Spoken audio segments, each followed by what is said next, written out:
Good evening, ladies and gentlemen. Welcome to Super Bowl Game Saturday. I'm Captain D-Trag. And I'm Nocturne Flem. So good to see you again. It's been a while, about 6 months, but on this weekend last year, we stopped our play of Croc briefly, but we knew we had to come back. We're coming back with a vengeance. We are going to have our finale of the game tonight. We're also going to have our second chance. This is going to be a second chance because as we started this game, Nocturne was the one who said, as we're seeing the intro, and we want the intro to play, as far as it, last April, as it was, she said, okay, for next game on the show, I want to run Croc Legend of the Gobbos, because I have it on Sega Saturn. I never played this game before, but I would like to kind of give it a sense, seeing what's going on with this game. People have sometimes mentioned it as a kind of underrated 3D platforming game from 1997 when it came out. And she played through the game fully for us, having never seen it, and I didn't really either, because I had a broken copy on the PlayStation, so I hadn't seen much either. So we went through it. Nocturne, being the resourceful gamer that she is, and someone who picks up a lot of stuff really quickly, we'll probably mention cases of that as we go on tonight that I can remember, along with this one. She picked it up. She did what everybody does when it comes to coming to a new game. You understand what's going on. Sometimes you struggle, but the struggles make you stronger. You go through, you find some great stuff. We had a great time playing through the game. The last part of the game was going to be unlocking all of the Gobbos, or collecting them all to save them, because as the story lore of this goes, we do have Croc. He is a crocodile who's raised by the Gobbos, but then Baron Dante and the Dantinis came around and said, we're going to kidnap the Gobbos, and Croc said, alright, we're stepping into action. Nocturne was Croc as far as our play, and did a great job for it, but those unlocks of the Gobbos was quite tough for all of us, both of us. We tried everything we could, but there's an HD version that came out this year that, when we played this game, started last year, we knew it was coming, but we didn't know when it was coming. Well, it exists now, and tonight for our special finale and second chance of Croc Legend of the Gobbos, what we're going to be doing is, you're looking at the Sega Saturn version that Nocturne played for us. We're going to take a look at all of the extra stages.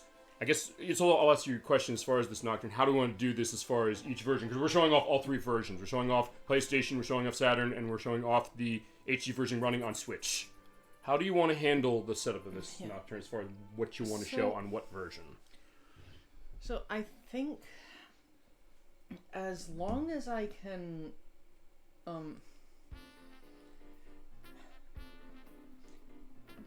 I think I want to do one or two stages each on Sega Saturn and PlayStation, and then go through all of them in the HD version. Okay. Just so we have a good sampling of the different versions. Awesome. Okay, so just to let you know, for the purpose of when I edit this, down in the description below, we're going to have, of course, the link to our play of Croc Legend of the Gobbos. I'll also talk to you in a couple of days about your thumbnail choice for this. And also have timestamps down to everything we talk about. We always start with good evening, ladies and gentlemen, but also a case of our start of, or our finishing our celebration of Croc. And this is a celebration, no question tonight. We got food, we got drinks, we got booze. Yep. We have a lot of it surrounding us. We have a lot of tech. We have all our systems set up for the purpose of running these games. And we are all set. Actually, you know what, Nocturne, you got your mics hardline made. They are making this stuff again in the pack. So you know what? Cheers to a great Let's Play that we're going to finish off, and your great play. Great job. Thank you, Nocturne. Cheers. There you go. That is the Super Bowl Game Saturday way, just as far as just sitting back, relaxing, having a great time. It's so good to see you again, and thank you also for discovering this game for us and bringing it to the show. I know people are excited, saying, oh my god, we're playing Croc. Yeah, absolutely. So as I said, down below, we'll have the timestamps, everything we're going to do. So with that, we're going to start with Saturn. Where do we start? Hold up a sec. I'm going to quickly bring up the all levels, just for the sake of definitely having everything. Okay. I also wrote them down. As far as that, if you need to know, they are the same. Fine. Okay, so for the purpose of playing this game, in order to get all of the extra stages, there are 2 extra stages in each world. You have to get all the Gobbos on the first 3 stages to unlock the first, and on the last 3 in order to unlock the next one. So that is a total of 12 new stages. No, 8 new stages, because there's 4 worlds to this game. So, is that right? I think there's a hidden 5th world. Okay, so we'll see as far as that. That's going to be our case. We're also going to look over a bunch of stuff as we go. As far as the code's concerned, when it says press start button there, you hold X, Y, and Z, and you press what you or she's going to press there, and I'll say specifically back so what it is. Left, down, right, left, down, left, up, right. Yep, that's what you hit, and she did it right, and because of that, that means it unlocks all of the extra stages. And we're going to go through these, I guess, in the order. Okay, oh, it unlocks the Secret Sentinel. Actually, wait a second. Okay, I didn't know it did that. So, okay, normally, because I unlocked all the levels on the Switch version, we'll show that later, I didn't unlock the final world. So she's right, we got a new area. It also shows the walls coming down over there in World 4, showing that you exposed the new areas. We're going back to World 1. We're going to go through all these stages, and we're going to collect the puzzle pieces, although... Since this is a case of running through this with the code, I don't know if they're already collected. It looked like they might have been from the screen, but I don't know anything. And both of us have never seen these.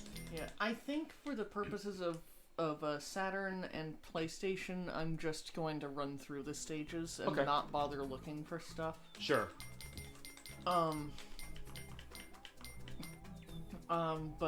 when we go over to Switch, then I'll actually play the stages as if it's for the first time and I need to find stuff. Right, actually that's how I have it set up, because the only thing I did is I did unlock all the Gobbos or save them all on every level, including Dungeons of Fright, my god.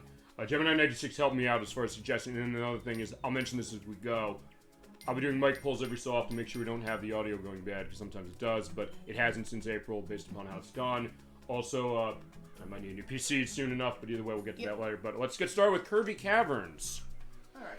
See what this is all about, because we are going this part blind in particular. We have not seen any of these, and you have not either. Am I right about that?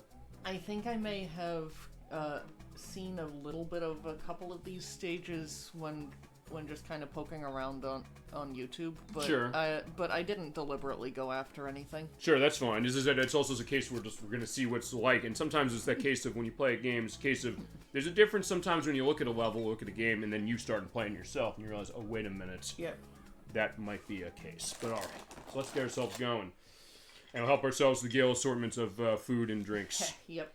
Of which we've got a lot. But alright, talk to us about this, and also, of course, give your first reactions, anything else you got on Croc to you, Nocturne, and also to everybody else in our Bestie on Twitch. Yep. As you hear this wonderful music once more, and we'll go into the credits of that again, just because we have them set.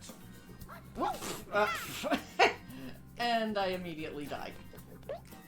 Actually, I might want to just do a quick bit of extra life grinding. Okay. Also, the frame is really slow in here on this version. I don't know if PlayStation changes that or what.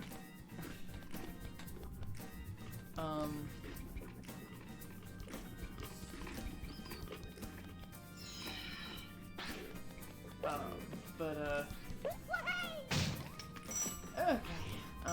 Now we've got a few gems.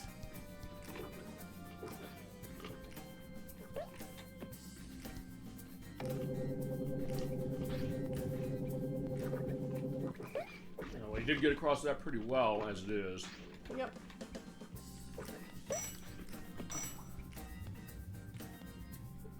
I'm just hesitating at each of these because there could be fireballs. Right, and also, as we showed every part of this, that's kind of how you play this until we get to the HD version.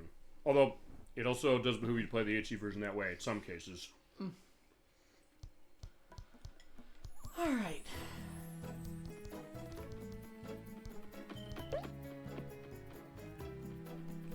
Also, one other thing I'll just briefly mention, when I was doing my tests, those rocks, that one you just jumped on, some of them can be broken. I don't know if that one can be. Let's try. Okay, that one can. Because I know I don't remember what world, or what level in World, maybe in World 1 or somewhere, there's a hidden bonus area underneath one of those. Alright. Which gets you ability to get tons and tons of lives, as we're seeing. Well, that's worth doing that, because remember, when you have gems, it's like Sonic the Hedgehog. When you have them, you do not die, you just lose them all, but if you get hit without them, you're dead.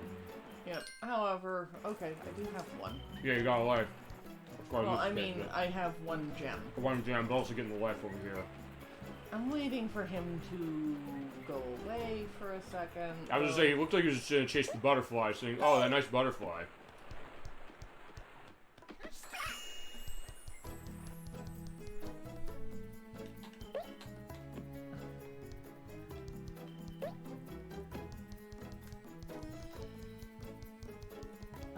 that is...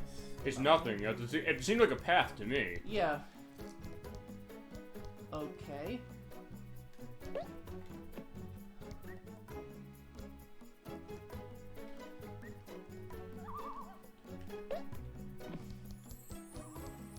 I guess it might be one. Actually, I don't know. Maybe it opens when you get the key, but it's sometimes the case we've seen where the keys might be in another room. Yep. Well, we'll see how it goes.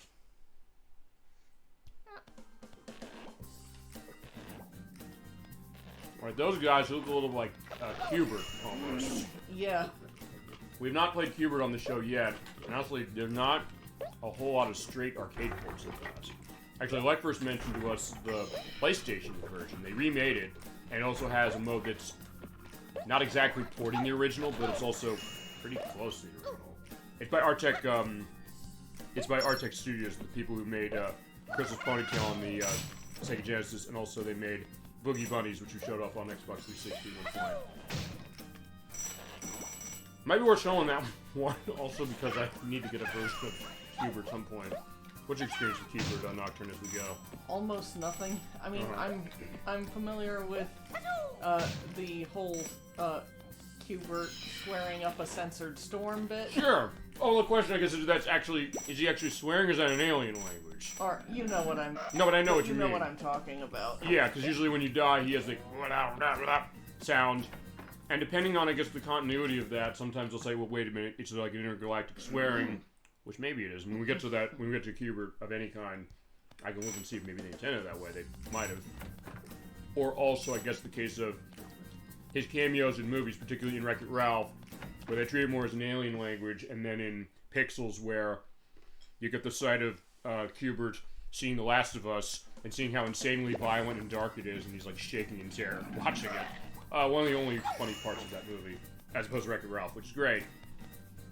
And Wreck-It Ralph does have a game based on it on the Wii, and it's on the DS, and it's weird because that was like right when the Wii U was coming out. So I thought, oh yeah, they'll put it out on that, but the last one did not. Whoa. But nice reverse as far as that. Whoops.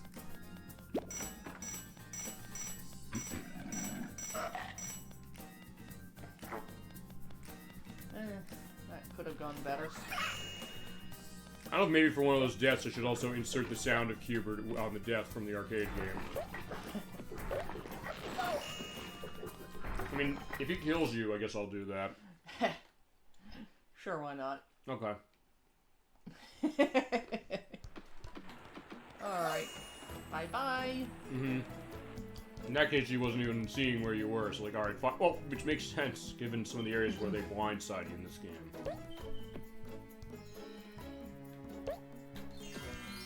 Here's the switch. Not sure what it does, but...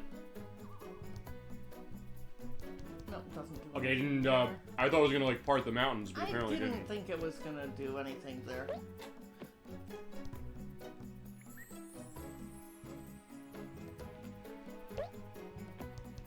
Oh. Oh, it makes the bridge. Okay. Well, maybe the life respawned. Because I did just lose one. Nope.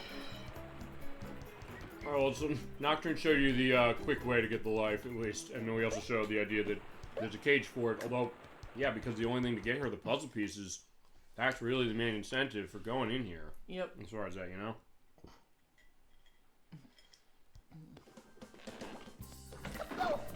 What? Yeah, Croc is certainly resourceful, so he's not going to let something like Q-Bert attacking him take him down.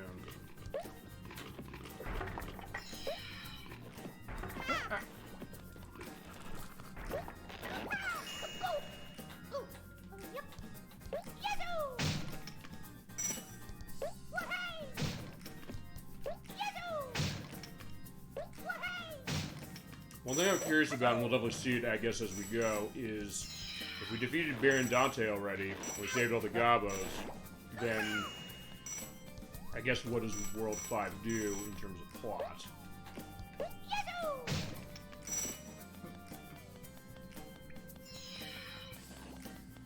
Alright. Now we can proceed. Okay. I would say that key is probably not worth using. Mm-hmm. I guess we'll see when we get the HD version as far as how it is. Because at that point, it'll also be a case where the controls are going to be easier to manage. Though also, it's worth pointing out, one thing I'm curious about, because there's one of those missions for World 3 in the bonus area where the ghosts are, because they're in like every mission in that game, or in that world, I should say. Where it looked like there was a jump you could make that either you couldn't or weren't able to on this version, that the HD version, when I was doing my play of that, I was able to get it. So I don't know if it's a case where maybe they intended to get it that way too, in the new one, or if it's something we can bypass. Oh. Whoops. I got caught under the platform. And that's a tight place to get caught under.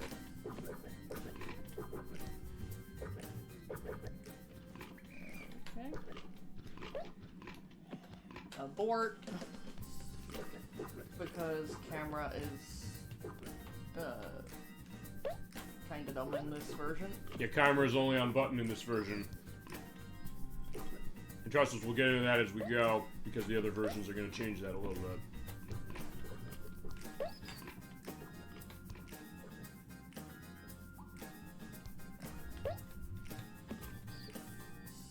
Blind jump, basically. Whoa, look at that. Whoops. Also, get into an interesting case of the game over, which is not in this version. There's actually a specific game over animation that only the PlayStation and the HD version have. Which is interesting, the fact that I don't think any of them have the case of Croc looking on the beach, looking down in shame. It's something different as far as on PlayStation and Switch, which we'll get to as we go. Or do you want to show off like the next level, basically go to a game over and then show the next stage? Yeah, I think that's probably fair. Okay, the next is Twisty Tunnels. Yeah, especially with the tight, especially given how tight the halls are in that one, and the almost total lack of camera control. Right, it seems insanely tight even as far as how close it is.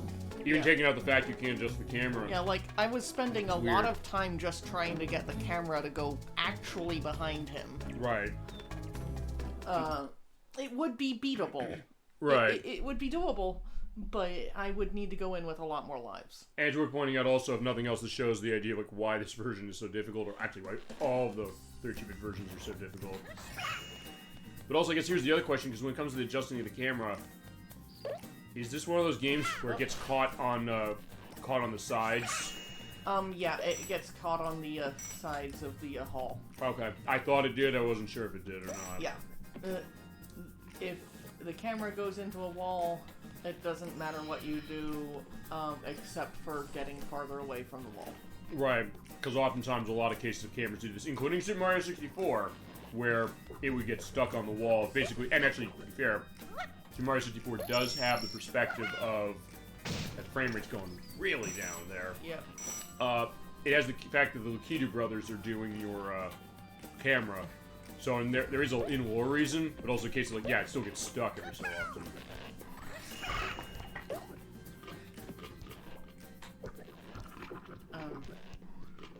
Yeah, perfect example. When I tried to turn around to get the camera behind him, the camera did not move. Right. Because normally when he does that, the camera tries to move behind him. Right, for the 180 turn. Yeah. Oh.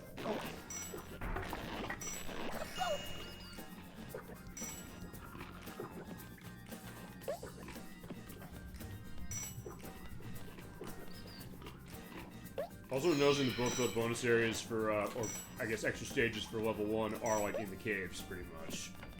Yeah. Or like starting the caves. I guess because we're going in the cavern, seeing like, oh yeah, there's something hidden here.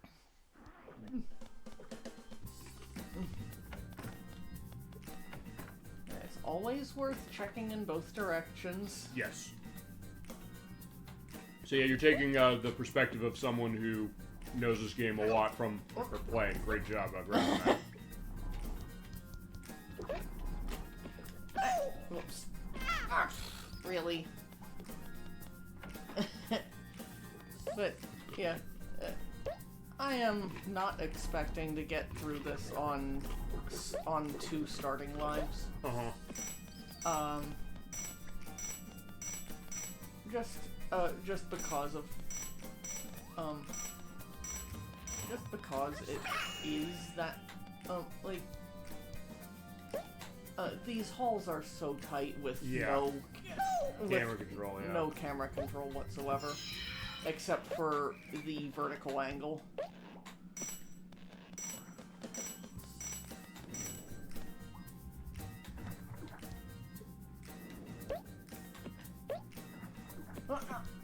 Oh, look at that. Feat compilation item whenever I do another feat compilation. Yeah, I accidentally hit the U-turn button, and then I managed to press it again to try to fix that. That's your skill, absolutely, in this game. That just barely worked. That's great. It'd also be a clip out for the Twitch site, because that was an amazing site, saying like, yeah, all of your time playing Croc. Only someone who's played the game as much as we have, like her, she's played more than I have. And specifically this version. Yeah, exactly. Where there is no camera control. Although, having said that, from the little test play we did earlier for the sound test to just get the numbers right, I found that I actually prefer the gameplay of the Saturn version, but the look of the PlayStation version. Yeah, which is interesting to think about that. The Switch version will be discussed later. Yeah, well, we'll discuss all of them as we go. Yeah. And as I said, it was also a good case, because I figured at this point, because I think it was probably a good idea for us to say, like, because we were waiting on the HD version, just to give an idea of that. We was like, we know it's coming out. They'd announced it coming out as far as this year, which it did. And then there's physical versions that Rocket Games is selling. The thing is that they are delayed as far as their production and then also shipment. Their there's the puzzle piece. Okay, so it's just right there. You want to pick it up? Is it there? Yeah, I guess. Oh, that's the end of the level. Okay. Okay, so it is like the Banjo-Kazooie case as far as that. So right, that's the end of the level. Then I guess. How does that work then? I guess where would you have gone if you didn't? I guess you'd probably just go to where the gong is, I guess. Presumably, I guess. I don't know. I guess we can find that out with the later versions, as is. Yeah, I think with that, probably time to switch to PlayStation 2. Okay, before we do that, though, do you want to go into your thoughts on this version, since this is going to be our last time looking at it? Well... And remember, it's been a year since we played it, so the idea is that people have seen a decent amount tonight, but also there's a lot that they might not have seen. Yeah, so, like, I'm really glad that this was the version I played, because, because it really made me work with the game. Yeah. Especially as far as the camera was concerned, and I consider that to be an interesting way of doing it, even if it doesn't always work the way it was likely intended. Sure. I would,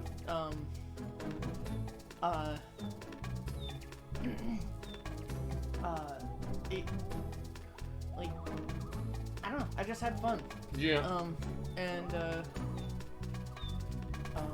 There's nothing to be said about that, I guess, with all the things it does, right? Yeah. I do eventually plan to,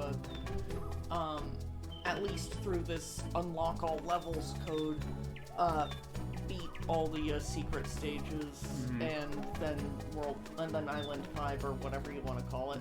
Sure. I mean, there's nothing to be said about that as well.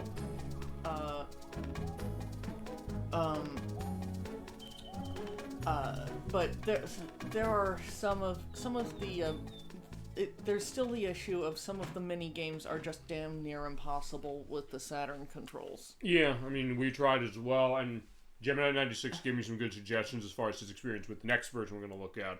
But also in case that, yeah, I couldn't do it on PlayStation either as far as running this, and also as far as Saturn. Of what I played of this, it is a case where it is impressive they got this game running as they did. But it is a case where they definitely did have to do, I guess, certain concessions, because this came out second. This is the second version to come out, as far as against the PlayStation version. I'll get into that in a little bit. But if you either only have Saturn, which is probably not likely nowadays, but if it's, or you're like, hey, I want a 3D platforming game on this console. Yeah, there aren't a whole lot of options as far as that. So the fact that this runs and looks and plays as well as it does, even with all the stuff that you could say with camera and controls and being very exacting, that is kind of impressive. You would think, well, nobody would ever want to play this, but honestly, we both said no. We liked our time with it, you know. Yeah, I mean, as far as Saturn games go, it's not expensive. It's not super expensive. It's like $60, $70 nowadays. Yeah. Not too bad, even complete. For Saturn, getting a complete copy of a game, 60, 70 isn't bad at all. No, especially one like this, because it's a case where certain games don't cost much, but it's a case of certain genres maybe people don't want to play a whole lot, like sports games and things like that. Other cases where they made a lot of copies, so maybe everybody has them, like Daytona USA and Virtua Fighter 2 are definitely cases of that. And to a certain extent, it was Sega Rally Championship, but that costs a little more as far as it. But still, yeah, you want a 3D platforming fix. Croc is going to satisfy that on this console. Though if you do play on this console, we do highly recommend you use the 3D control pad for this. Oh yeah, I would say the 3D control pad is almost a prerequisite. It's technically playable without it, but it's much harder to control. Yeah, I mean, there's something to be said, I guess, about the idea that this game was designed around digital control, but it does have an analog option. But with this controller, that's definitely the way you want to go. And it is definitely an interesting case, and thank you so much, Nocturne, for playing the Saturn version for us, showing it for us once more as far as the show tonight. And so with that, just to give you an idea of what's going to go on, I'm going to be, we're changing tech as we go along, so basically you're going to see the signal go out, but we're going to still be here, and we're going to be swapping off between consoles. So first in the line was Sega Saturn, as far as how that was. And next in the line, we're going to take a look at the PlayStation 1 version. This was the original version of the game. Is the version that most people played, as far as it in terms of it being the first one, and also the case that at the time PlayStation was more being played than Saturn, and Saturn was on the way out, as was the case. But we're going to start showing that off, and we're going to do that right now.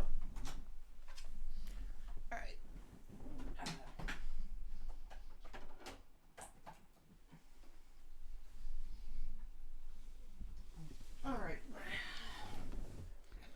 And per Nocturne's request, I'm also going to have a picture of the load screen as far as that, or like the intro image. I'll show that in a second for it. Also going to get the number I took down on this one for this version, because I'm changing numbers as we go along. And also we're going to have to adjust stuff with the audio of this version. Okay. And also, since it's the same game, I don't have to update the game in the list. And I could for the HD version, because it's technically 2025, but I'm not going to do it. It's the same game. People know Croc.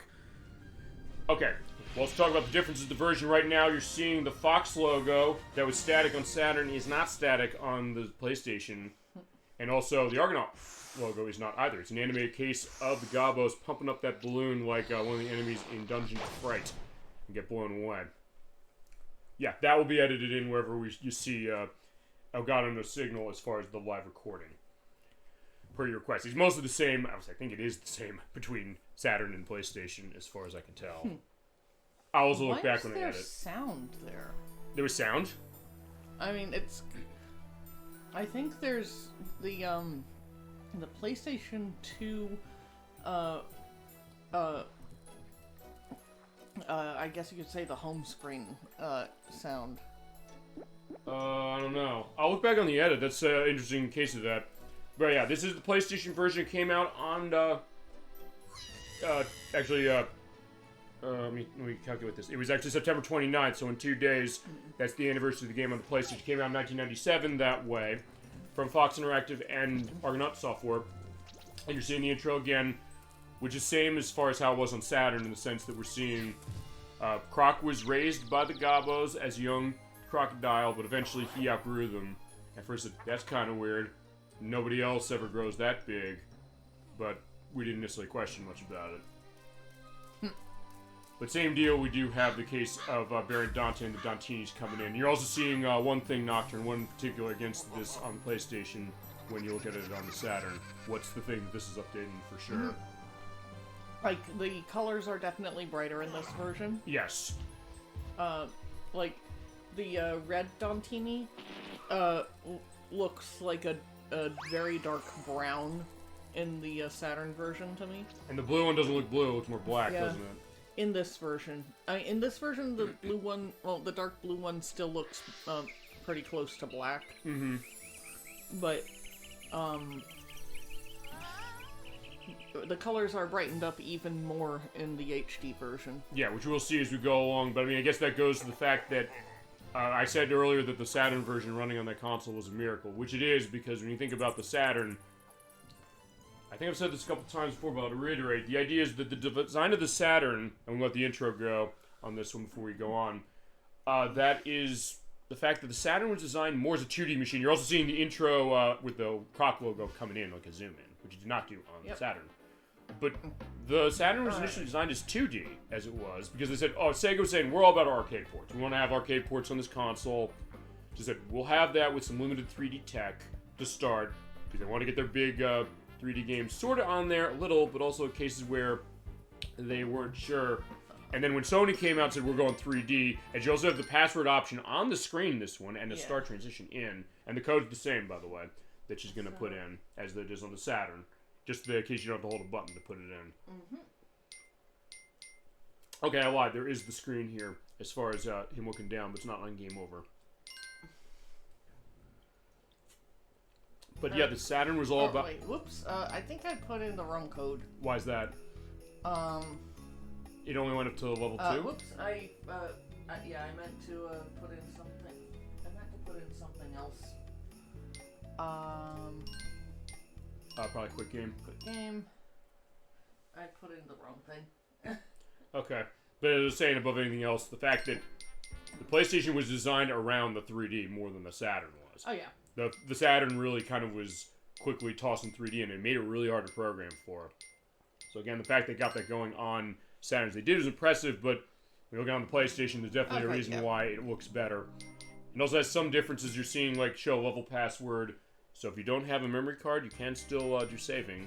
Yep, which is definitely nice. Yeah, I mean, because I was back in the day where, like, hey, not everybody had a memory card, even though it was like $20 as far as that. But still the case that, what am I going to do? They had to get a sense of what they wanted to do for saving the game. Yep. Even though how hard this game is, I understand why people would want to save it. Yeah. You know, I think I'm going to jump to this one instead of going to the first island. Okay, sounds good.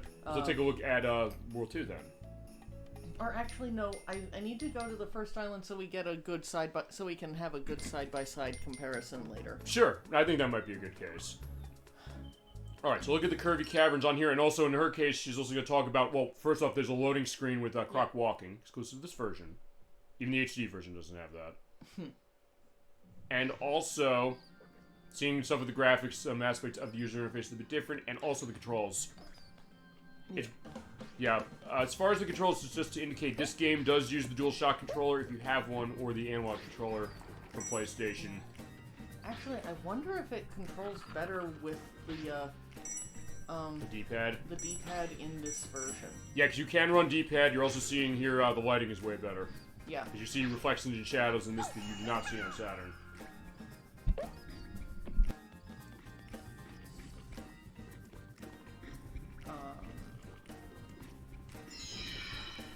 That being said, one thing also, when you get a case of that... Actually, does it show on the pause menu as far as adjusting the sound effects? Oh, no, it doesn't. We'll do that when we come out. So I'll put the volume down a little bit, because this... one thing we noticed in this version is that... Oh, yeah. The sound balancing, we think, is a little worse. Yeah. From what we were gathering. In that the default levels... And still has some slowdown on PlayStation here, as is. It does still... The sound effects are a little more harsh. They are sort of on Saturn. If you go back to some of our past parts, you can kind of hear that. But in this one, it's a case where, yeah, maybe the volume for that is actually really loud. So what we're going to do after we do this level, or when you get a game over, is we'll take a look at the audio settings. Yeah, the D-pad in this is definitely more sensitive than the, than it is in, well, the D-pad in this version is definitely more sensitive than the analog stick. Okay. What do you think about the analog controls in this then, too? Based on what you're feeling of it? Better. Better. It's also worth pointing out, we have right analog camera control, but there is a big caveat to that. You want to tell them what it is? Like, we can control the camera, or... Oh, right. You have to turn on the analog button. It does not default to it in this game, unfortunately. Yeah. Well, that would be one of the catches, but the other catch is that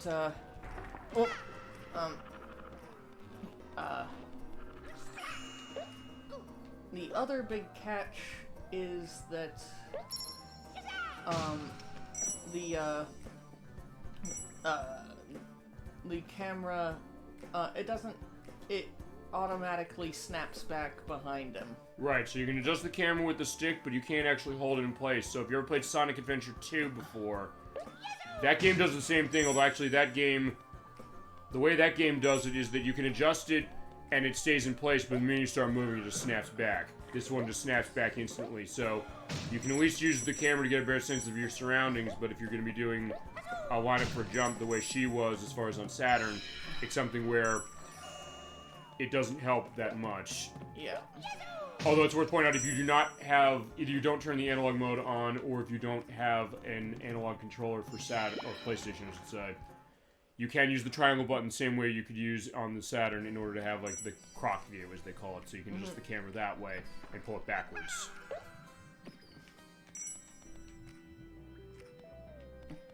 Outside of that, the controls, from what I've understood, and this is the version I played, I'm not going to say most, technically it's the next one, but the version I'm most familiar with as far as the old ones, it plays mostly the same as far as it is against this on Saturn, to a certain extent, but also cases where it's a little better, but also cases where maybe it's not as good. Because Nocturne, in your case, as far as this, when it comes to how these are going, is you wanted to jump up. Yeah, yeah, D-pad controls are definitely more responsive in this version, but don't feel as natural. Okay. This is actually why I think the Saturn version controls better. Okay, you're going to that. In my opinion, this, Oh, and there's our puzzle piece, which means I'm technically skipping a path, but, we'll get into that on the Switch version. Okay. So I feel like the stick controls on Saturn are both responsive and intuitive. Mm-hmm. For the most part. Although, as I've mentioned at least once before, Croc doesn't always back up when you want him to back up, or turn when you want him to turn. Okay. Those can sometimes flip-flop if you're even a little bit off with the angle of the stick. Right. But in this version, the stick controls are not particularly responsive, and the D-pad doesn't feel natural. So, or at least in my opinion, that's the case. Okay, and I guess just I'll ask one question because I think it might be worth asking. This is that I know since you played it mostly on the Saturn, I mean, how much of that do you think comes from the fact you played it most on Saturn and are coming to this one? I mean, it's going to be different when we get the HD version because you say, well, okay, that's going to be a different case as far as adjusting that more. But this one, what would you say as far as something like that? I mean, because I do get this, I get what you're saying as far as what it is. Although you played more of it on the Saturn, so in that case you know that idea. But I guess then, do you get the sense that how much of that is coming from you knowing that one more? Yeah, well, if anything. The issue is most of the time that I'd want to, yes, you can hold, say, up and left to move forward while turning left. But you can't pick the amount that you're turning. Okay. You can't change the arc if you're controlling it on the D-pad that way. Gotcha. whereas on Saturn you can. Or it seems little, like it's easier to do that. It feels like it's possible. Okay, sounds good. Before you go into that, would you please go to the options? Because we're going to do is she was the one who discovered this as we go into other options. Other options. Also, there's the PlayStation controller. So this one has the look of the PlayStation, not stick controller, as is. Yep. There's also audio options, which I don't know if this has the... I'm curious about... Okay, the memory card screen. Okay. Right current options, seeing what else is on the card, and then audio. Also, question on audio mode. Before you go that, can I... Yeah, what is audio mode? Does it show the Dolby thing like it did on Saturn? So stereo, there's... Okay, Dolby Surround, there you go. That's also there on this version too. But actually, they're not in separate screens on this one, where they were on the Saturn. Go back to part 1 when we played this. That was something that was kind of interesting. But alright, there you go. The reason she did that is because the way the sound balancing is, putting down the volume is going to help that way. It's going to go to twisty tunnels. For whatever reason, it defaults to the sound effects being cranked up as far as they can possibly go. I don't understand why. Yeah, it's kind of interesting, I guess, with this version, because you think, like, well, Sony is a company that was all about... Before they got into gaming, they were all about electronic devices where you'd have, like, sound coming out, like the Walkman, for example. Yeah. Going back to that. And, like, headphones that they make. But for this game, it's something where... In some ways, you could argue that maybe the audio tech on the Saturn maybe is a little richer for this, to a certain extent. Well, sort of. Or maybe better mixed. A little bit. Because sometimes if you're hearing like that loud sound, you pick up the crystals. Not bad, but also a case where it seems like maybe it was too loud before we adjusted. Yeah. One thing I'm noticing about this version compared to it on Saturn, it does seem like the frame rate's a bit better in places, especially within here. Yeah. I mean, then again, wasn't the Saturn technically developed more as a 2D system than a 3D, even though it could handle 3D? That's true, although, I mean... I never really thought about that when it comes to frame rate before, as far as 3D games on console. Because, I mean, that's the interesting thing about Saturn and PlayStation. When you think about 3D games that are on both systems. Or games that have, like, 3D graphics that are on both systems. Honestly, games like that, the ones that come to mind for me are, well, another Fox Interactive joint, Independence Day. That's on PlayStation and on Saturn. The PlayStation version definitely looks better at that. As far as other stuff,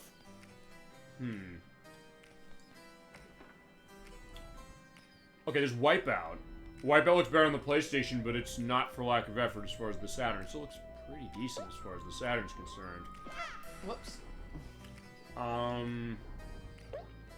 Basically, there's not a whole lot of...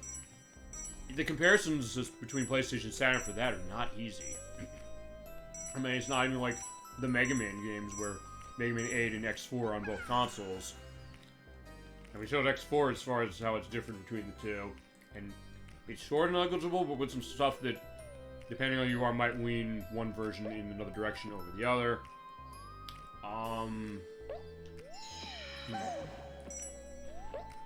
Then I think if there's like one other really good one. Well, okay.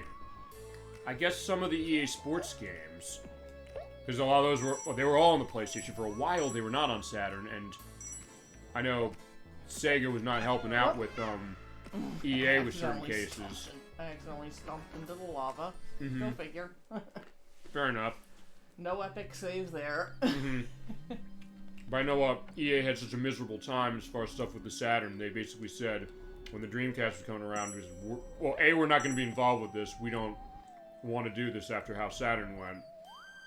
Which is a stark departure, by the way, from how they were on the Genesis. The EA stuff, particularly the EA Sports games on the Genesis, were absolutely the best ways to play pretty much every single one of those. Even cases where they were pretty good on Super Nintendo, as far as that, if you want to go on the door now before we get the key, the puzzle piece, go ahead. But then they said, well, no on Dreamcast, and they also said Dreamcast doesn't have a future, which, with all respect, they were right about, unfortunately. But then again, they also said, well, that helped Sega get a foothold, saying, like, our Sega Sports franchise on this console, as far as Saturn, was awful. On the Dreamcast, almost every single one of them is, as, you know, the company who makes this game over in the UK would say, a banger. They're amazing. Every single one of them. Even if you don't like sports games. There's only World Series Baseball 2K1 is, like, the bad Sega sports game on the Dreamcast. The other ones are absolutely all worth your money. Even if you don't like sports games, they're worth your money. That's what I'm saying in particular. But it is interesting to think, as you mentioned, the idea of thinking frame rate between these different versions when it comes to 3D games. And so I guess that does make sense then, that because of the tech behind it, the Saturn would struggle more for that, which also then worked in reverse when it came to 2D stuff. Because actually a lot of Capcom's games, particularly Marvel Superheroes. Marvel Superheroes on the PlayStation has a lot of bad slowdown. And Jesus, that's going to be quite a jump getting up there. But on the PlayStation, because that's the other thing, if the Saturn was more of a 2D machine and the 3D machine was PlayStation, the PlayStation also had less VRAM as far as its graphics for the purpose of 2D stuff. So that's why you had ports of the Capcom stuff like Marvel Superheroes where they ran slower on the PlayStation, they loaded slower on the PlayStation, there were animations missing on the PlayStation that were not missing on the Saturn. So it made it very interesting of thinking, well, where those consoles really kind of overlapped each other in the strengths and weaknesses. But at the time, 3D was the rage, and people were saying, 3D is where it's at, we don't need 2D anymore. So, PlayStation 1, also because PlayStation cost $100 less.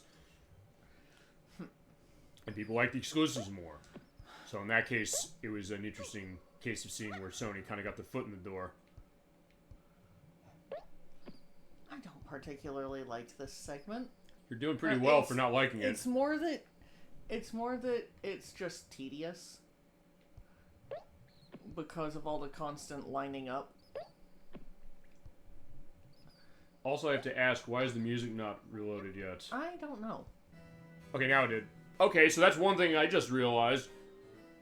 The looping of the music, as far as loading the music again, it's way longer on the PlayStation than it is on the Saturn. Which I would have thought would have been the opposite. I would have thought, well, wait a minute, the Saturn would have been the problem with that. But good job getting up there. Look at that. Look at that. That's a sight, and that also shows, the skills as far as platforming on this with you. Alright. So yeah, how are you getting down now? Oh, there's another life. Yep.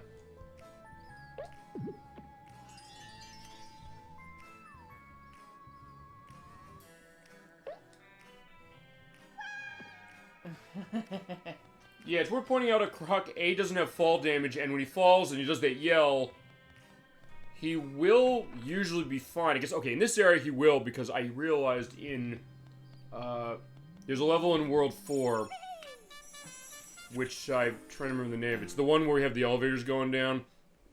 It's a case where if you jump up, right before, the block finishes falling down, or it's going to go into its last area. If you jump too high and you fall, you can basically fall far enough and the game will register that as a death. And even the HD version does that.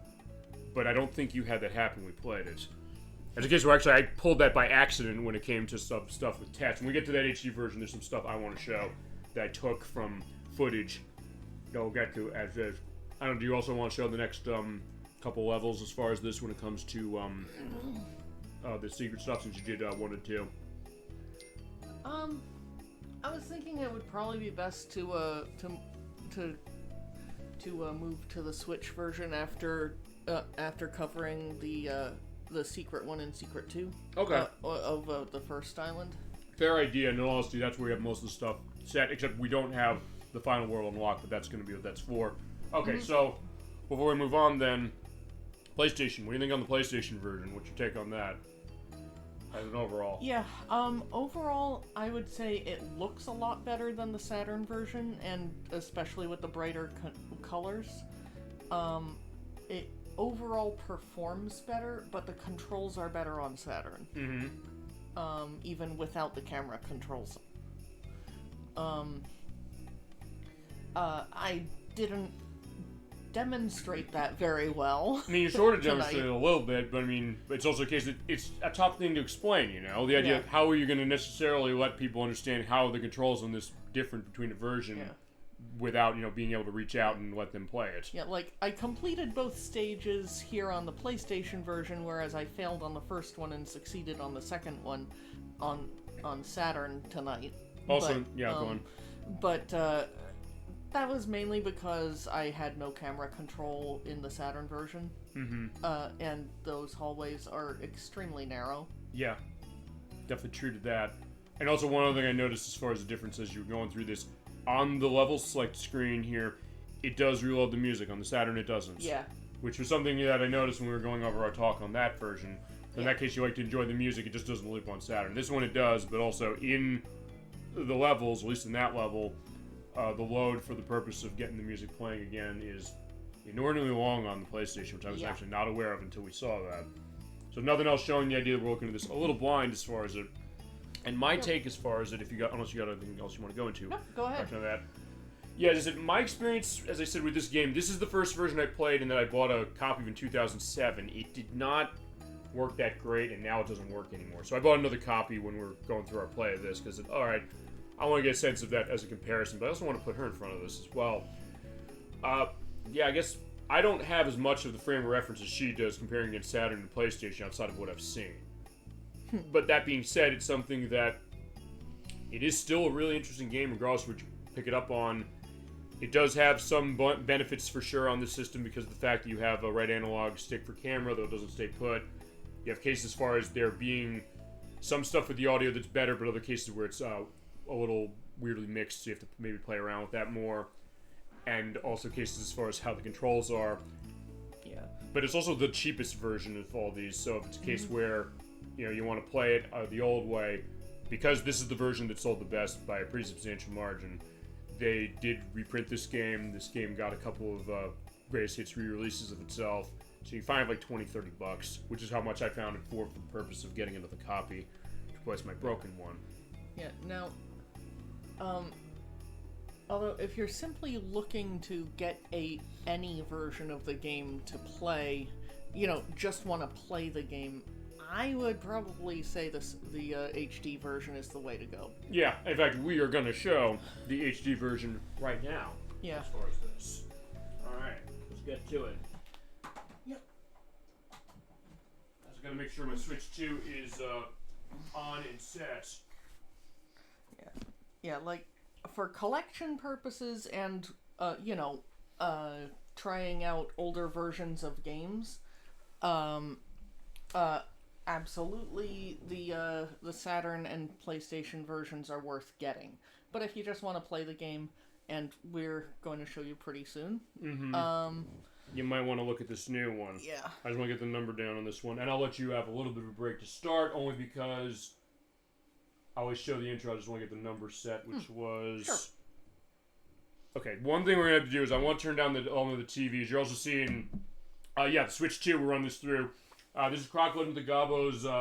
It's called that. It's not technically the HD version, but it may as well be. It is a remaster of the game we just showed you from PlayStation and Saturn. We're playing it on the Switch, but it's running on the Switch 2.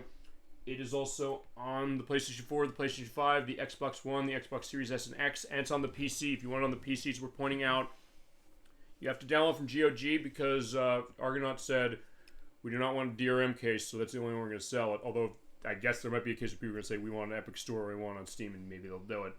But that's the other context of this, because I'm going to show you in the details. Argonaut Games, they're back, baby. They went out of business in 2006 after Malice came out on the Xbox and the PlayStation 2. But what happened, and we'll actually have some footage to show as far as this, Jay San, who was the head of the company, he said, well, I'm going to buy up the rights for every game of ours that's not license connected. And so they said, a couple years ago, they said, we're going to do another version. People are like, ooh, that was cool. In fact, we even mentioned it when we played Kirby Superstar like over 2 years ago. And we started this game last year with something we said, I said, there's an HD version coming out. We haven't heard much, but we'll see what's going on. And as the year went on, we learned more and more. Like, ooh, here it is. And this game came out on April 2nd of this year. It was the same day the Switch 2 was unveiled. So it might have gotten lost, and you're seeing this intro with the intro of the TV with pictures of Red Dog, which is a Dreamcast game they made, Vortex, Buck Bumble from Nintendo 64, and Croc 2. Because Argonaut's saying if this collection did well, this release did well, they want to re-release Croc 2 and maybe also get to a Croc 3. And also involved with this, helping them out with the engine, was Titanium Studios and Big Bone Interactive. As I said, I have it on the Switch, and the reason I have it that way is because we pre-ordered the HD version for PS5 from Rocket Games. It has not yet arrived, but I said, well, I do want to show this. It was on sale a couple weeks ago for $22.50. It's normally $30, so it's about as much as the PlayStation game goes. And we show you the intro. So yeah, this looks familiar. And also, unlike the Saturn game, PlayStation game, and this one does start with the intro this way. Mm-hmm.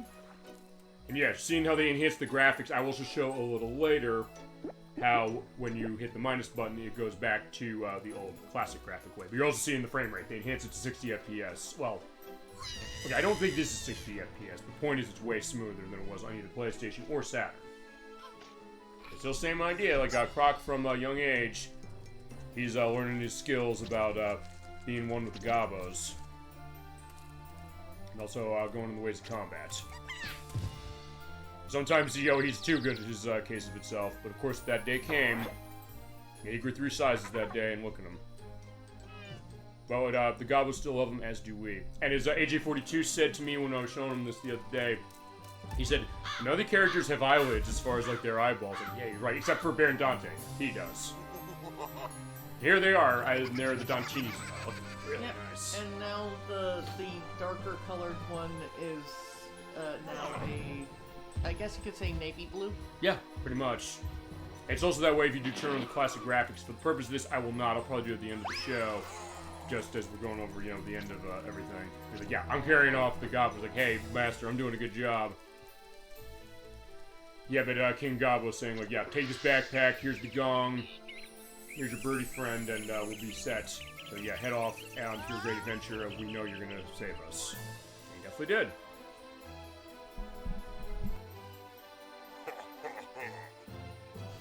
Alright. As we're pointing out also, she'll eventually get her HD copy of this on PS5, as will I.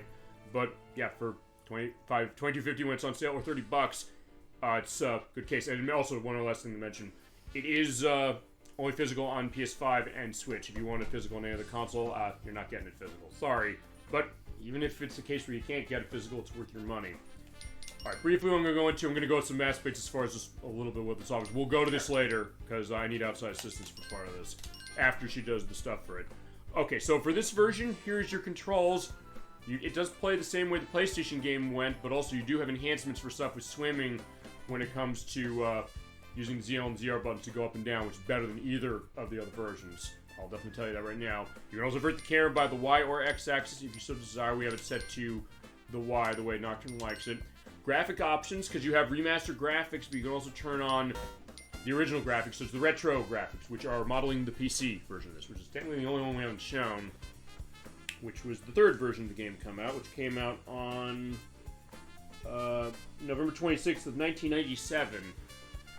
But it is still running in the shell of this new release, and you can also adjust certain things with this however you want. You can adjust the models to be remastered models, or run the retro models, the texture to be retro smooth, remastered, or just everything retro, everything remastered. You also have enhanced lighting. So right there, we're in the dungeon here. You have to turn on the lighting, which already had a lot of nice effects on PlayStation, and even to a certain extent on Saturn. But they give you more of it, and also retro display, which means you have a CRT filter. Actually, one of the better CRT filters we've seen, as far as one of the re-releases. Yeah, like, I normally hate CRT filters on games. I'd much rather see just the raw image. Mm-hmm. But this one actually doesn't look bad to me. I mean, I guess I'll say this. I'm usually the same way in the sense that I like to see it clear, but then again, I also understand why they give you a filter like this. But also, in my case, sometimes, I don't know if it's just me, sometimes they don't always look right. Yeah. Even despite the best efforts, as far as, in some cases, like, oh yeah, it does kind of fit it, but he's like this one. Oh yeah, it does look like what we just saw, sort of, kind of, as far as how it is. But you also have VGA options. You can look at like a VGA screen like you're running on the PC. We're going to run this, we're going to off, we're going to run remastered on everything. Yeah, this game looks gorgeous. And audio, I did mix the audio a bit differently. I have the sound effects maxed, but it's a case where, honestly, the sound effect volume in this is a little less than the other versions. I feel like we didn't touch this during the sound test. No, because I already set this. But I felt like the sound effects were well balanced against the music. Right, actually, it's weird. It's kind of the opposite of the other ones, where the other ones, the sound effects could be more abrasive, most abrasive on the PlayStation. The music is the case where it's louder and it sometimes makes the sound effects not as easy to hear. Not that they're impossible to hear, but it's cases where you're not going to hear them as much. So I said, well, I kind of want to adjust that. And I kind of get why they did that, because I know we talked about when we played the game as it was that the music of this game, which was by a couple names, those being Justin Sharova, Martin Gwynn Jones, and Karen Griffin. They did say they had a lot of compositions that they wanted to put into this, but because of space reasons, they couldn't get them all in. And I think, although I'm not sure, there is some stuff in this that might answer that specifically. They did kind of go in and say, I think they were able to get some of those things into this, because as we're pointing out, this is like a 6 gig download size for it. Not bad as far as the kind of thing it is, but also the case that they're not limited by a 650 megabyte disc the way they were on the PlayStation and the Saturn. So cases where they can kind of do some stuff with stuff with the graphics, but also more stuff with the audio as well. And you get elements of credits and also licensing for the purpose of the Zeta engine, with the big credit for the engine, and also frame rate of the Forge, which give Argonaut credit this, because you have Nintendo, who oftentimes cannot be asked to credit the original makers of games as far as that, like with Metroid Prime Remastered and Donkey Kong Country Returns. But also cases where Sega, when they made Sonic Colors Ultimate, Blind Squirrel Games, they didn't actually license their engine correctly, and it was a case where they avoided a massive lawsuit by saying, like, okay, fine, we'll get something set for the purpose of this engine for this shitty version of a good game. And quick spoiler case to this is a great version. This is the way to play this game. And even if you loved it on the other systems, this game is also going to meet you that way, because you can still play it with the controls, with the old version on D-pad, which actually in some cases might be better to help out for some of these difficult challenges, especially Dungeons of Fright. Yeah, absolutely worth. But the stick, my god. Yeah. We'll get to that. Absolutely worth playing this version, and I've only played 2 stages during testing. And she's going to play a lot more as is. We also have the Crocopedia. We're going to go on this later, because this is interviews with the developers, game design information, aspect of the soundtrack, something in the backpack. And as I said, for that thing in the backpack, one of those things, I'm going to need some outside assistance. We'll get that going on later. You're not going to want to miss it. But here we go. Alright. Okay, so in that case, I'm going to give you Nocturne this. We're at the purpose of this. Feel free to show what you want to show to start. Yeah, first off, I think I'm just going to scroll through the 4 islands that we've got right now. Okay. To just show how there's basically no loading time. Yeah. That's nice, too. And yeah, there is basically no loading time.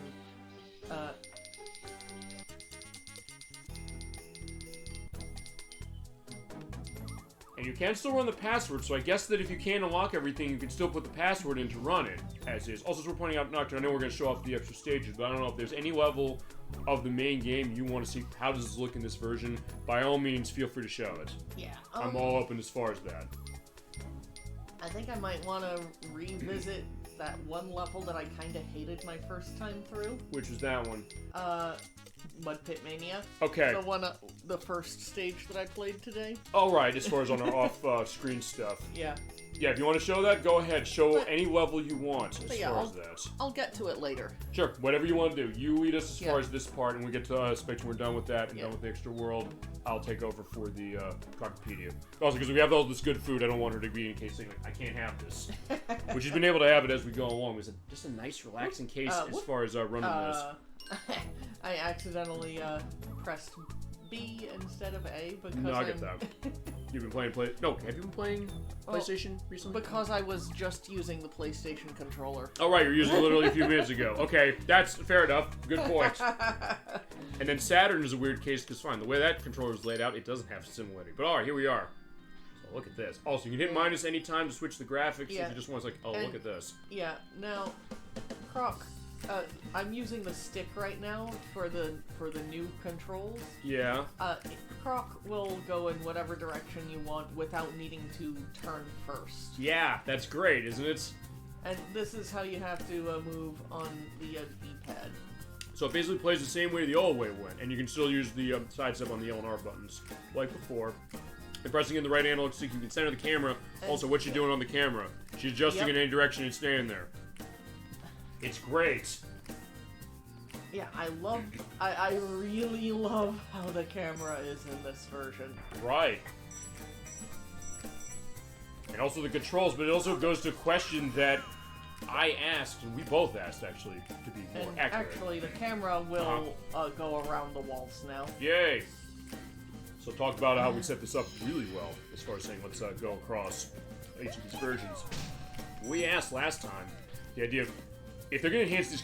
First off, how are the controls going to be? Amazing. That's how they turned out. How's the camera going to be? Spinny. Amazing. The spinning, that's amazing. I love doing that. That just looks cool. Spinning the camera, spinning Croc, feeling like wee or wee, like if we pick something in the balloon. As far as that, but one thing I was asking, okay, how are they going to be? We answered that, but how is that going to change the design of this game? Was it going to be a case where this game was too easy? And at least in my experience of running through and getting all the Gobbos on the main levels, the answer is no. This is one of the most unique HD versions of anything I've played, and I do mean this because it's one of the rare cases where the original developers of the game also remastered it, and also a case where it kept a lot of some of the design elements and some of the weird stuff that we saw on PlayStation a few minutes ago and also on Saturn, but also cases where, even for some of the parts that were difficult before, there are certain parts that are definitely easier, but other parts where it is still a case where you do have to bring your A game, so it's not like Metal Gear Solid The Twin Snakes on the GameCube, where you can finish that revolver oscillate fight in 30 seconds because of the first-person aiming. This game, I think, Argonaut really understood that, Nocturne, you said this whole time as we played, the reason that people still want to play this game despite weird stuff with the controls and the camera and the other versions is because the game design of this is so tight and so well thought out.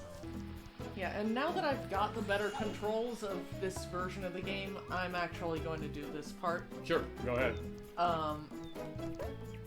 I just didn't want to deal with the difficulty of getting the key and then getting back here. Sure, and we tried. I mean, she tried as far as all the unlocks as far as the Saturn. I did on PlayStation. We didn't have much luck. So if nothing else, we showed you what the struggle was, but also the case of saying, okay, sometimes as simple as something like this to enhance it. So in that case, it's really nice. But that's the other thing about this. I think they understood the strong game design they had underneath this, and then saying, what can we do with how we enhance the controls? Also give you the way to play it the old way if you love the old way of how it played, and you know the way that played. Nocturne does know the way that game plays for all the time she played on the Saturn. So she understands exactly how it plays going that way. But then saying, let's make it so that that great game design still goes with the new controls, and it's a case where you do still have to step up your gaming in the right ways, and even the parts where it seemed like maybe there were cases where it felt fair before, but here it feels more fair. Because you maybe, I don't know if maybe it's one of those cases where you're more willing to say, when I made a mistake, I'm willing to own that. Yeah, maybe also, more than even the other. Also, like, right here, in both the Saturn and PlayStation versions, I basically couldn't get the camera to work the way I wanted it to here. Mm-hmm. Now, hello. Yeah, it's great. And to be fair, it's also a case where I think we both agreed on this, the idea that we understand why it was designed the original way. We're not necessarily saying that they... I mean, okay, I don't know necessarily if there are other games, Chad, if you know, if we're to lay it on us, games in 1996 and 1997 that were 3D like this, that had a camera system where they went through the wall, and it's not a case where it got stuck as far as how it was, which made sense, because I think they were treating the camera as like a physical entity. I know Super Mario 64, which we're playing next year, that game does that and has a narrative reason behind that. But also a case of them saying, well, if we could do it differently, maybe we would. And I think in that case, that's what's interesting here. Thinking, okay, I understand why it plays, or we both understand the way it plays the way it did as far as before, but now seeing that after 28 years since the original game, the idea of where have advancement's gone, and then are we not looking at it saying, like, oh, we can take this great game, retain all the things that people loved about before, but then say, let's enhance this, let's enhance all these things, and it makes it an even better game. I mean, it's not a case where you're losing the experience the original had, and I think that is such a tough balance, and I gotta give Argonaut credit for really getting that. And I think that's the thing, that's the surprise to me of this HD version, above anything else. Although I can guarantee you that I would have died a couple times on that room that I just completed. On the other versions? On the retro versions. Sure. But I mean, there's still cases in this game where I died as far as even on this version. Even as far as when you get to Worlds 3 and 4, there's parts of theirs where I was making some of those really long jumps that, I was still dying a decent amount, but also a case of, oh yeah, I just missed that jump, and I also felt like, alright, it's like the old way, but a case where, you still have to be set that way. In fact, Nikki came in on chat on the last part for that. And, or for this game, I should say. We'll also see how she handles this, because, she's like, it was a pain in the ass to do on PlayStation, but she did it. This is a different room. Oh, it's out. Okay. Oh, you're right, it is, but... You're thinking of the one from the second secret level? This is still the first one. Okay. That being said, it'll still be pretty easy for her to get up this compared to how it would have been on the other versions. Oh, yeah, absolutely. Yeah, Nikki, we talked about this. In fact, you said to Nikki in particular last time when we did the show of Part 5, she said, this game looks like it could be kind of difficult that way, and you openly said, if you're interested in this, you might want to wait for the HD version. I think we have our answer saying, that's the way to go. Regardless of what we get it on. And if you're a Switch-only owner, you're going to be fine, because Gemini96, he bought the Switch version. We were running this through Switch 2, so this is like another Switch 2 Chronicles case of itself, seeing how does this run on Switch 1, or Switch 2, I should say. Well, I'm not the right person to ask because I only played this on Switch 2. I bought it on Switch 2 and that was it. But Gemini96, he played it on Switch 1, and I asked him point blank the other day, I said, based on what you're seeing of me running it on this system, do you think there's any differences in terms of performance? Not a 1. It seems like it's 1-to-1. It was running this way on the original Switch. I said, alright, there you go. So it's one of those cases, no matter what you get this new Croc version on, you can't lose. Every version is going to be a case, from what I've understood, where it's all going to work. Whoops. Well, I died. But you'll get more lives as far as how it is going up, as far as what you'll be able to get. As long as I make it back to the top. As long as I get both of the lives without dying again. Uh-huh. Although, it takes a while to get up there. Yeah, although I'll ask you this, since you did make that fall, it's kind of good to see that only because, I'll tell you this, if you're playing the PlayStation or the Saturn, would you have been feeling madder if you missed that jump? I'm sorry? Would you have felt more angry for missing that jump on those versions compared to this one, just because of the controls? Probably. Because as you saw before with some of these things, there's much more of an effort, much more of a nerve of saying, like, oh no, I'm going to be able to make this jump right. But, in that case of this, she was able to. And in this case, it's no, it's like totally effortless. It looks totally effortless on a part to run this. And I love being able to, freely control the vertical angle. Yeah. And not just the horizontal angle. Like, because in the original, you had 3 vertical settings. In this one, you can adjust it however you want, and it'll stay there. Well, yeah, I mean, nice. the vertical adjustments would stay there in the original too. But any adjustment you make will stay there in this one. Mm-hmm.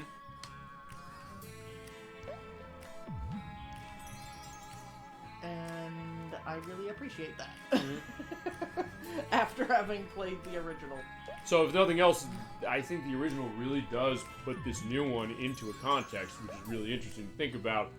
And also that case of saying, well, when it comes to something like this, the idea of understanding how it was before and really being able to appreciate what this new version did. Good job. Ending with 4 lives. Okay. Alright, next up is the Twisty Tunnels. Yep. And there's not Q-Bert again. He looks maybe more like Q-Bert in this because of the orange. Because in the other ones he was... Okay, on Saturn he was more of a red. On the PlayStation... I still think he was kind of an orangey color. Kind of an orangey on Saturn as well? Yeah. Okay. That means that I can also have a picture of how he looked as far as all of them. Also in this case, because he's near the lava, the way the lighting is reflecting off of him and Croc, definitely gives it more of a orange, or a reddish-orange sheen as it is, we're saying. Anyway, Yoshi here with Gemini96. So good to see you tonight for the finale of Croc Legends of the Gobbos. We have looked at the PlayStation and the Saturn versions as a bit of a point of comparison. We're at the HD version. So, the star of the show, you were just in time for the purpose of us going through the rest of the hidden levels. I unlocked all of them today. Okay, not just one of them. This thing looks hilarious. It's like bright pink and purple. Yeah, which I don't think it was when we looked at it on the other versions. No, it wasn't. There you go. So good to see you tonight, Gemini96. Feel free to let all of your memories Hello.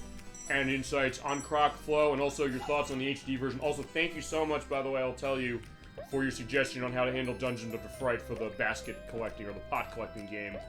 Using the old controls.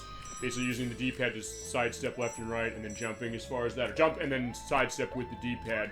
I was able to get it beaten today before the show, so I owe you for that one, for sure.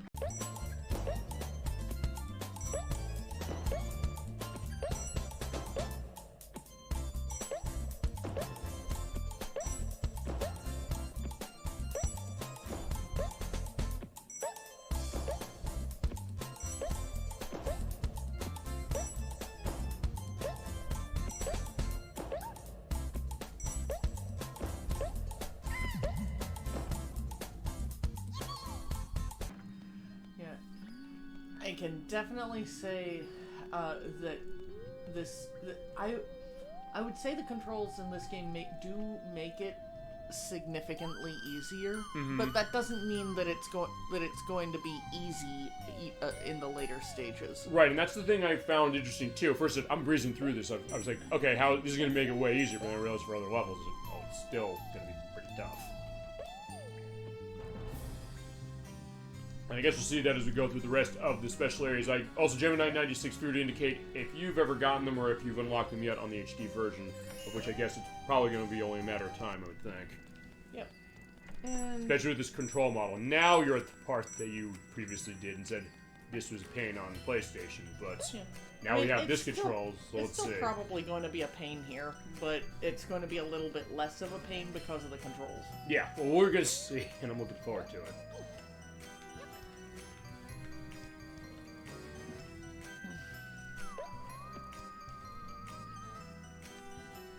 Like, the camera is actually not as cooperative here because it doesn't automatically follow Croc to the same degree as it does on the original versions. Okay, is it also because technically isn't the camera moving as the platform moves too? Or is there something else you're getting a sense of with that? I mean, in the other versions, the camera would really try strongly to stay behind Croc. Okay. But as you can see here, it's not doing anything. So it's one of those you have to control the camera basically the whole time cases. Yep. It's like Super Mario Sunshine as an example, or Splinter Cell. But Splinter Cell, there's not much platforming going on. I would say the controls make up for it. But now that I'm doing this room, I would say that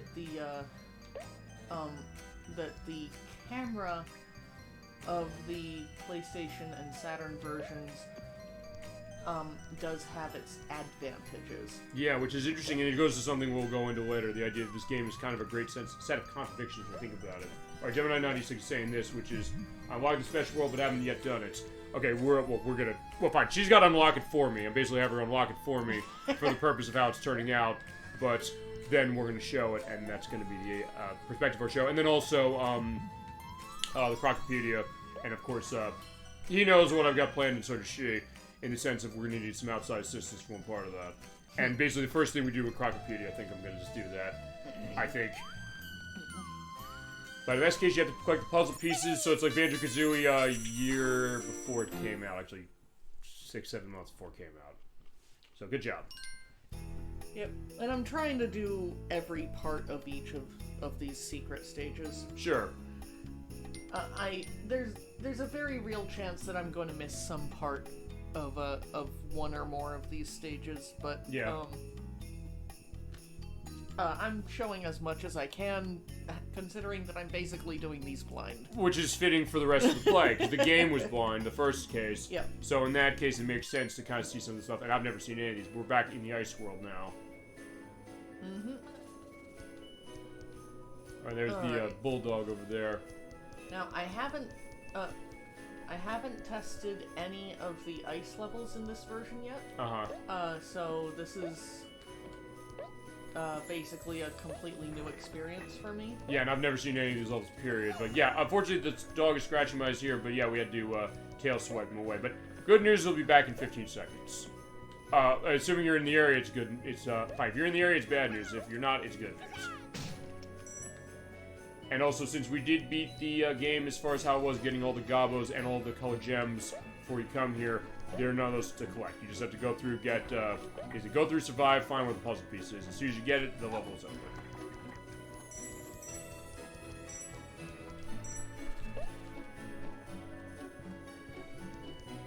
Also, Gemini 86 is saying this. Moving platforms are difficult because they move you when you're above them as if you're already on them. Is that you noticing that as well? As far as in this one, on any of them, Gemini 96, feel free to go into it. As far as like which, I guess it's every version, maybe also on this one. It sounds like that's kind of what's going on for you earlier, so you were saying. Yeah, they move you when you're above them as if you're already on them. Okay, gotcha. Yeah, that's also different because they're going up and down in maybe a little more rapidly. Okay.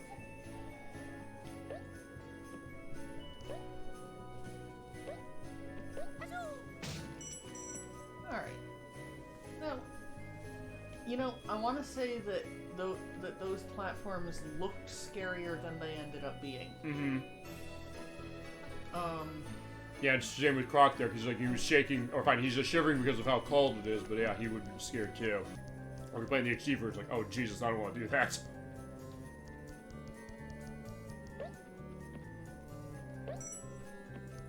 Okay, this is interesting. Because you know how we had some cases where you're sliding down a slope that's on the side of like a lava pit or a mud pit or something like that?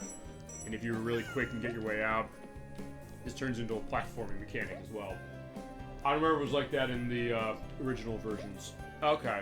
So maybe something unique that this game's doing. Because as you said in the last area, saying something weird, the fact that the way the camera's going, it's better, but also because of the way it had followed you on the other ones, that it made it easier to handle, paradoxically. But as I said, that's the interesting thing about this game. Yeah, on the other hand, versions. Yeah, on the other hand, spinning platforms may as well be completely static. In this version because of the new controls. Okay. From what I'm noticing.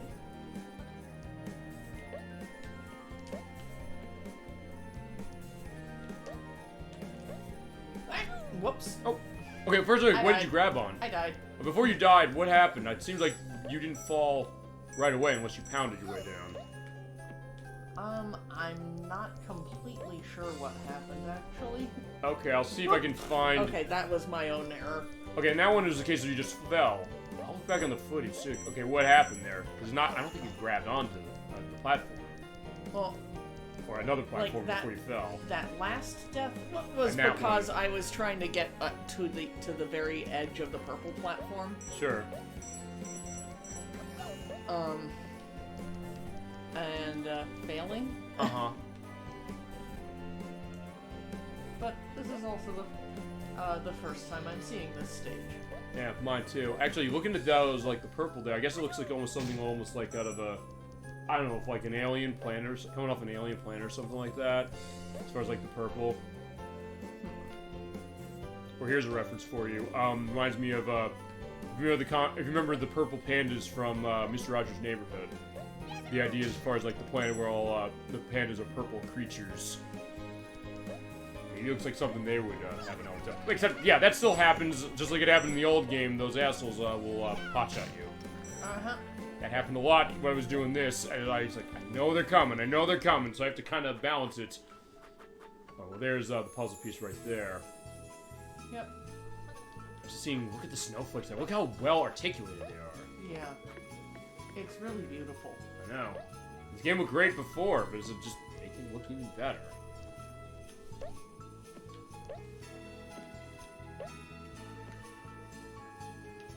Now, it looks like there is no hidden room in this one. Okay, so this one's kind of a bit of a straight shot. But there's a life, at least. Unless I'm missing something. But... I don't know. I mean, it seemed... Yeah, you went pretty straight for this. So, I mean, it seems like it's not really... I think you're right. I think it's just that one life. Yeah, if I'm missing something, I'd love to know. Unless maybe there's a door by the side of that, but I don't know. We'll see. Also, just to point out the hanging. He does still move the same speed. So remember that level in World 4 where you have to crawl across, then there's that enemy that can catch up you quick? It's still going to be a problem on this version. And you're right, there's nothing there. So in that case, you do still have to be on your game. When I was doing that, I was thinking, like, I remember Nocturne going through this. It's like, now I get to feel that pain, too. But good job on this one. Alright, so next up, what do we got? Alright, so that's 3 down. Mm-hmm. Also, they do change some of the level names. Riot Burr in this version is called, go down to 5 just for a sec. Say No Snow. So they changed the name of some levels, but not a whole lot. Okay, so next up is Ice Bridge to Eternity. Has such an element of finality to itself. It's like, yeah, don't worry, Croc. I mean, it is getting colder as far as, like, the cold nights as far as, fall is concerned, but, he'll be fine. I do love it that jumping completely, like, even just jumping vertically completely stops Croc's ice momentum. Uh-huh. Which I think it did in the original. Oh, it does. It did. That's what I thought. That's how I tended to control him. In the ice levels, but I love it that the controls worked that way. Yeah, I mean, it helps, I think, because in that case you can say, all right, I'm gonna slip off. No, if I jump quickly, I'll be okay. And to be fair, that's how it works in a lot of games with ice physics. Are there games you can think of where it doesn't do that? I can't think of any off the top of my head personally. But in many games with ice physics, I love it how jumping can usually really help you slow down your momentum. Okay, well actually, I don't know if the Donkey Kong Country games do that, or more regularly, Donkey Kong Country 2. Oh, okay, look, did he hit you? It looked like he hit you, and, okay. I'll take a freeze frame of that scene. He did not hit me. It looked like it went right at you, but I'll take a picture. He threw it, but the arc took it below the platform. Oh, great. So, fantastic. So, you missed totally. Yeah. I'm glad you saw what happened.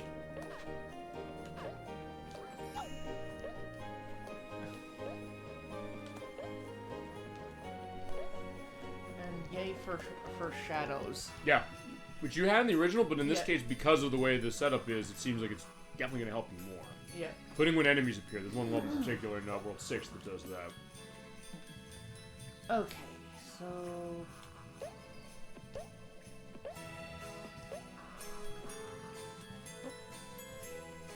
Oi! Get back here, you asshole. It is something that people who made this game would say, the Oi case. That's absolutely what they'd say as far as, those Dantinis. I guess they're like the remnants of, Baron Dante. Maybe like Team Rocket in some of the Pokemon games, like when Gen 2 came around, the idea that they didn't know that... No, they knew Giovanni was gone, but they said if we take over the Goldenrod radio tower, they're going to say he'll come back. And they're like, no, he's long gone. Whoops.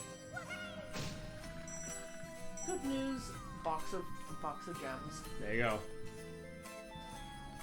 Okay. So this is just going to take me around. And there are those... Okay, those things, I don't know if we talked about this when we were at Dungeon of the Fright. Are those spiders? What do you think those things are? I think they're meant to evoke a spider. Okay. Because I was asking, actually, Gemini96, I was asking you the other day, what are those things? I don't think we knew. I said, I guess it's like a spider because it's hanging from a sort of web, but it didn't look completely that way. They don't have enough legs, but I think they're meant to evoke a spider. I guess so.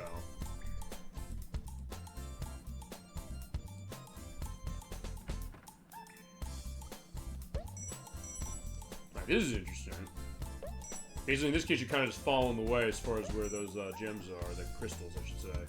Yeah, the gems are the things you collect as far as in the stages to open up the doors. These are the crystals.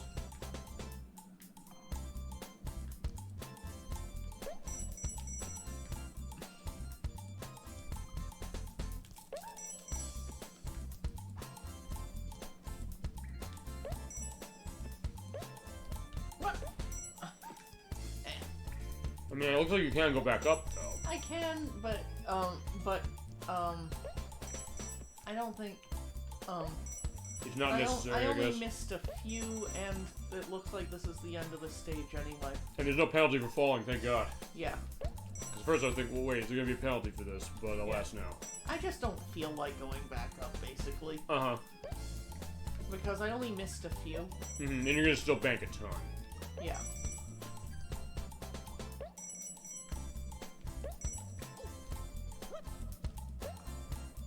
There, good job. Like, we're still getting an extra life out of this. Yeah. Because it is 100 dual life, just to reiterate that, because it's been a while since we played it. Actually, it was on this weekend last year that we last looked at it. So fitting that we're coming back to it right now. Yeah. Okay. Alright, so World 3, the desert area. Yeah, and I'm going to take a pit stop here. The Muppet Mania. No pun intended. Or maybe it was a little bit, but well said about that. Muppet Mania. This is the first level she went for when I put this in today to say, let's do some audio checks on this, and there's a couple levels. Let's take a look at this level.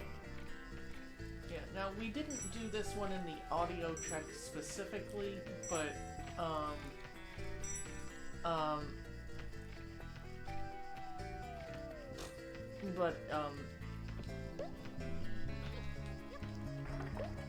it's still, but it was still the first level I went to because I wanted to see how they handled the lighting in that really dark area at the but in the last room. Yeah, and I was curious too when I played through the game, because as I went along, I said, okay, how are they going to handle this? What's it going to look like? And yeah, the answers are pretty interesting to see.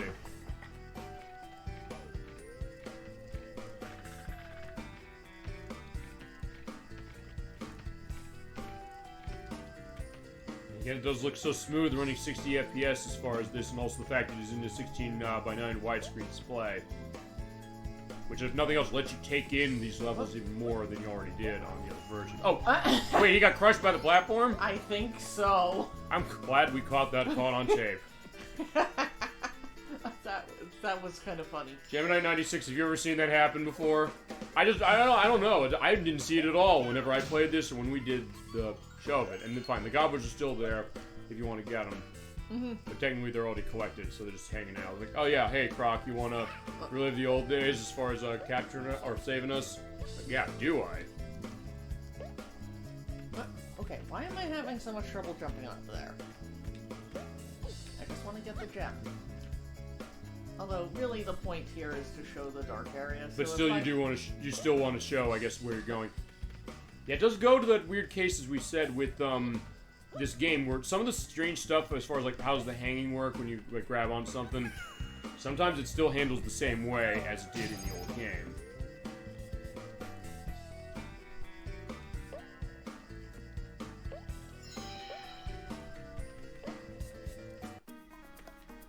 Yeah, because here we are. Here is one of the dark areas, but there's another one coming up. No, I haven't seen that, so Gemini 96 is saying with the sheep laugh. It's like, okay, glad we got that caught on tape. I'm so happy we got that caught on tape. It'll be a Twitch site cut out on top of that. Because only on the show do you see stuff like that. Yeah, because I definitely didn't attack that one. Right, so yeah, I think it's... Is it technically the only... I mean, I think it's technically the only enemy throughout this entire game who did not die to the hands of Croc. Although, fine, the bosses don't die. They were transformed into something, and they transform back into what they originally were. And I guess... Oops, you know what, I'm just gonna go straight to the dark area after showing that the thing still exists, because I completely forgot to,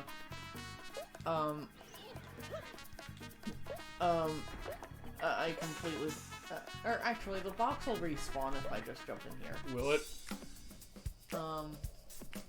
Actually, yeah, maybe it will. We'll see. Yeah.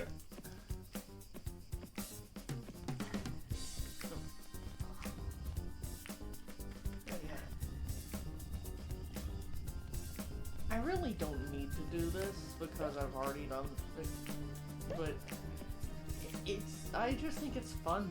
It's also worth showing off again some of the stuff you went through the old way and saying what is the new controls and the new setup as far as what does that really do to this. It makes it way easier to get some of these things.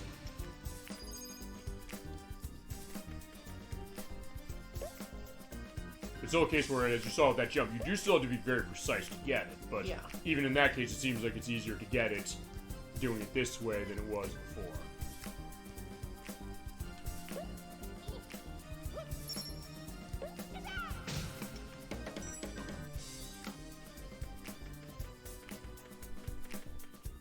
And also the other thing worth pointing out, well, a couple things. You're seeing, I think the other versions had this, the 32-bit editions, where Croc had left footprints in the sand. I don't know, did it? You remember I do remember seeing his footprints, but I don't think they had quite the level of detail as they do here. Yeah, definitely not. And also the stuff with the tar pits, and also the fact that on top of all that, there's something else this game was doing as far as its visuals was. The thing with the lighting, which is still not dissimilar to how the original games were, but also cases where you can see more from distance than you could on either PlayStation or Saturn. Dodged the whirlwind. Okay, no, the box does not respond. I forgot to... Wait, can you grab on that one? No. Oh, wait, not it. It's a little bit too high. Yeah, but just so yeah, I missed a gem. Okay. But the point of this is really just to show the next, the final room of the area. And also show how the swimming controls get improved. Yep. Do you think they're better? Yes. Alright, tell how.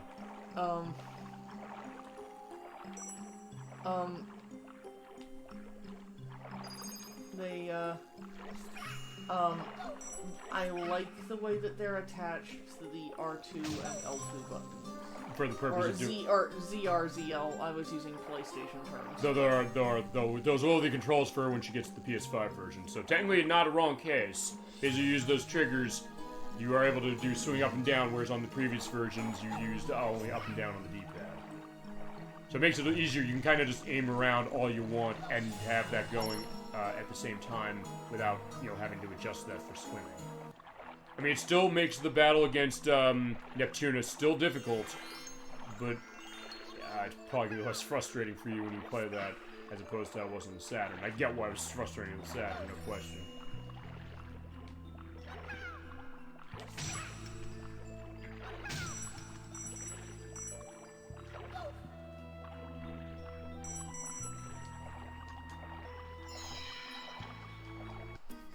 Alright, here we go. So yeah, on the other versions, it was interesting to see this because, okay, the heart shows lighting now, which I don't remember if it did on the PlayStation.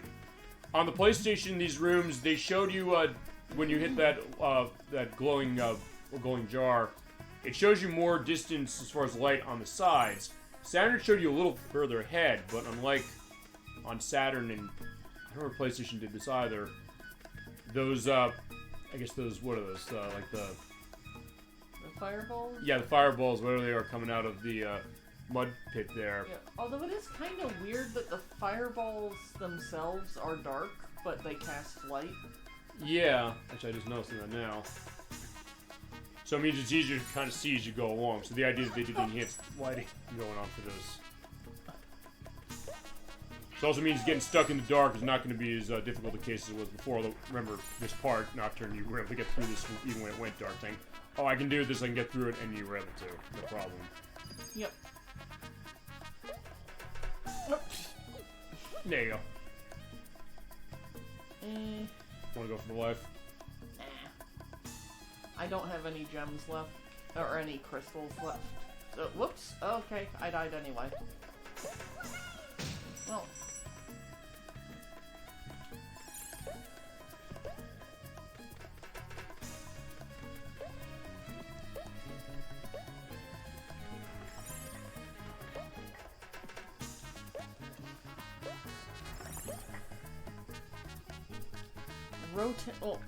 Revolving and rotating platforms are much easier to deal with in this version. Yeah, definitely. Of what I played it too. There you go. Because I missed the blue gem because I was a dingus. We'll see it later. or go back to didn't you? Well, it's just another ghost challenge. We don't want to do that. No. They're easier in this one, including one of them where you can jump off to the right side and grab on, which I think you tried to do in the other one, and either you missed it or you can't get it. I'm not sure. I think you could. I don't know if you can get it in that one. As we're in Arabian Frights, is what this one was called. Okay, it's dark outside. Okay, so that's interesting. Oh, and there's lightning. Okay, sort of flashlight when we're not massive. I mean, it's lightning, so I guess it kind of makes sense. This is interesting. Yeah, it is.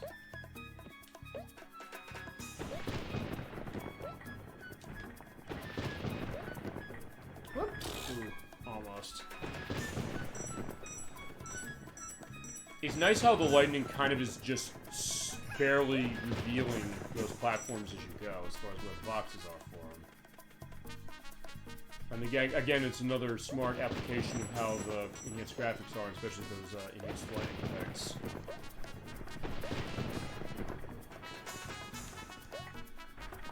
There you go.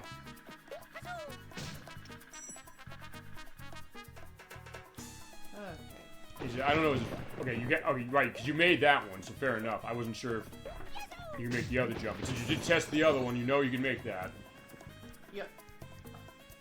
But you do still have to be exact. So you are seeing exactly how, even with the enhanced controls, there is still going to be a challenge. Oh, yeah, that bastard's, I can see his eyes in the shadow. Look at that. Yeah, yeah. I love that. It's like, oh no, he's looking over there, and you know, as soon as you jump over, he's going to start shooting at you. You can even see him from here, just barely. You're right. I was just seeing Baron Dante's castle in the background up there at the top, which, yeah, I didn't really notice that much when we played this the first time. And the moon, look at that, beautiful. Trying to goad him out to shoot, right? Yep. That sounds like a smart idea, which is what I had to do as far as those... Okay, there you go, or you can do that, that works. Oh, that worked great. Good job. And now Raspberry is absolutely deserved. And he's dead for 15 seconds. Oh, he's got that one. All right, you can get this one too. Perfect. Asshole.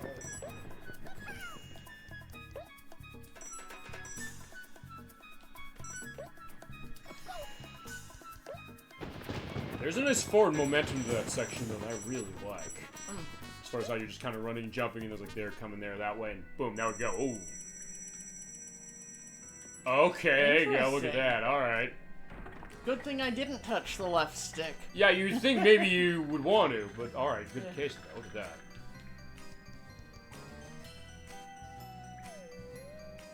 You're gonna be an asshole, aren't you? I guess so, unless you can kind of. I completely screwed that up. I guess here's the question: was falling better than getting shot in the face? Oh, wait, what happened?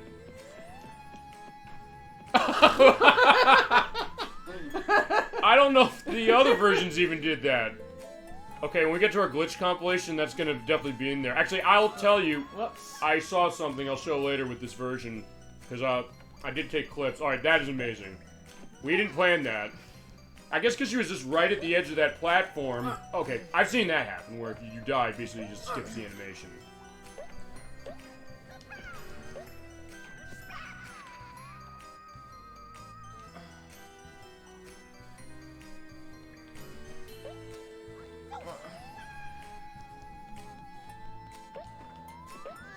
Alright, so one thing we're pointing out, yeah, go to no.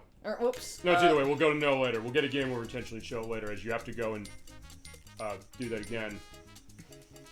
Because there's a game over case in this, as far as like a specific game or screen that's only in the PlayStation version and this one. Alright, I'm glad it was worth it just to see that, but also shows that even with better controls, yeah, you gotta be ready. It's still gonna be hard. And it was World 3 where I started to realize, oh, yeah, this isn't screwing around anymore.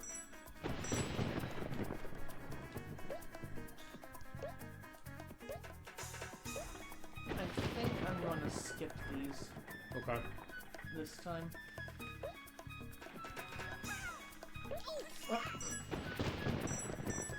Also, okay, that's one thing I have noticed as far as, I don't know if it's a glitch or not. Croc's animation when he's in flashing state of getting hit, he does run at a lower frame rate than the game normally does. Or that his model does when he's not doing that. I don't know if that's the case where they're going to patch that or what.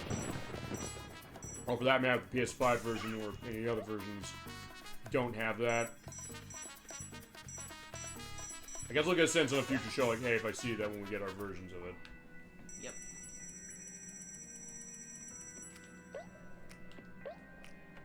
Okay. Let's try this again. Now I just need to not fuck up. Or not fall above anything else, because in that case you'll have the gems hit.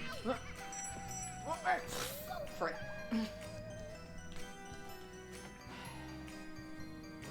The problem is I can't get to the guy before he hits me. And even when you're avoiding him, he is aiming in the direction, I think, where you were at. Yeah. So if you're too close, he's going to hit you.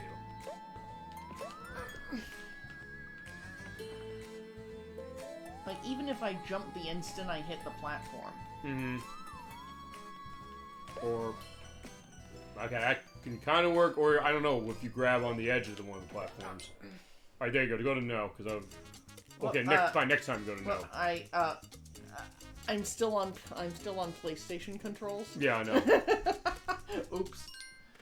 But I doubt that'll be the last time I game over. Yeah, because by the way, it's worth pointing out, if you do take a game over, it does not change the idea that you would lose progress. But, as I said, if it does, there is something to show that is only in this version, and also on PlayStation.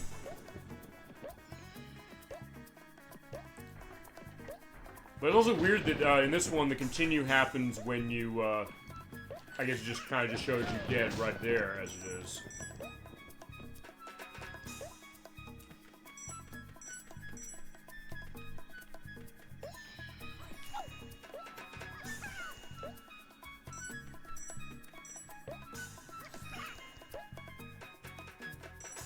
If you just keep the forward momentum there and jump at the very edge of the platforms, it seems like you'll always be able to dodge the fireballs. Yeah, that helps. As far as this, though, the only thing I can think of, aside from being really quick, is, I don't know, jumping on one of those and hoping you can hang off of it. But even then, I don't know if that's going to be guaranteed.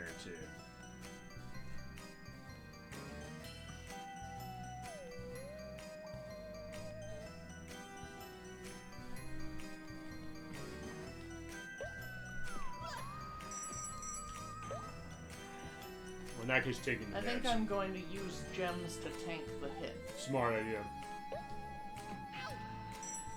It seems like that one's easier to avoid than the other one, only because it's going away from you. Yeah. You did get through whatever it. the case, got through there. And on your full set of lives, too. Yep. And more gems. Or crystals, whatever. They're kind of the same thing to a certain extent.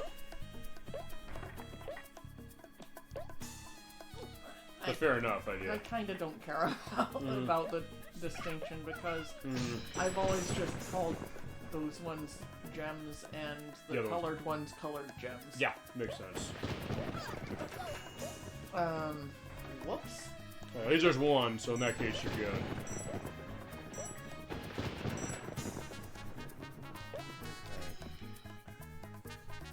I cannot see what comes after. Okay, that happened.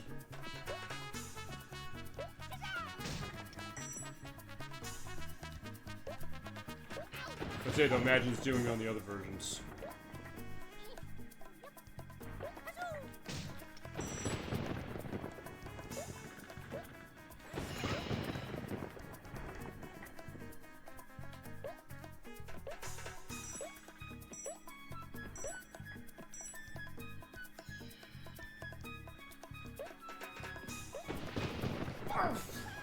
I was trying to do something that ended up not working. It seems like you have to be basically at the edge of the platform to make that jump.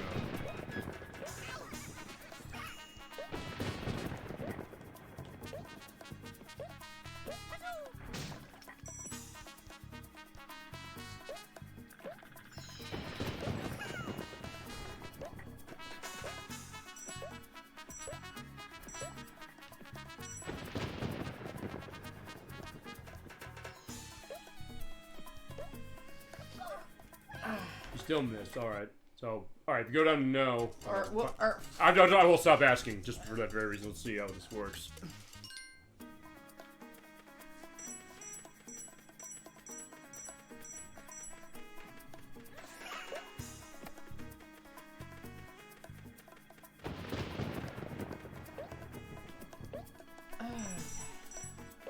I think she wants to beat this level with anything else. Because so far, this is by far the hardest one.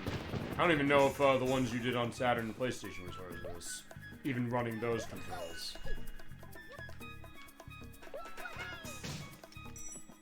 I think the biggest issue here is just, that is such a tight jump. Right.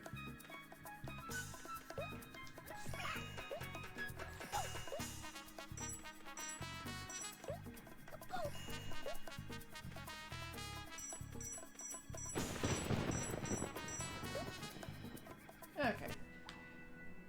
Now I don't touch anything, and then hop my way over to the door.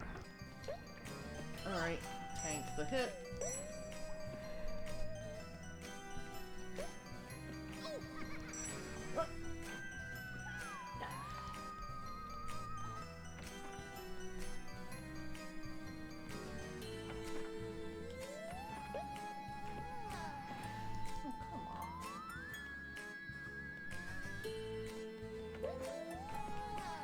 Oh, there that is again. Okay, so that's what's happening when you're at the edge of that platform. Okay, so here's what happens when you get a game over. Yeah, this is not in the Saturn version at all. He gives up and goes home. This is so sad as far as Croc that way, but either way. Okay. Are you sure we? Okay, yeah. Yeah, it held it. It also holds on the save screen to say how many puzzle pieces you've gotten. This one's hard. Actually, in this case, though, it does reload you with the amount of lives you had. So I guess before you lost them all here, all the other ones, in that case, I guess was good as far as like they continue. Yeah, although, honestly, the extra lives don't help me a whole lot here, because that one room, I need to go in with gems. Okay, well, if you do get through that and you're able to do that, it'll help the next part as far as doing that jump.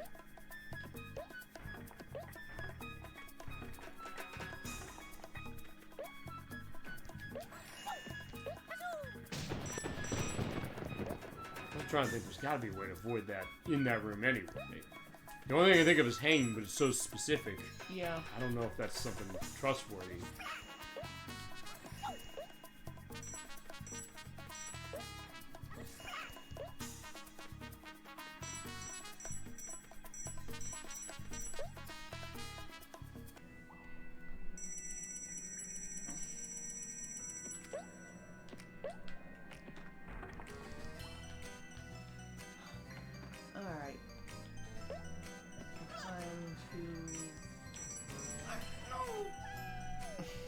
Okay. I think, because I need to go into that room with gems, I'm just going to exit level if I fail there. Okay.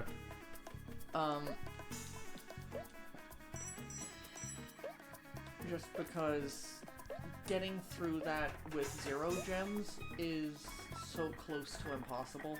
Right. With just the way the room works.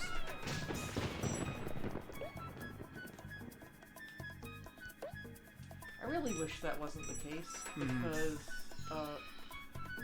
like, the guy actively aims for you instead of those guys who just kind of,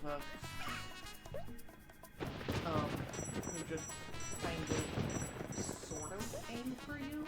Yeah, I mean, I guess maybe it's also because you have to be that close and you don't have much room to maneuver out of the way here as opposed to over there. Yeah, but like you don't even get a chance to jump before you get hit. Or rather, you do jump, but you don't get up high enough to avoid the ball. The only thing I'm thinking here is that I don't know if you go to you see where right there as far as where it's closest to the edge. Over on the right, if you go there, if that goes him out, you jump out of the way and jump on the platform. But that also seems that might be not enough time. Never mind. Oh, okay, that's one way to do it potentially. But now I definitely need to exit it. I was seeing if I could jump over there and then jump off. To get just a little more distance between me and the Adantini. Yeah. But nope, that didn't work.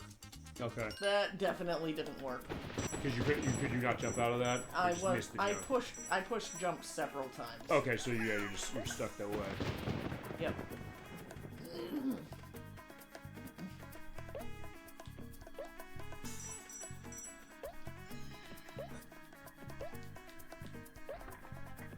Too much momentum there. Not that I fell, but I almost started to move a little too fast.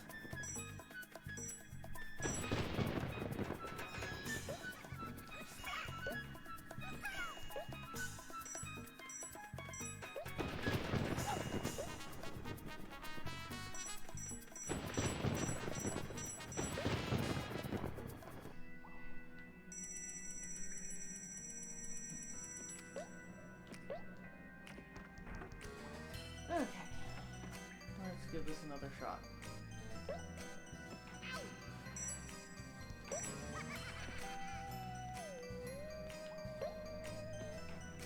Oh! It's easier to avoid him.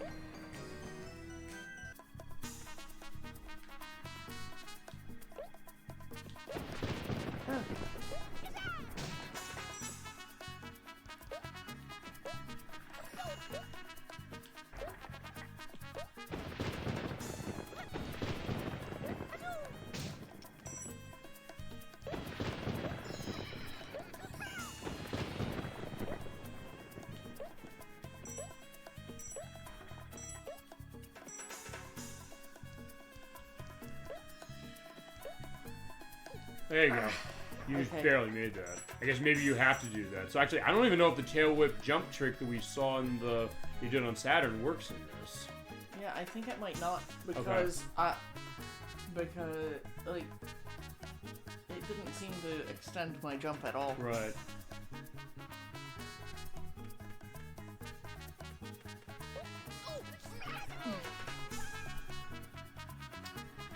Okay.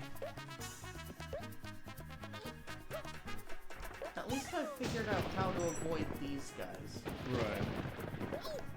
Or okay. Mostly. If I go at a slight angle, I can dodge them like 50% of the time. Also, the benefit there is that when you kind of don't necessarily need to, in the sense that you can tank it, and then the next case is always going to have a gem or a gem, whatever it is. Take your pick. I'm just calling them gems because it's easier to call them gems and colored gems. Yeah, fair enough. I failed to jump. So in that case, now we're seeing some of the same cases that go with this game. Well, still in the HD version, but it also means if nothing else is set, the challenge is still that way. No, actually, that was more of an I failed to time my jump correctly. But that also happened to the other one still. But I mean, the point is that now those things that go with that version are still in factor with this. So as I said, it shows if nothing else, this game is still going to be difficult. Oh yeah. In the way that you'd want it to be, but also most of the stuff that was really annoying about the original game is mitigated most of it anyway.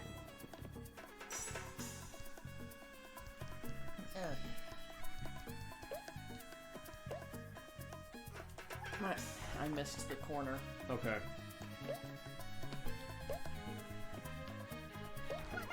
Alright.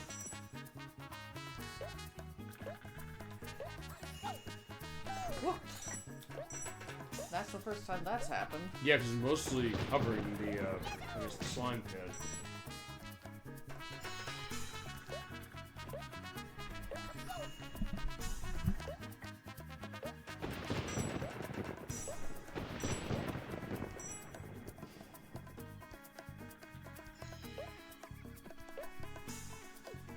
There we go.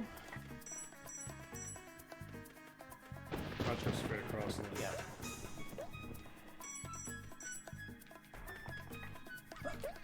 Okay.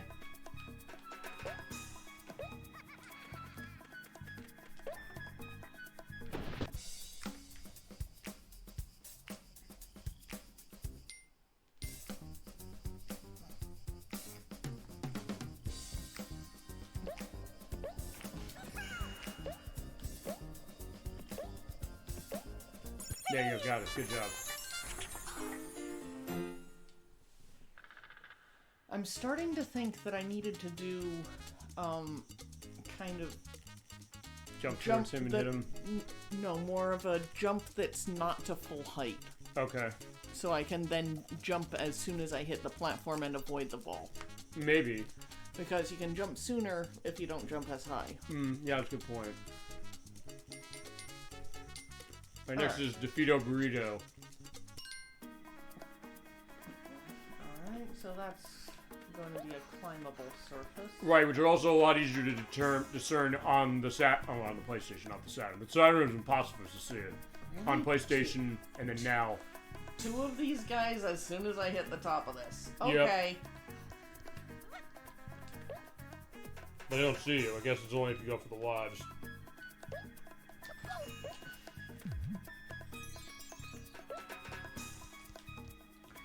Oh. Okay, well, at least there was the spare life.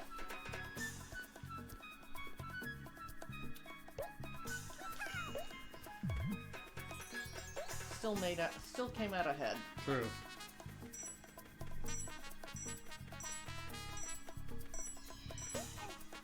Hey, what's up? How you doing? Oh, hi, Ruby XYY. So good to see you tonight. We're welcome to Super Bowl Game Saturday. We're an independent gaming show we do every week, usually, except next week we're gonna be off. But good to see you. We're playing Croc, Legend of the Gobbos. We were looking over the Sega Saturn version that we played to completion last year, and the PlayStation version is a little bit of an indication. And we're looking at the HD version. We're going over the extra levels and the final world for our finale. And okay, there you go. Nice.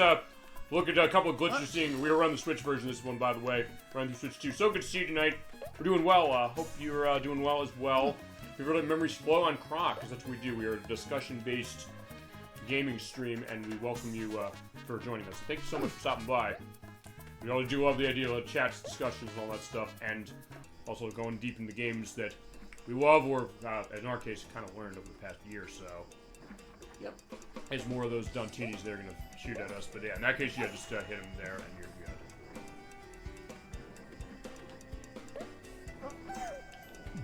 Well, Dig at the life. Whoops. Well.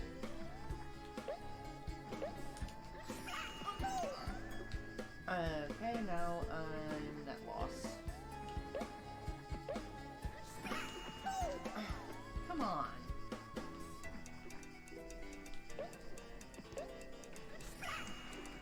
Also, just to reiterate, we are going through. I'm Captain D-Trag, she's Nocturne Flom, and we are playing this game, and we're going through these stages basically blind. We've never seen most of these. Is that right? Yeah. Okay, here we go.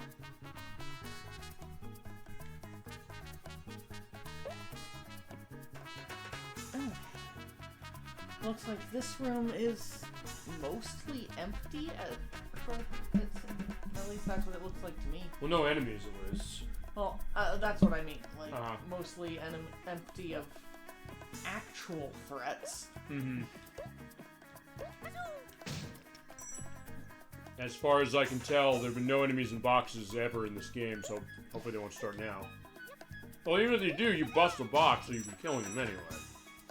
But I don't think they do.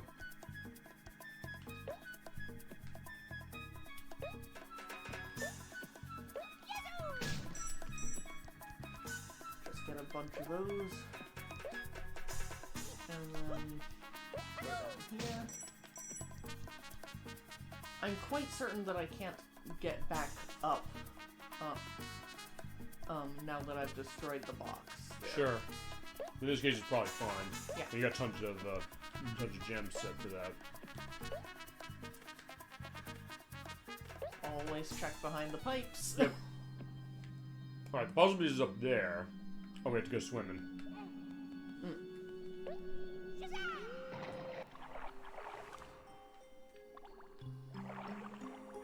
Alright, so a new swimming section.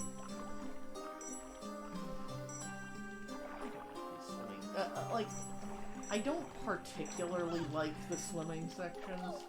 They're better in this one, probably, though, I assume. Oh, yes. They are.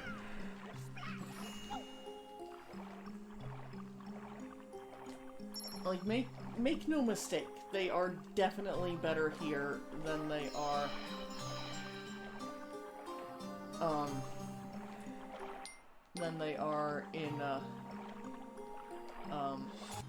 in the other versions. Mm-hmm. But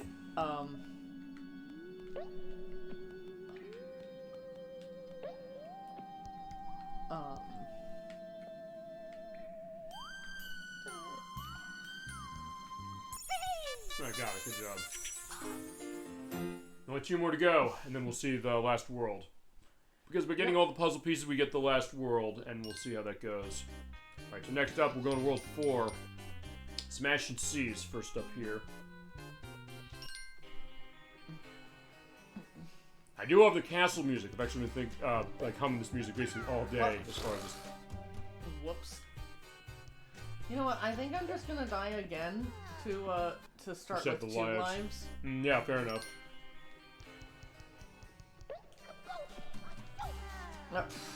What? Am I not? Okay, apparently he is. Not... I don't know if he's invincible. It's just that, or maybe I don't know. Maybe he is. You seem like you're really close. I think he's an invincible enemy. Okay.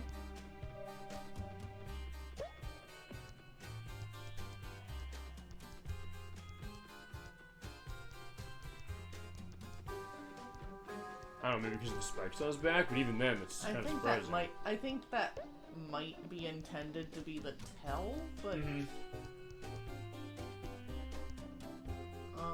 But then again, you just tail swipe from the front. I like this level, so Gemini 96 is indicating. I guess this specific level, or also just the castle stage. I love the castle stage. I love the music here. I've been humming this all day as far as how it is.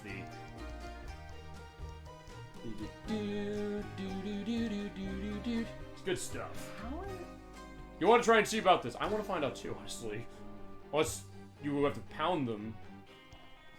I know the Grim Reaper guys in go back to Dungeon to Fright. They will they die to when you do a pound. Oh, he just. Oh, it's supposed to happen. Okay, that's cool. This one specifically. Okay, I kind of get that. And just seeing here, you can pound these, I guess, to make it so he doesn't watch where he's going. He falls off. And if you're close to the edge there, you can get that, and then just get yourself on the platform. Yeah, this neat. All right, because Gemini 96, you said you went through the extra stage, you just didn't do the final world yet. Yeah, this is kind of cool as far as the idea, but first thing, wait a second, how do we kill those enemies? That's how. That's actually kind of cool. Oh, the platform. Oh, the blocks come back. I didn't know that. I mean, they did call it Smash and C, so I guess that's what we're seeing.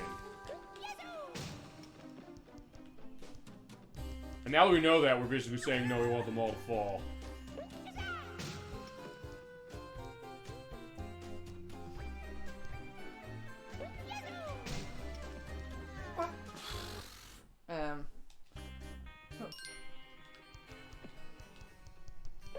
Well, now I can safely say that I can just run past everything up through that last segment. Sure.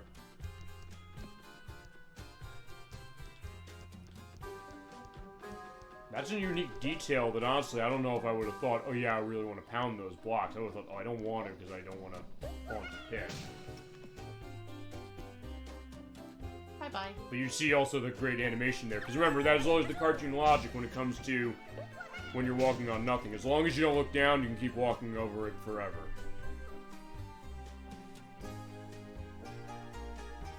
Okay, and this is still... Oh, wait, there's a key here? I forgot about... Oh, I didn't know. Okay, I didn't know because I haven't seen it. So where's the key? You don't kill all of them, do you? Maybe you do have to kill them all. That's what I'm wondering. Actually, the rare enemies, I guess, that they don't come back after you kill them.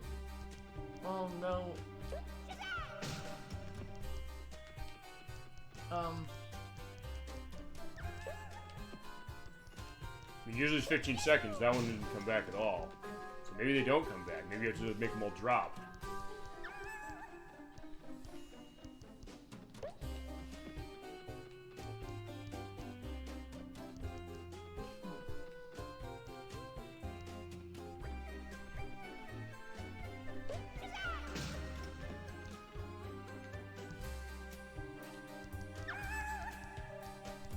Oh yeah, there you go. Okay, so yeah, you'd have to kill them all in the room. Actually, that's the first time in the game that they've ever asked you to do that.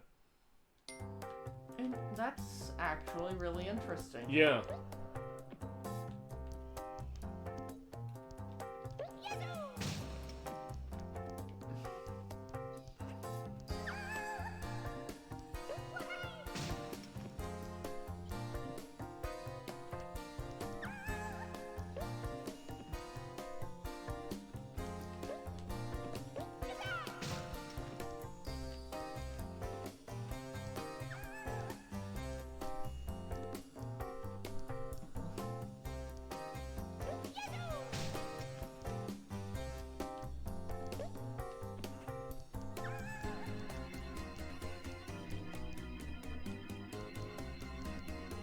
There's one more.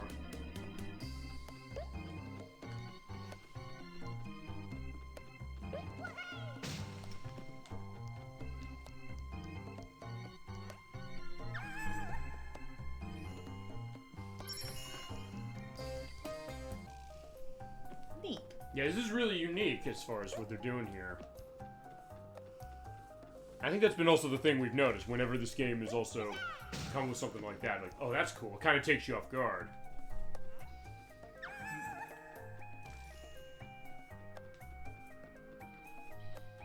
I mean, this definitely takes you off guard because they're used to enemies coming back every 15 seconds after you kill them. And this one's like, well, you can't swipe them. You have to take them out a specific way, and then use that to get the key to open the door. And also, the game is kind of telling you, in a sense, to do it, saying smash and C as far as the name. To give you a sense of, okay, yeah, something. I mean, that's definitely the hint. Right. Actually, I think one of the first cases where the hint is integral to the understanding of the level. I mean, okay, sort of. Because there's other cases where you have, they'll say, like, Platform Pete, for example.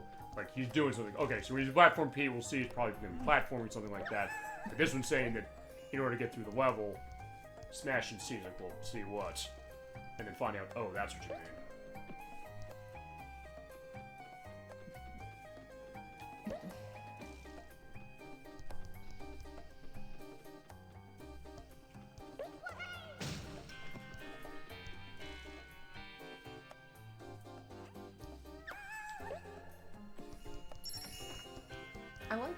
I do like the mechanics of this level. Yeah. I still think, I would still say Platform Pete is currently my favorite. That is a great level. We've talked about that. Gemini96 and I talked about that. It was a case where actually I was not on my lunch break with came with some of my other coworkers the other day because I had other things going on. I was really busy. I had to manage. But then when I came the next day, I was doing that, and then Chasm22 came by and said, "This is what Gemini96 did yesterday." I was like, "Oh, he was? He was doing this as well?" And that's why I learned, A, he bought this, and also that he was doing Platform Pete. So I was like, this is great. And even everybody else looking at it who hadn't seen it before said, "Oh yeah, this is awesome." Like the idea that I think people are seeing that, hey, there's some cool stuff Croc is doing, and also, there you go, we're all set as far as the puzzle piece right there. Boom. Also, this is gonna bring it to some new audiences as far as that as well, and even in cases like us where we played the original first.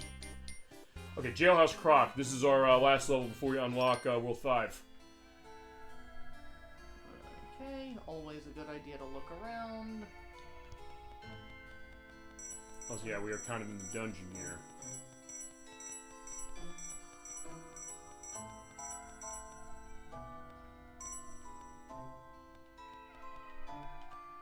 I just like how they keep the draw distance kind of short. Okay, no, not for something like that, but he's saying that, yeah, it's kind of dark and mysterious here.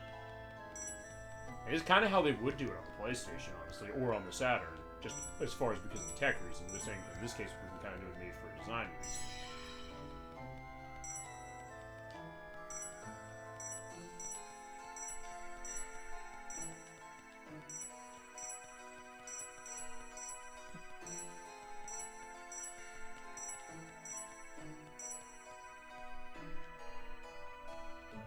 For eyeballs. Yeah, there's one, there's two. They're coming from each side. So yeah, before we officially start Halloween Block next week, even though we're not going to be live next week, and even though we started Halloween Block already 2 months ago, Yeah, talk about getting you ready for it for Croc. This kind of fits as like a Halloween block game in its weird way too, you know. Especially this area. Oh, it's the shrinking platforms, and Jesus, they shrink fast compared to the areas where they did in the main game. Damn. Okay.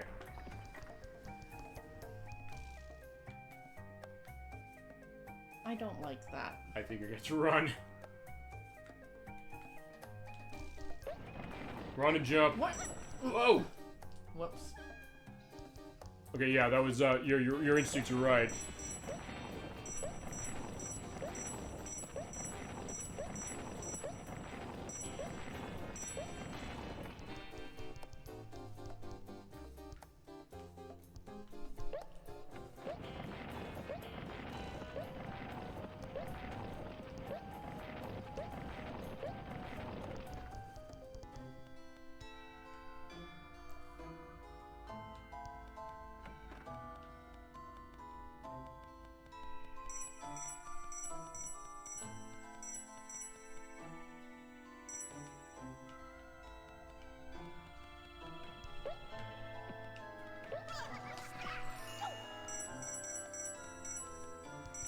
Yeah, we're both leaning forward. Yeah, it's one of those cases where I almost wish we had camera on for this one, which is that we're just leaning forward, kind of looking like, what's going on here? But silent as anything, and then I saw him shooting. Uh-oh. Alright. Good enough. I mean, this level does throw plenty of gems. Mm-hmm. I think I'm just going to ignore those gems toward the center of the room. And just grab the puzzle piece. And yeah. Good job. And with that... Alright, we get into cutscene. Alright. Okay, so we got the puzzle pieces. Yeah, what do these do?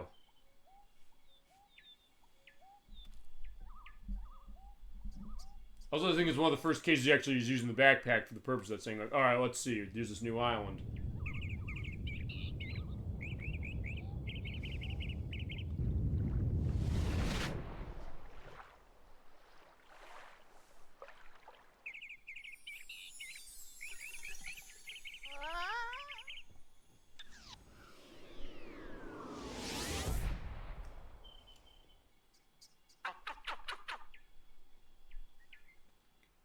We have a new enemy to go, and so the adventure returns.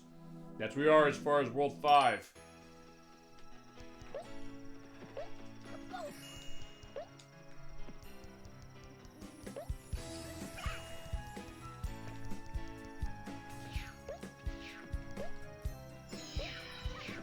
Like fire scorpions or something.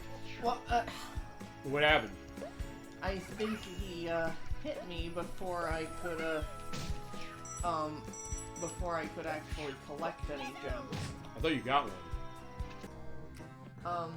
Not before getting hit. Mm-hmm.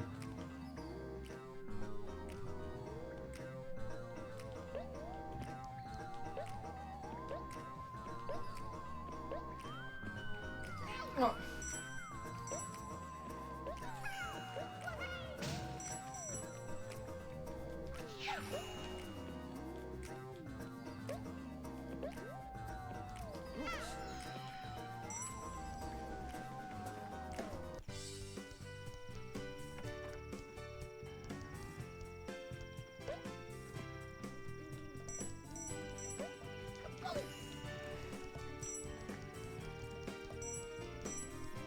Yay for Sonic logic.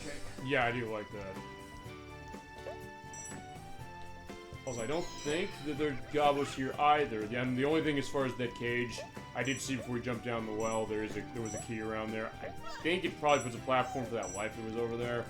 Honestly, Yeah, I think you probably could get it even without it, honestly. Oh, but those guys, they're back. It's worth pointing out, I did notice when I was doing my play on this, they will do that on an interval. So it's not, they won't necessarily, like, look for you for the purpose of it. Which I didn't actually realize until I was playing it myself. No, it's definitely an interval. Mm-hmm. But it's still kind of nerve-wracking. Yeah, even in this version it is.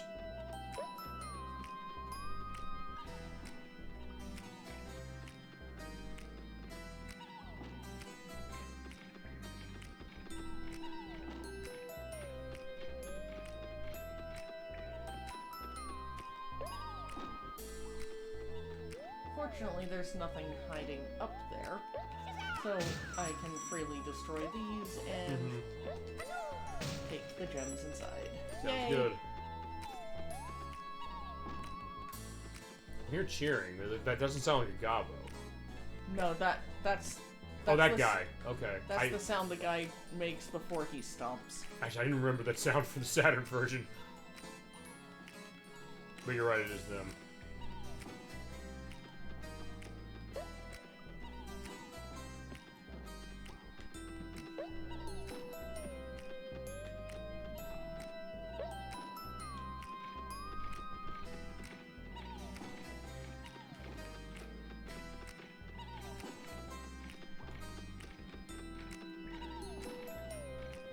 Oh, I see, it's when they jump.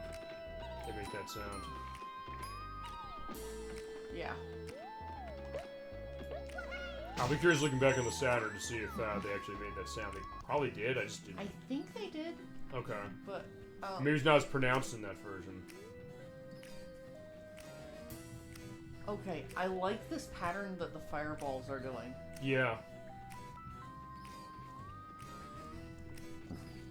Although, I'm going to reload this room because I think they might be a little out of sync. Okay. Yeah.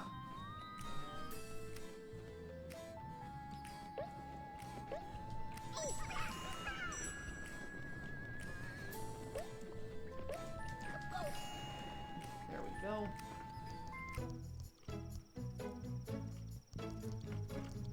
Okay, there's a climbable wall. I'm just checking around.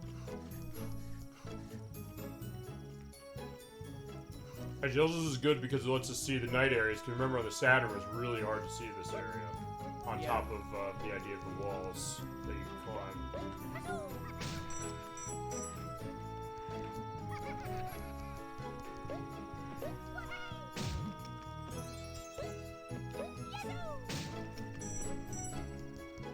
Well, at least there's a light there. That's good.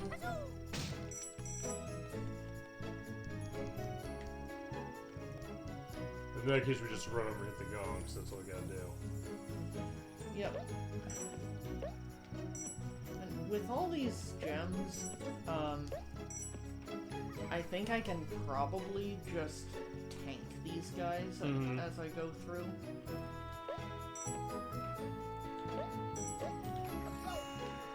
Or do that.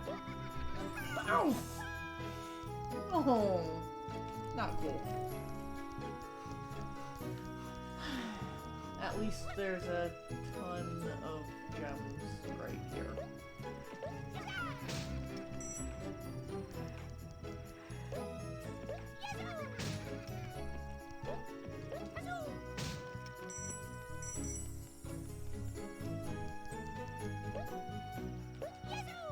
Like, there's no shortage of gems on this screen.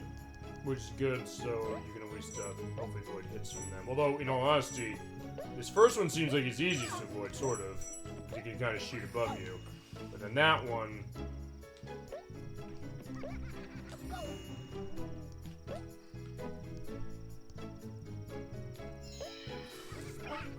There I go. Ouch. Yeah, right at the end. The key, by the way, is on the right if you want to go grab it. Ah.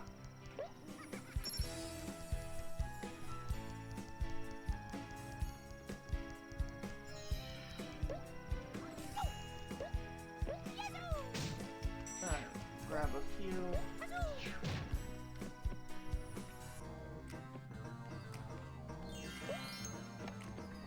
Yeah, Yep. that's all it does. But I think you could probably get it without the button. It would be really tricky. Uh-huh. At least I think it would. Probably.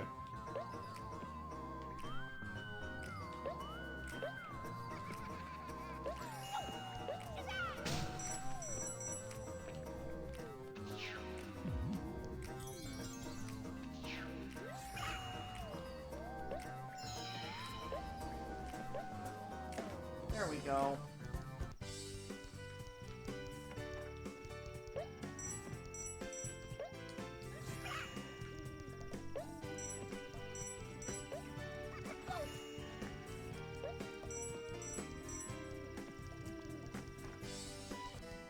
This time it's going a bit more smoothly. Yeah.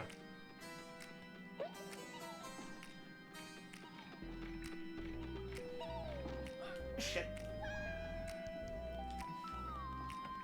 I just had to say something.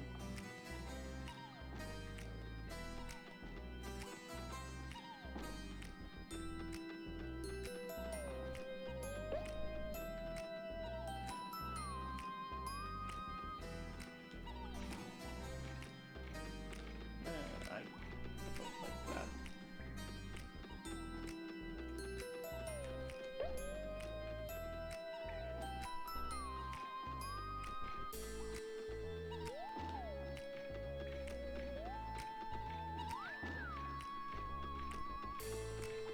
Yeah, sometimes patience, as you've shown with this game, is something that really helps out. Yeah. Because just kind of seeing what they're doing and then making a move. But here, for anything else, really. Yeah. I mean, this game rewards patience. Yeah, it does. It 100% rewards patience. And since there's no time limit, that's also the other benefit, so you don't have to be in a case of saying, oh, it's like Sonic, where you have to get to the end in 10 minutes.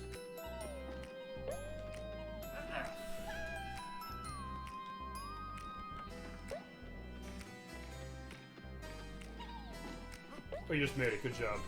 Or in that case, you can reward being hasty because you just made it, as far as getting yourself moving. Yeah.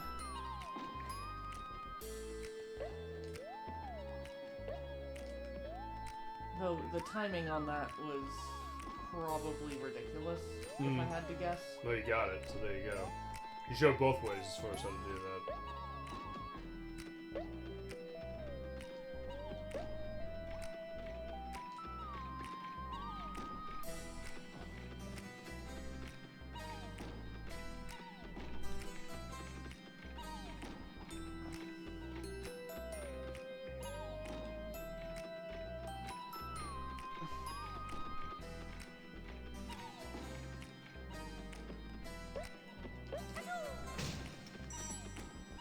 Alright. Let's try this again. Oh, great. Yeah, this room. part's not bad.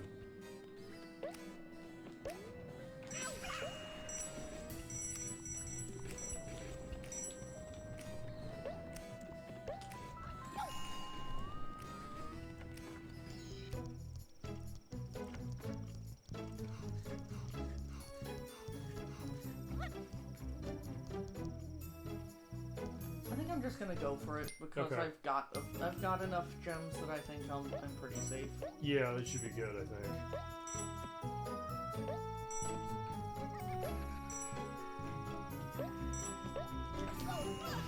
What? I'll look back on the video to see what happened. Okay. Didn't think that was gonna fail so badly.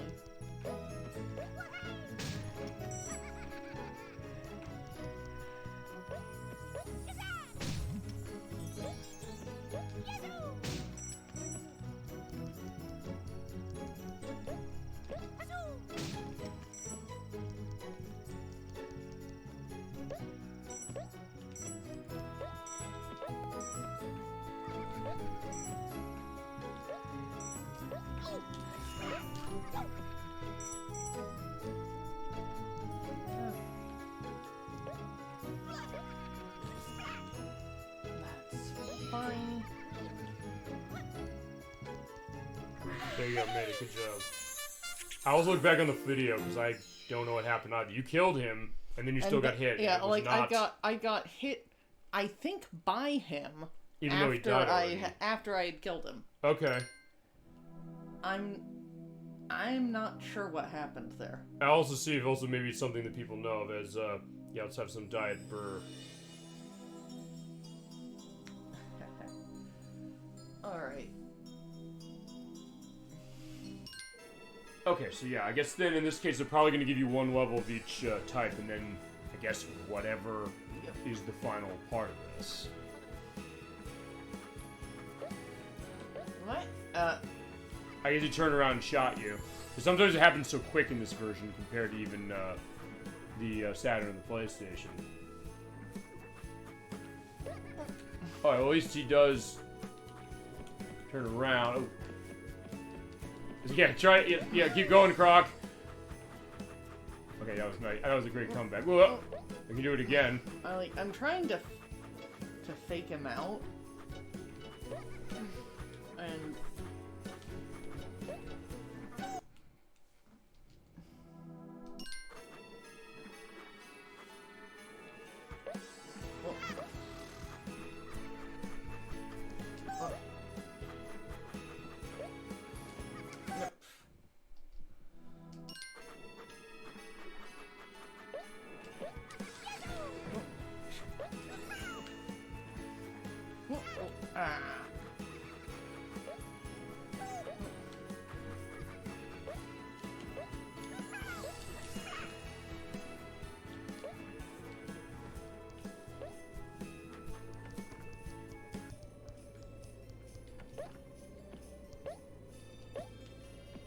although there's something we haven't seen tonight, the balloon.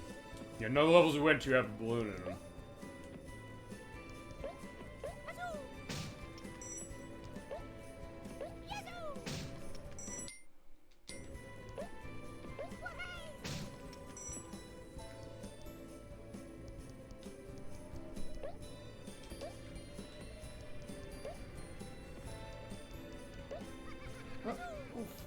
I messed up there. These levels are really hard. Insanely hard. I mean, see, we can say all the things we want about how great the controls are, but still, in this case, it means that it's still going to be insanely hard. Yeah, imagine doing this with the old controls. Okay, I'm just going to... Go back to the last level. No. I meant to, go back into this one. The benefit also of the loading being so quick, too. But even as I was mentioning, the idea that these levels are still really hard. Imagine doing this the old way.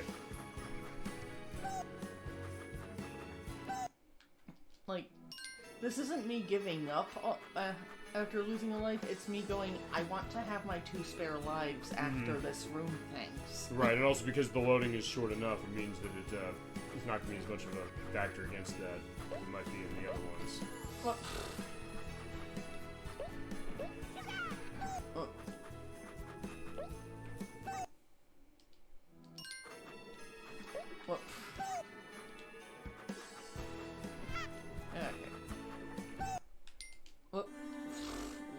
Well, actually, that's fine, because it does show this, which is that when you use it on specific levels, it just change the background as he walks away. Looks like it's based on the theme of the level. Yes, it is. Oh. I hate the positioning. Oh.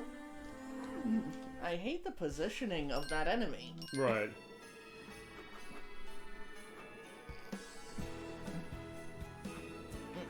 Yeah, okay, there's nothing in back there as far as it, because at first as soon as you did that, first I said, oh, check behind you, good point. Also, in this case, maybe get the life as well. If I waited for the platform to go back toward the life, the guy would shoot me. Oh, okay. It's not... I feel like that particular life is a trap.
Oh yeah, I don't know. I think did it do that on the Saturn, where if you move you move while you're on the balloon, you fall off of it?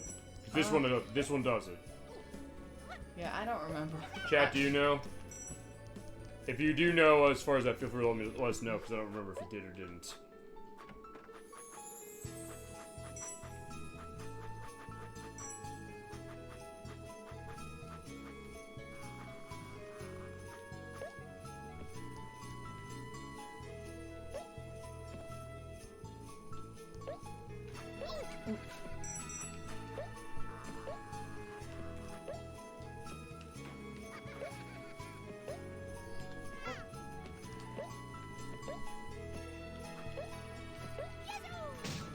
I'm glad that the end of these rooms gives you plenty of gems. Sure. I think, yeah, above anything else, this part of the game is basically making you say, yeah, you need gems basically every case.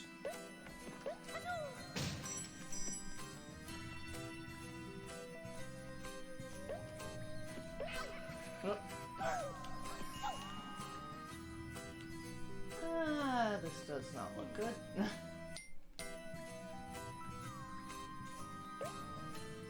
Especially when you have that tight of a jump to make. Yep.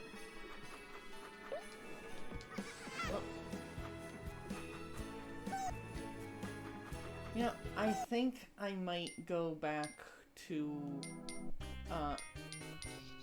a level where I can just get a few extra lives. You might want to go to 3, the Leap of Faith. That's on World 3. Yeah. Because remember, Leap of Faith has that platform you drop down at the beginning to get it. Over on the left. Yep.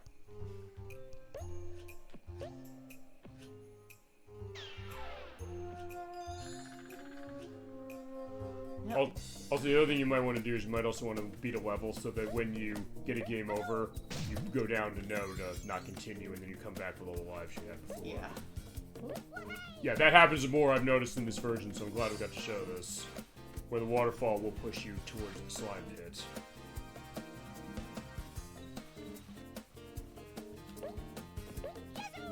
Like I said, also, I will say this, since we are going to be finishing this game tonight, if it gets really bad and Nocturne, you need me to do parts for this, I'll have my take at it as well. Sure. So I am still having tons of fun. Sure, absolutely. No, I get that. Because remember, it is part of the idea of, like, the blind look at the game.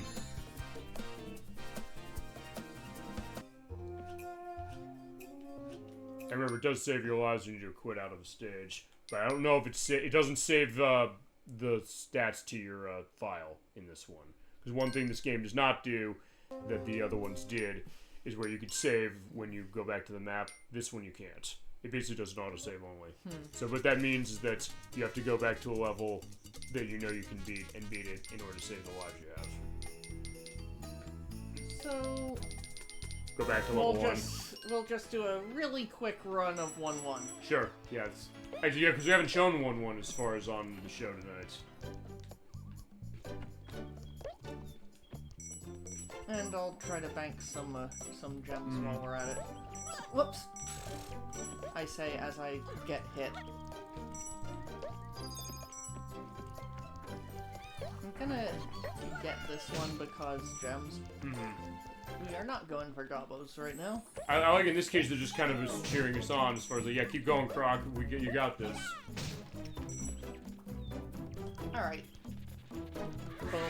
There you go. There. All right. I think I feel better having.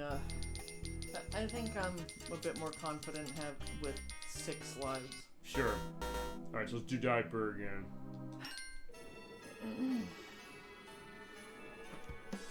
It's too bad there isn't at least one gem right here. Right. Also, if they wouldn't notice you when they're actually looking away from you. Uh-huh. That does seem a little odd to me. Right. Okay, oh, wait a second, that's a save point. Alright, so that's how you're supposed to do it, nothing else. That's probably how you're supposed to get the life without having him hit you. Yeah, presumably. There you go.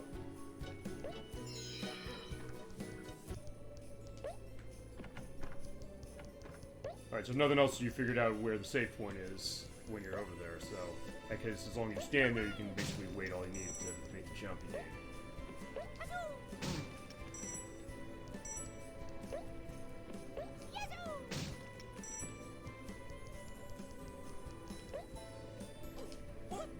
That was close. Yep.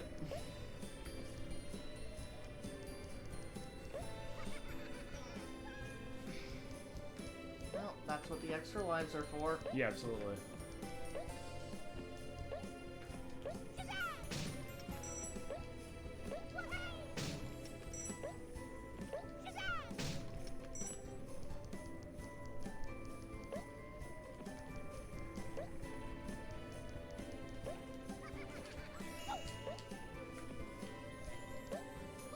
These are ridiculously tiny platforms, for considering that they also have ice physics. Sure, yeah.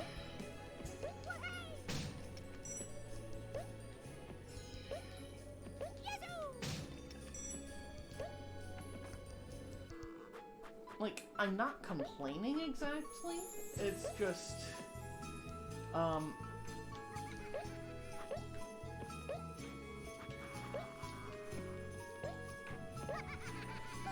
whoops.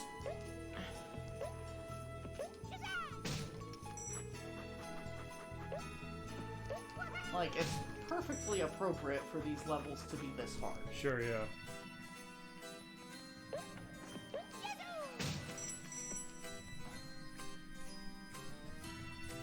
Every time you have something happen here, just keep telling yourself I could have been doing this on Saturn or PlayStation. Yeah. Exactly.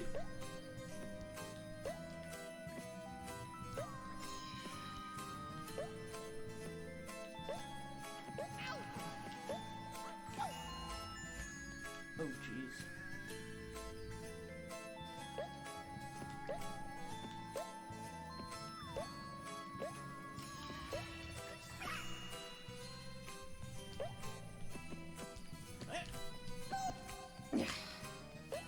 Well, that was unfortunate.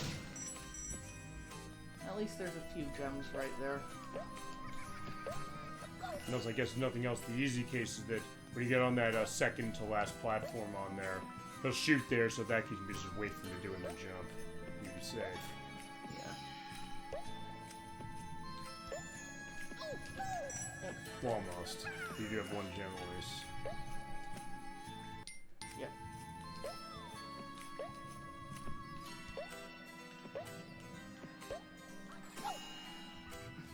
Like, as long as I don't fail the platforming here.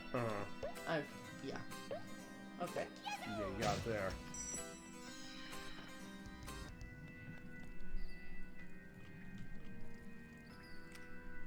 Okay, definitely fireballs going down that way. The Dantini. At least one Dantini. Oh, the flying one, right. I does too. I'm seeing down this too.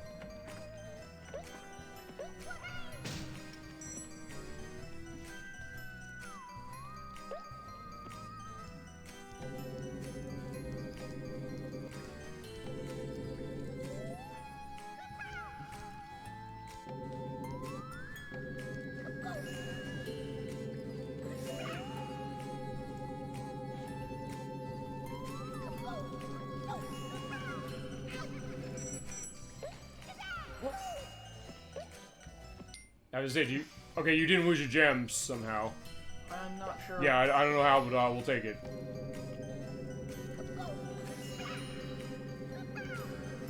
And there you go, there's the gong. Awesome. I'm not sure how I didn't lose gems there, but I'm not complaining. Yeah, I know, especially given how much trouble you had on this level. But alright, there you go. Okay, so Trial in the Nile is next. The first room was the hardest room of that level. To an extent, yes. Until you found the safe spot. But even then, it's still hard. Even then, it was still such a tricky room. Mm-hmm. Alright, so next is Trial in the Nile. Okay, this is going to probably take me down to the key. I bet. Yeah, and those platforms are gonna go down the pitch. You have to do your turn and run. Or no, you got the key, so you can go. Yep. Remember, that's the beauty of when you get a death. As long as it's not game over, you can grab the key and you're done. But here... Hi, asshole. Yeah, good luck.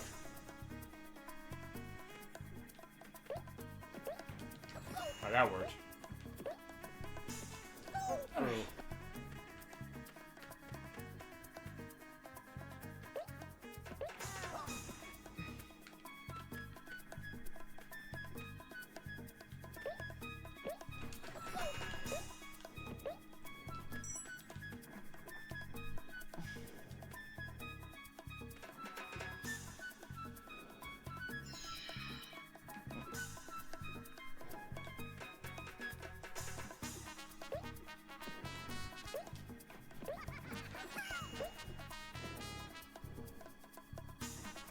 There's also a point out the 15-second respawn roll does not count if you're standing on the respawn point. Yeah.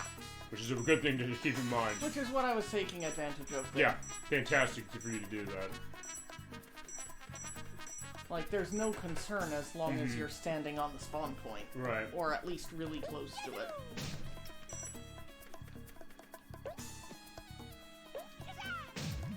There's a life, so that's good.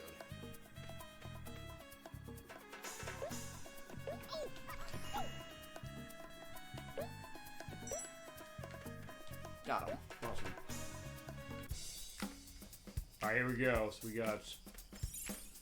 Okay, Hi! that was interesting. It's like, oh, hi, you guy. Okay, I'm gonna let this time out and then get the next one. Okay.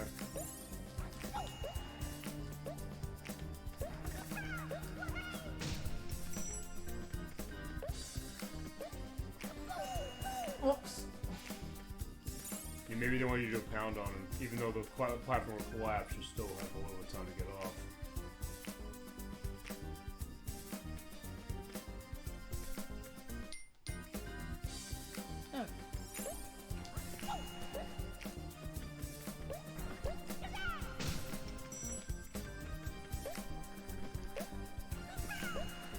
Well, never mind, you can't do it that way. I wasn't sure if they give you enough of a leeway to do that.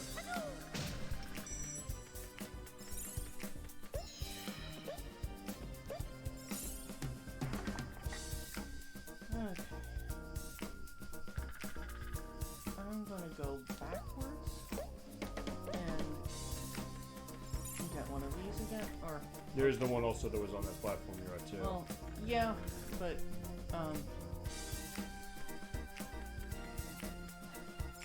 I feel a little more confident going after this one. But that worked.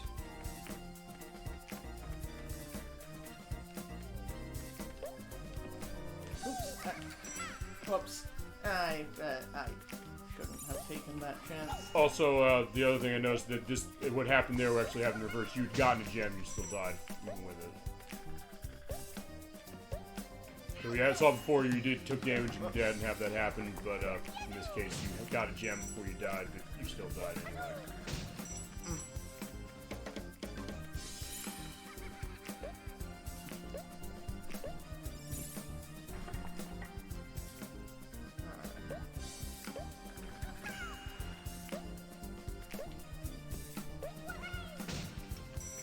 More gems.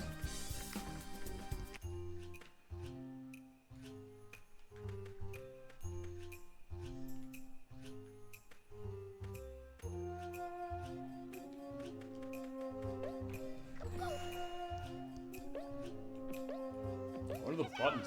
Oh, no, it's not gonna. Is it gonna? Hang on. Yeah, I'm curious when you hit that. I guess it's gonna unplug the other well. Is that? Yeah, okay. It unplugs the well, so you actually have to hit it.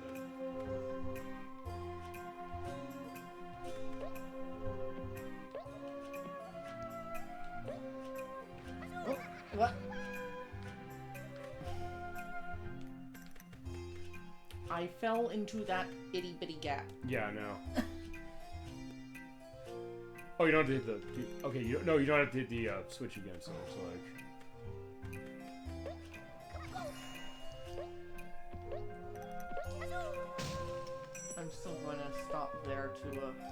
smart.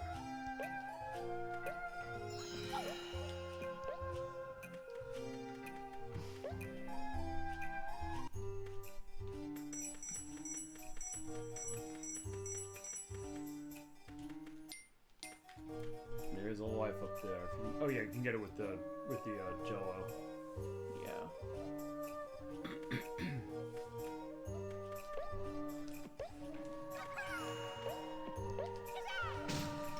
Alright, a few more gems. There you go.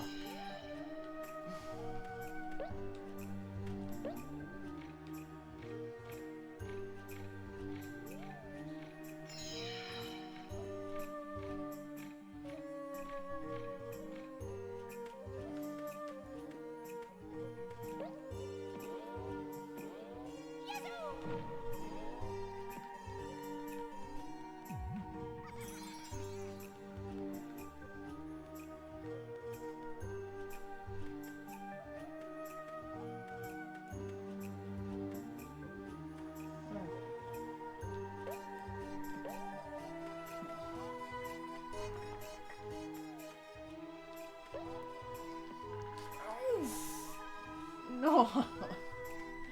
And that life isn't there anymore. Oh well.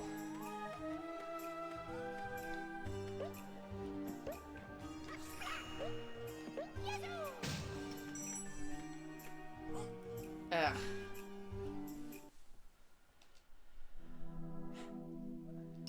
Okay. Actually, wait. What? If I exit level and then exit to, Oh, go back as far as it... I think you just had the lives you had when you came in here. Because remember, you saved up those lives for the other one. Yeah, so let's see. 2 lives. I think I'm gonna exit, grab a few,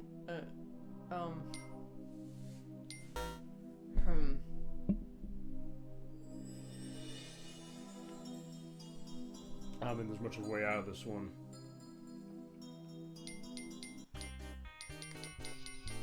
Once you're going back to Leap of Faith again.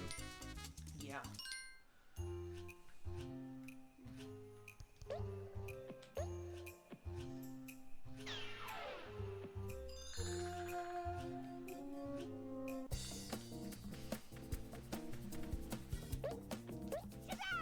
Sorry about the life grinding.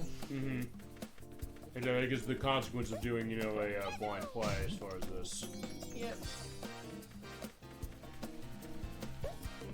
I don't regret it.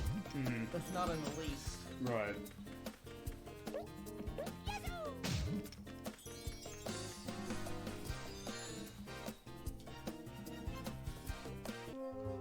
Because honestly, even I'm surprised how hard the rest of the levels are. And that's on this version. Right, I know. That's what bears repeating. If nothing else, you're going to be getting any of these versions of the game. You might want to get this one just for that very reason, but you're still going to struggle. This game's not easy regardless of how you play it, and I do think it's impressive that they were able to make it so that it's still a hard game regardless of how you play it, but also in a case where it is the better way to go here. But yeah, you're going to have to put in some work here, no question. Whoops.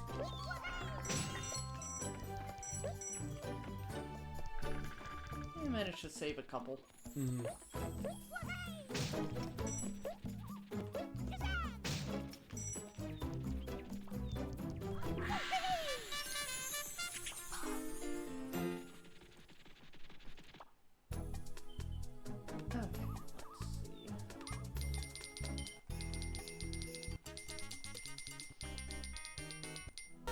Okay, so here's Trial in the Nile once more. And I think you only have like 1 or 2 levels left. Yeah, I think after this. I'm pretty sure it's this one, 5-4, and 5-5. I guess so. That makes more sense. Well, basically boss, 5 boss. I guess. Oh right, that thing that we saw, which honestly I don't know who that is. I guess you should probably find out who that is when we get closer. I'll do that after we get to the next one. All right.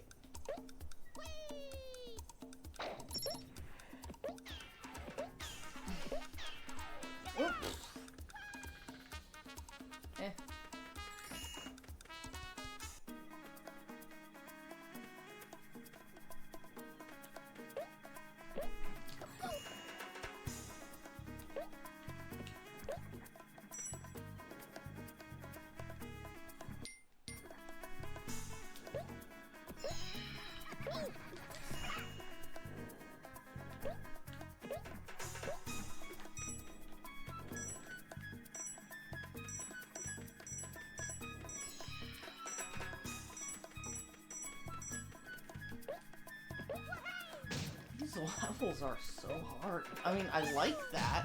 Uh-huh. But... Is this... I'm trying to think. Is this the hardest game you've played for the show for us so far? Well, okay. The other ones you had benefit of practice and knowing them, I think. So, by that nature, this probably would make it the hardest. But even outside of that... Yeah, I don't know. I guess so, but I'm not sure if there's something else we're forgetting. What?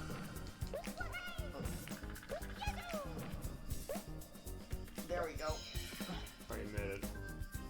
But now I don't have light. I think... Okay, well, I guess we'll see. I think you straight shot it. There's sort of some light, so you are still seeing it. Alright, there you go. I did it, but... Good job. You did it on the Saturn as well, as far as the Mud Pit Mania as well.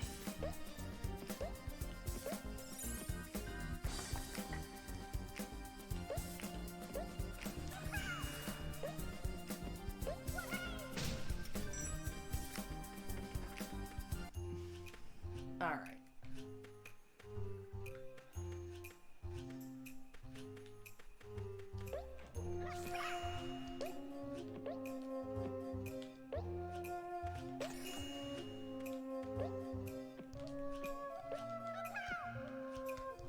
Okay.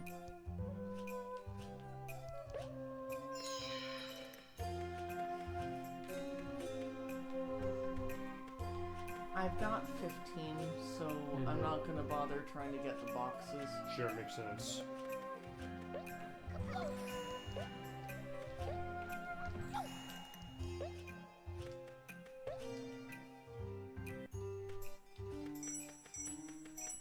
These 8 are free. Right.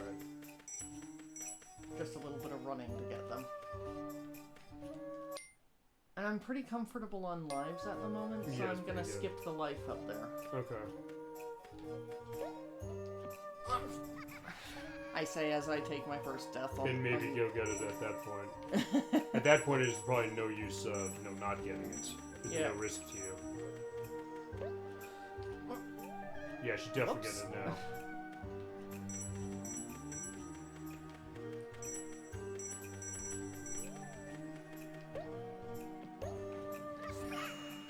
Not sure why I was having so much trouble with that jump. It might be the thought that that platform's so tiny, so oftentimes I'll tell you when it's come to some of these tight jumps in this game, I felt like I wasn't going to make some of them, so in that case it maybe caused me to either hesitate or to think like, oh no, I can't do this, even in cases where eventually I found out I could, and it resulted in that. That's sometimes what I've noticed as far as this thing, like, I can't make that jump, or things like, well, I think I can do it, but it kind of psyched me out. The point where, yeah, that platform is, you're happy to see that compared to the other one, which is so small. Like, even the fact that it's cracked doesn't even matter. Right, yeah, no question. Because it's an easy jump. It's an easy, literally straightforward jump.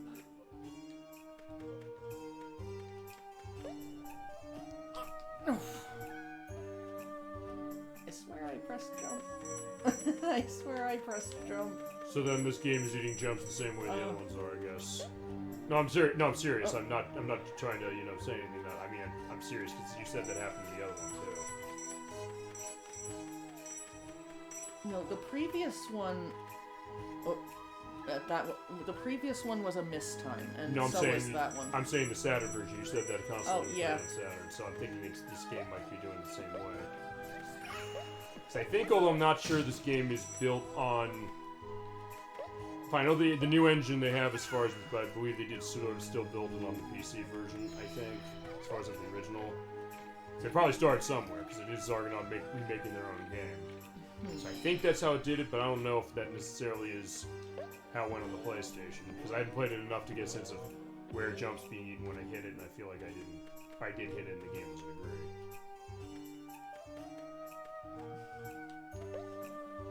Like, facing the correct direction still makes a difference in how far you can jump, even with these controls.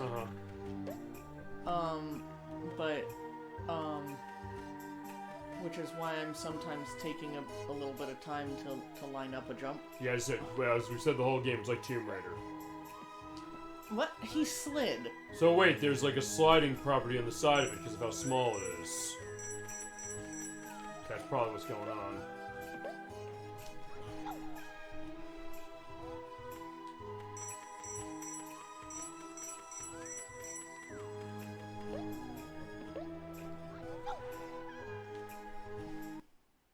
We're gonna go down to no. Because in that case, then she has all the lives back. Mm-hmm.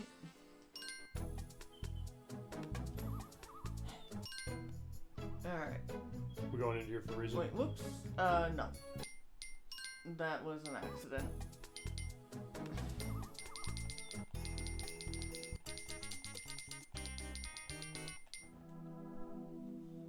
Alright.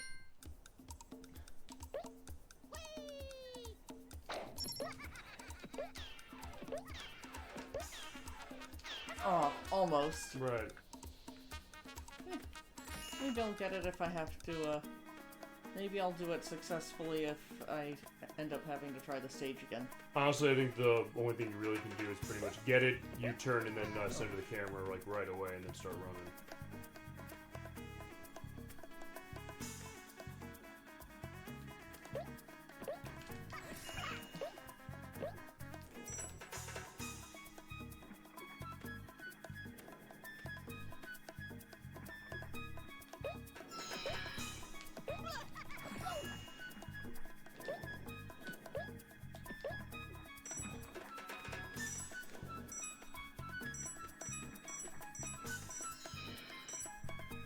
I definitely think it's at least somewhat necessary to tank the one hit when you've got one gem in this area. Which area? On the second Dantini in this room. Uh-huh.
There we go. No slide that time. Good job.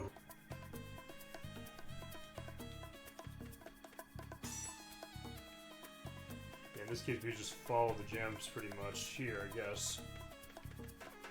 I get the sense you're almost in the clear. Okay, so it gets a little brighter as far as this. Actually, this looks like that area from the first one of the mode stages we saw in World 3 as it was. Definitely. Definitely evokes that level anyway.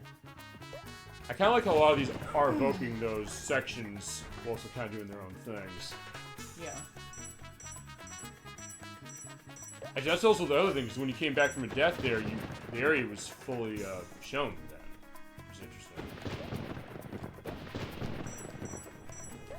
Like, I look back as far as when I edited the scene, was it intended on the older version that's supposed to be sort of dark when you come in here?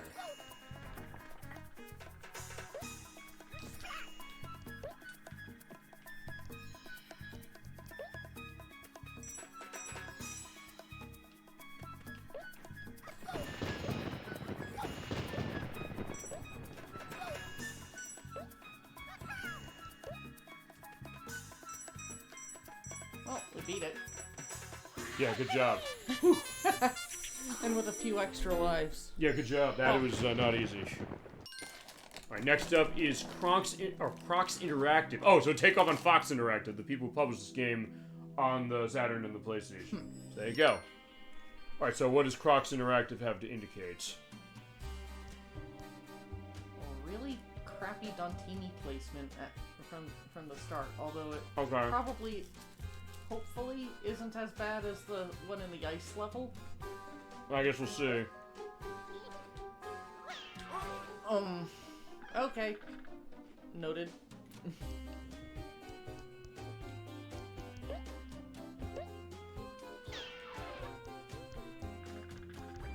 I guess one benefit is because you're down below, lower, you might have more room to react.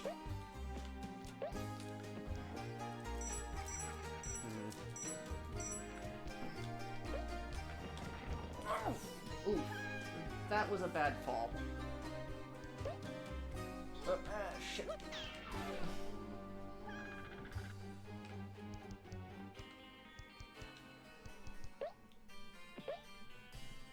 Okay.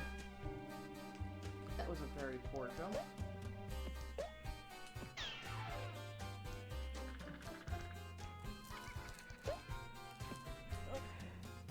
Not gonna know because you have extra lives that them too. But yeah, we're almost there. 98% of the way done. Oh. Exit level. Mm-hmm. And like Mario Sunshine, you can actually do that when you're in the middle of a jump. That game says no, you can't access the pause menu. You're taking that death.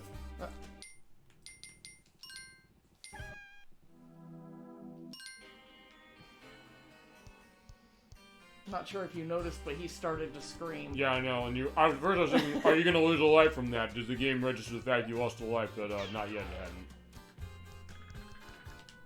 Oh, whoops. Okay, that was a life loss. Mm.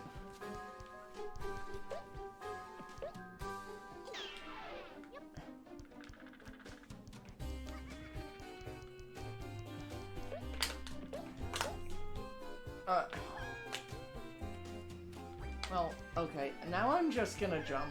Mm-hmm. Now I'm just gonna fall a couple times to, Reset the life. Yeah. Or reset your lives, I should say.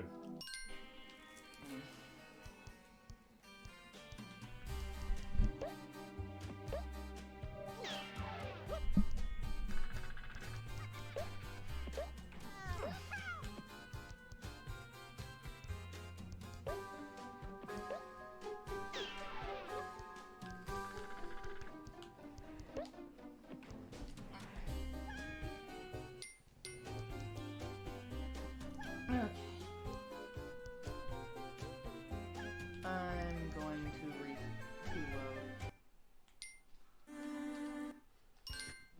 I mean, it does save time, that's for sure. Mm-hmm. Like, I know it's kind of the ugly way to do it. But it's probably faster than going out and reloading the save. Right. It's faster on this version, if nothing else. Yeah. Remember, you still have to sit through a continuous screen on the other two. I am not taking the fall death. Mm-hmm.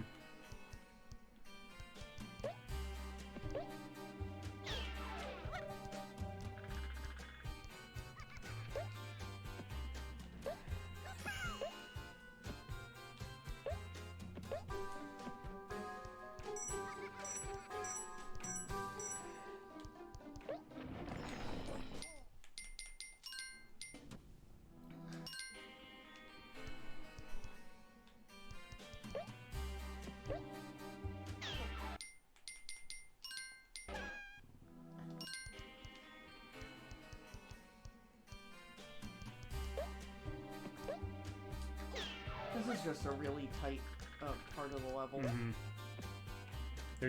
You are safe there, so you can basically just stand right below him. That's what I was thinking.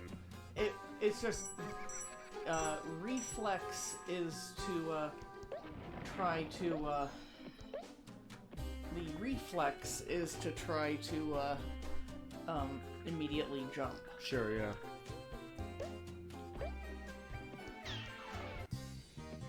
Right, in the castle we go. Okay. These are far enough away, but those platforms are probably going to shrink.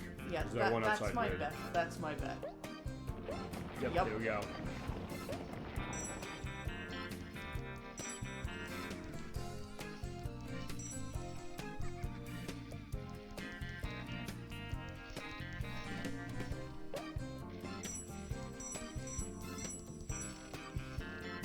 Okay, there's the spike balls on platforms that are going to collapse. Okay. This actually doesn't look that scary. Right. You just wait till it comes off and run. Like, that really wasn't a scary spot. I just needed to time this when I started moving. Yeah. I feel like that spot was there more to psych you out than anything. Okay, so like Dungeon of the Frights, you have to push that thing in front of the doors. I don't know if there's there's nothing to collect, so I guess it doesn't matter which door you push in front of to pop him. You push him first, then you pop him. Oh, right. Or you push him now and then pop him later.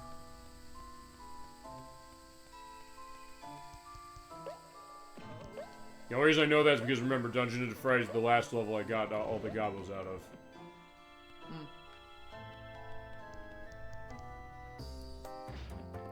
Oh, here's Platform Pete again. He's back. It's fine. You loved him in the stage that's named after him, so yeah, how do you like him here?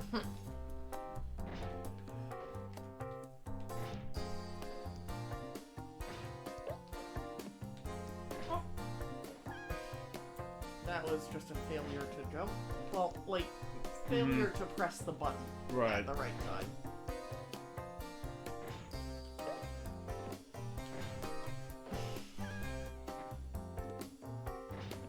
He does in the main game, he does hit down the hammer when he does those platforms shift.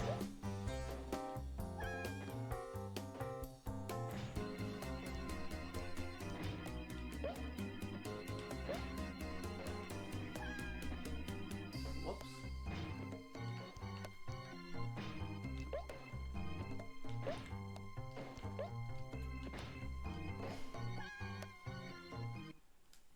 Damn, they're tight.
I feel like this entire room is really just designed to try to psych out the player rather than actually be difficult. Well, considering the last section was, that makes sense.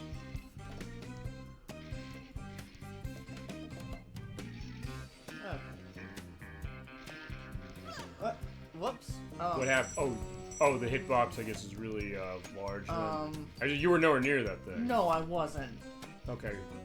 Like, I'm confused about why I got hit there. Okay. If nothing else, maybe this is something for Argonaut to see, saying, hey, wait a second, there's still some bugs in your game. I mean, is it compared to Sonic Colors Ultimate? This is nothing, but still, in case of what that is.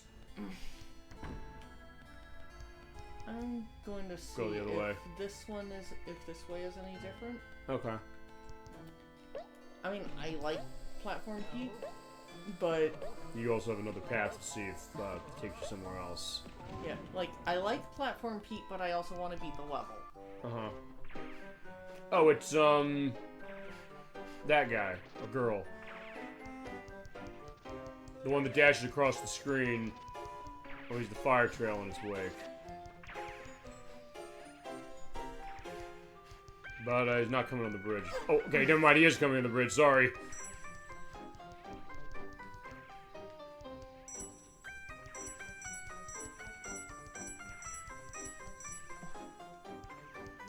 Not too bad.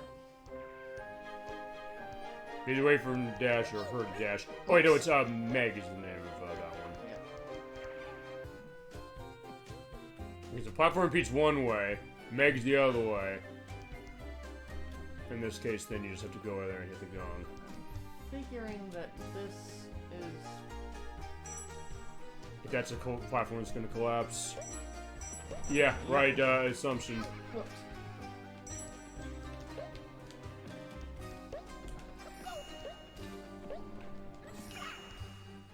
Alright. Now this should be pretty much free.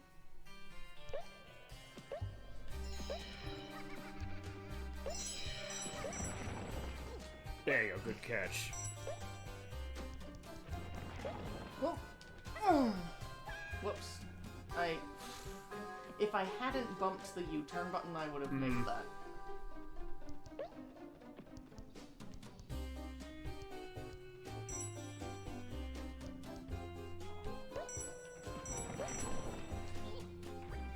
Like, that's one way to avoid it.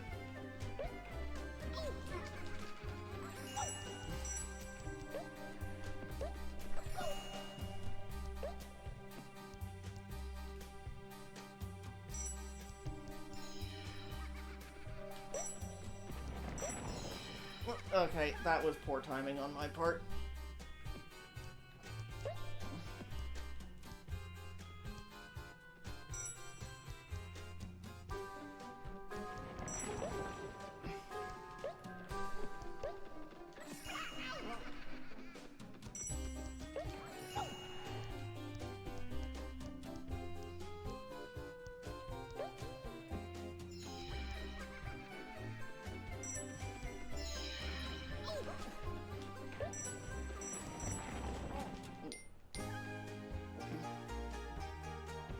Okay. You're right about this level psyching the player out.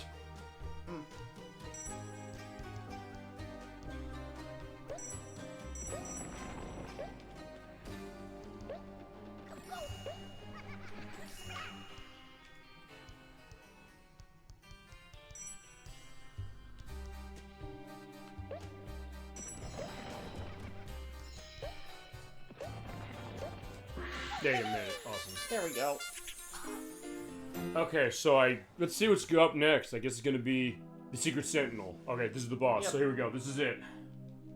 And I probably should see who this is. Right. Who is the final boss? Or chat, if you know who the final boss is, tell us who the name of the final boss is before I look. So it's Secret Sentinel. Let's see.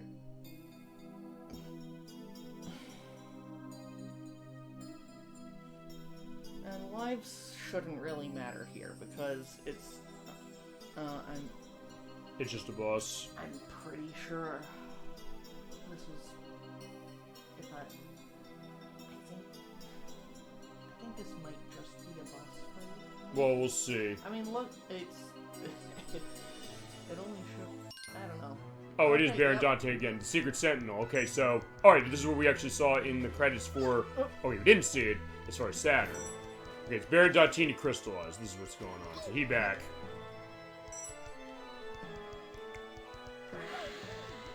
Okay, so hit him with the gong. Okay, that gets him, so you have to hit all the gongs, I think.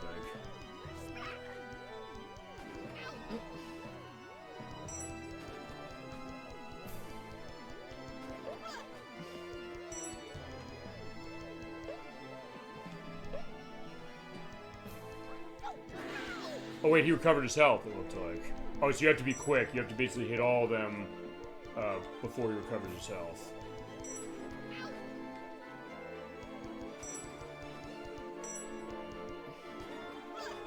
Okay. That is not cover.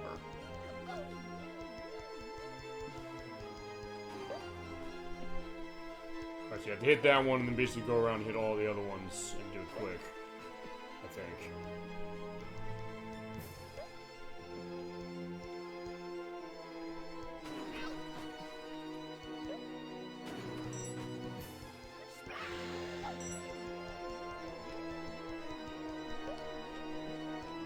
They just stumble a little bit when you hit him with one, so I think that is your tell to get going. There, good.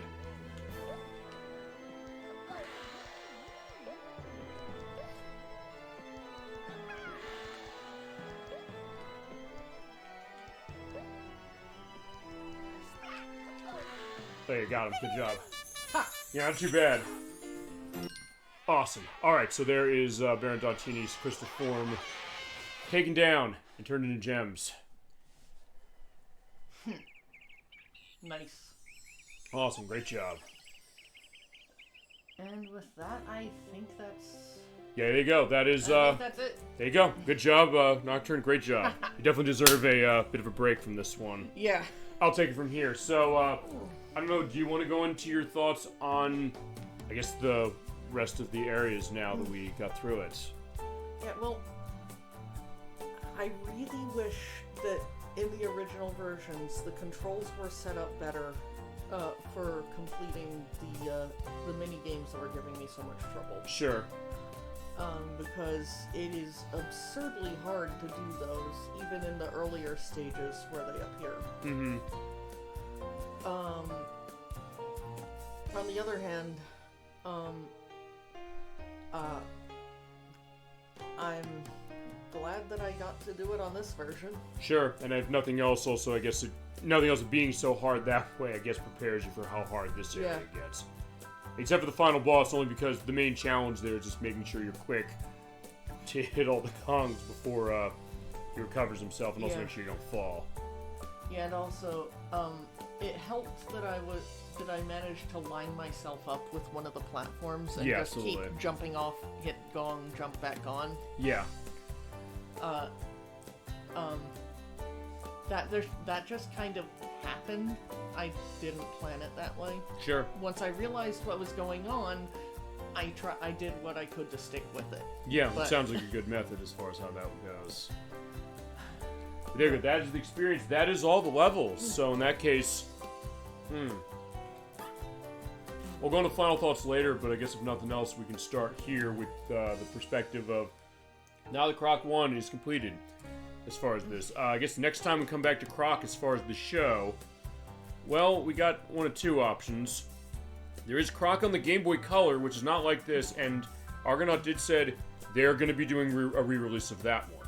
They have since confirmed that it is not developed by them, though. It's developed by Virtua Craft. Those are the people who made probably the most infamous game on the Game Boy Advance, that being Mortal Kombat Advance, which is getting re-released, by the way, next month in the Mortal Kombat Legacy Collection. And I'm buying that collection, not just for that, but just because for everything it's going to offer. But it is like a 2D sort of take on this of what I've seen of it, but it's not the same game. So it's a case where we could do that one. The other option is Croc 2. That's the actual sequel to this. On the back of the manual for both the PlayStation and the Sega Saturn versions, they advertised as saying coming Christmas 1998. It did not come out in Christmas 1998, and Saturn did not see it. It came out on the PlayStation and the PC in June of 1999. Edwack has experience with that version, particularly on the PC. And then there's one other version that Gemini 96 has experience with, which is Croc 2 for the Game Boy Color. Again, not the same game as on the consoles from what I understand. It's an isometric 3D platforming game that's developed by Natsume, interestingly enough. The team who made Wild Guns, Pocky and Rocky, they published the Harvest Moon games, they did the Tony Hawk's Pro Skater games on the Game Boy Color, and they made all of the Mighty Morphin Power Rangers games on the Super Nintendo. Those being Mighty Morphin Power Rangers, Mighty Morphin Power Rangers the movie, and Mighty Morphin Power Rangers the Fighting Edition. And they also made Power Rangers Zeo Battle Racers for Super Nintendo as well. But they made that, and Gemini 96 was telling me he'd play that one. And we bow our heads to Kim Tran. I believe Kim Tran was on the dev team originally, but Croc will return. So point is, as I mentioned, we do have our options of other Croc games you can play at some point. Because this is just the beginning as far as Croc, and as I mentioned, Argonaut's end goal, and I think because of what they said right there, Croc returning, I think that might have been something in the original game, particularly on the PlayStation, but I think also, I know they said this, along with confirming Croc for Game Boy Color at some point getting a re-release, they also said, we would like to re-release the other ones, and we'd also like to maybe see, could we get a third game going? On top of other potentials of saying, hey, they can re-release other games of theirs, because on the intro we saw posters of Buck Bumble, which is a Nintendo 64 game originally, Red Dog, which is a Dreamcast game, Vortex, something of theirs, I think that was a PlayStation game, I'm not aware specifically. But yeah, that's going to be the idea, and I guess next time we come back to Argonaut, as far as their stuff, it'll probably be Star Fox 2 for the Super Nintendo, because I do know that I owe Dolly Finn that game at some point. Also, you take a look at what we looked at it as far as the old way of looking, along with the HD. And you can change this anytime, even in the demos and even in the menus. I do love that idea. Alright, but we're going to go to the Crocopedia. That's our next step. Now, we're going to look at some of the stuff with the interviews, the game design, the soundtrack, and we're going to start with the backpack. But with the backpack, we'll go into some of this stuff a little later. But one thing we're going to talk about Crochet Croc. Now, I said I'm going to need some outside assistance for this one. In the words of Mojo Jojo from the Powerpuff Girls, I have to make a phone call. I am going to make a phone call to someone very specific, and they know that I am calling. I asked them, it's like, am I going to be bothering you for this? I'm going to be putting him on speaker because when it comes to crocheting stuff, we got to have him involved in this. That means that before I do that, I'm going to do a mic pull just to make sure we don't have a hissing stuff going forward.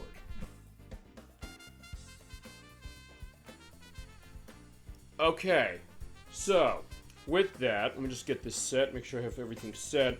I do have to turn my phone sort of on, and I'm going to go onto speaker.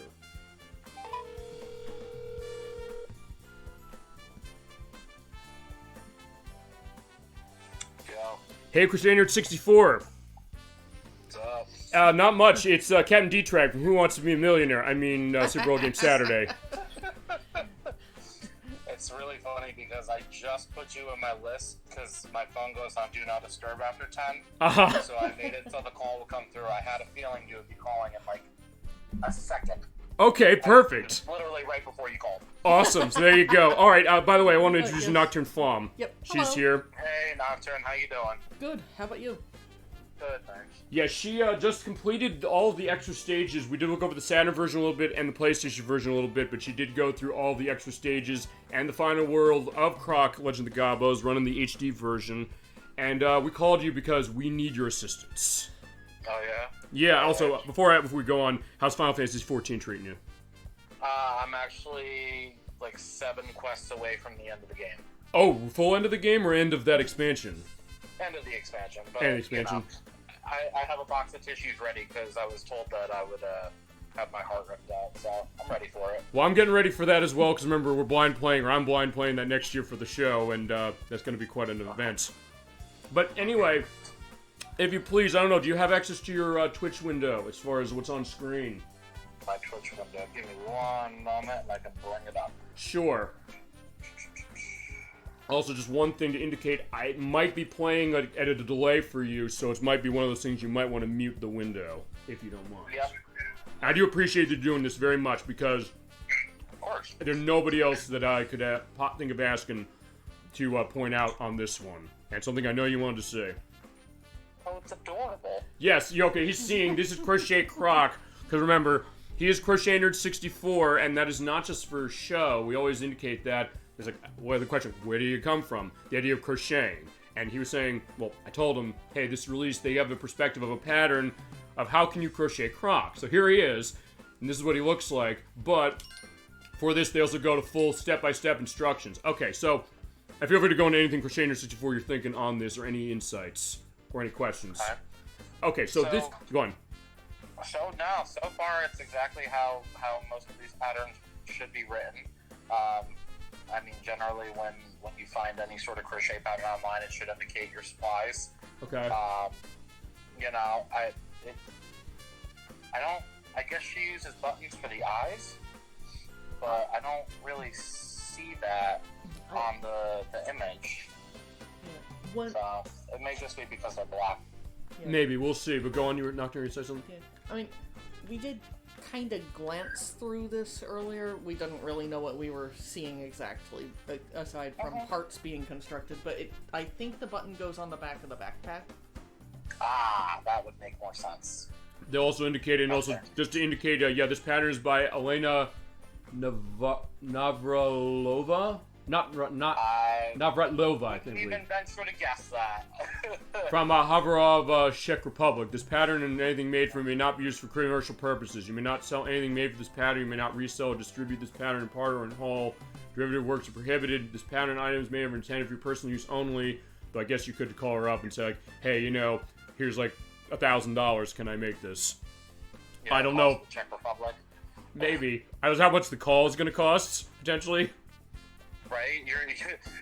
Any amount that you would make off of making these wouldn't even cover the long distance charges. Well, I'm thinking also going back to the days of like how they used to advertise the idea of AT&T One Rate. If you ever saw those commercials, I have one on the link list for this, where they used to say, with AT&T One Rate, it costs $2.30 to make a 30-minute call from New York to LA.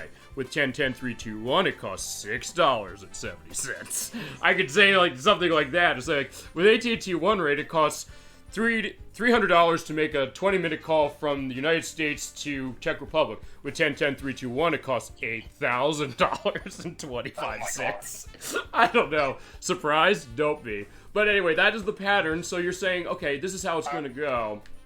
And what you need. I mean, he's pretty sizable. It's saying that he's about 9 inches if you use that hook size. Yeah. Obviously, there are going to be other outside factors that they can't put into the pattern. Yes. One of the biggest ones being how much tension you hold the yarn with when you crochet. I was going to say, because you talked to me about that a lot. Yeah, I know for myself, I crochet very, very tightly.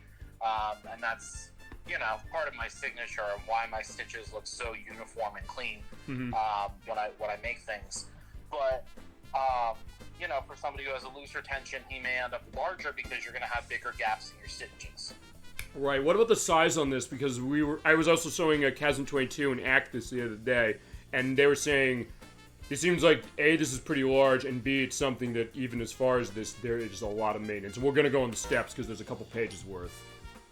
Yeah, I mean it's a fairly sizable piece. 9 inches for an amigurumi like that is pretty decent. I mean, I know for myself, having just kind of figured out like a pricing structure for the things that I sell and stuff like that. Yeah. 9 inches falls within what I would consider like a large range.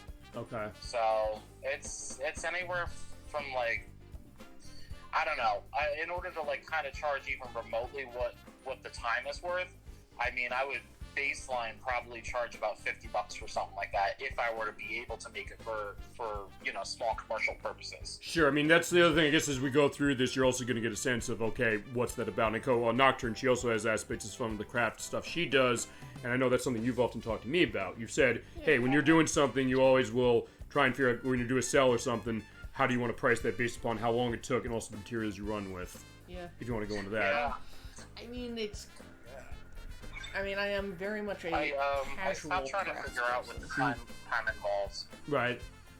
Because realistically, when you're crafting something and putting it out for sale to the general public, if they know the time and the effort that goes into it, great, wonderful, but they're not going to be willing to pay what it's actually worth. Right. And then your general layperson who doesn't know the time and effort that goes into it, if they see the price, they're more likely to balk at it. Right. Yeah. So. Yeah, I know both of you have that aspect. Don't really win. Right. Both of you have run into that particularly where I have not. Yeah, like it. I find it fascinating. If something takes me, say, 2 hours to make,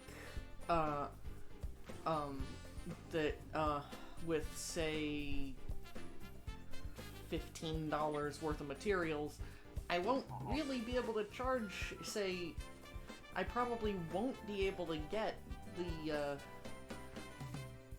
minimum $50-ish that that time and materials alone, only counting minimum wage. Mm-hmm. Exactly. Like, I'd still probably have to sell it at 35 to 40. Yep. Sure. Yep. So you're essentially you're having to take a loss kind of no matter what you do. Yeah. And that's why when I started doing these, markets more frequently and starting this year, I finally settled on a payment structure that works for what I'm doing, and I figured it would be better if I based it on like a size range. Yeah. And that makes so sense. there's still like some arbitrary number figuring out in there, but it's not as arbitrary as just like, I'm going to slap whatever price on whatever, and then, it doesn't make any sense. Right. Yeah. So. But it's been interesting to get a sense of that as well, but also I guess then to go on as far as, because they give you abbreviations of all of these things, which I guess go to stuff that you know. Am I right about this? Does any of this look familiar when you go through patterns? Yeah, it looks like they're not like the standard usage though, and I have a feeling that part of that may be because the pattern writer is from the Czech Republic. Your standard terminology, yes, it is CH for chain, ST for stitch. Slip stitch, I've seen it SS, but I've also seen it as SLST. Okay. And that's actually more common. Okay. Single crochet is always SC. Unless you are in the UK and Australia, then it is going to read DC, which is a double crochet. Okay, which they do have that over there. Yeah, it's the same exact stitch, but their logic behind their terminology makes sense with how you actually make the stitch. But it's something to watch out for when you get a pattern from like the UK or Australia, and it said, you have to look for actual verbiage that's like, this is me using US terms or UK terms or Australia terms. Like it matters because you end up with a very different piece at the end of it if you follow what you know versus what's written versus what it should be. Okay. Generally with amigurumi and these plushies like this, you are going to be using slip stitch because it creates that that lack of gaps between the stitches, which you don't want since you're filling these with stuffing. Right. Yeah, and then this increasing 2 and 3. The general abbreviation for increase is INC. Okay. And then if it's increase 2, you put INC 2. If it's increase 3, you put INC 3. So it was a number. Yeah. Actually, if she's doing 3 single crochet in 1 stitch, they don't even use INC here for that. In that case, it would just be 3 SC in 1 stitch. Have you ever run with like European or Australian patterns before? Yeah, absolutely. There's the Diglet that I made recently. The creator is from the UK, and unfortunately, she doesn't have written patterns for everything, including the Diglet. Okay. So I had to go through and watch the videos she posted on YouTube, and she did step by step each round, and she would write out the terminology at the bottom of the screen, but it was in UK terminology. Right. So I took a Word document, I wrote it all out on a Word document, and then I just changed it to US terminology. So it was just a little less thinking I had to do. So basically just you do a translation over. Gotcha.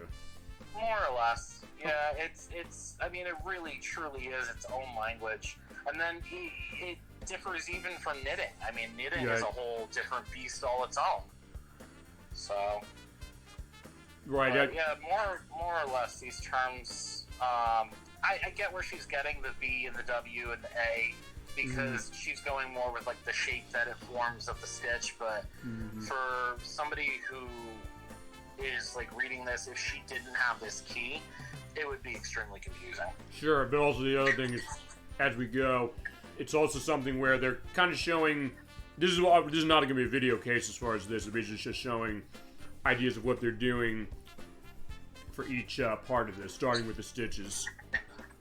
Yeah, which is pretty common in a lot of patterns too. Mm-hmm. You know, there are the difficulty levels that are listed on patterns, most patterns. So most of them will assume, you know, if it's like a beginner, like intermediate, or beginner advanced, or I reverse those, intermediate beginner or advanced beginner. Mm-hmm. That's what I meant to say. They'll assume you already have knowledge of like how to do certain stitches. Sure. And then you have, you know, those pattern writers who go that extra mile, and they'll do like full video tutorials on top of a written pattern, on top of pictures, on top of written instruction. It's kind of wild, and those are the ones I really appreciate, because you have all these people who learn all different ways, and you know, crochet is a very visual art. So. Right. Yeah. I mean, I've learned a lot just by seeing how you do it, just in general, and honestly, even Nocturne, what you did. I find it's not exactly the same case because you do a lot of like wire wrap work. Is that right? A lot of wire wrap, I want to say mostly wire wraps and some things with like leather and some other natural materials, just kind of soft leather, not the kind of thing that you would say make a leather belt, not the stuff you would make a leather belt from, more like kind of a garment tan stuff. Okay. Right. I like making pouches and the like from that. Mm-hmm. And that's why I kind of wanted both of you to kind of go into this, because both of you have that element to yourselves where, I guess, fine, the most artistic thing I've ever done is the show, which is an art in of itself, but is not the same as what you both do. And I do always find that fascinating, even going back years since I've known both of you, that even understanding like what you do for what your craft is. Actually, really anybody, also Edwack and Nikki, because they do stuff with bead sprite work. We've sometimes shown that as far as with the edits on the show. The case that, hey, they have their element about how they do that as well. Which are things and realize, like, wait a second, there's a lot of different things that kind of go into this. And the idea that in this case, this is kind of the first time that's really been, of anything we've played, immortalized into a game for something like this. But basically, that's the one stitch, and then the second set is right here. So basically, as you're saying, they're basically getting that set up for, as you mentioned, the intermediate and advanced beginner levels for that. I guess to kind of get yourself started on what to do.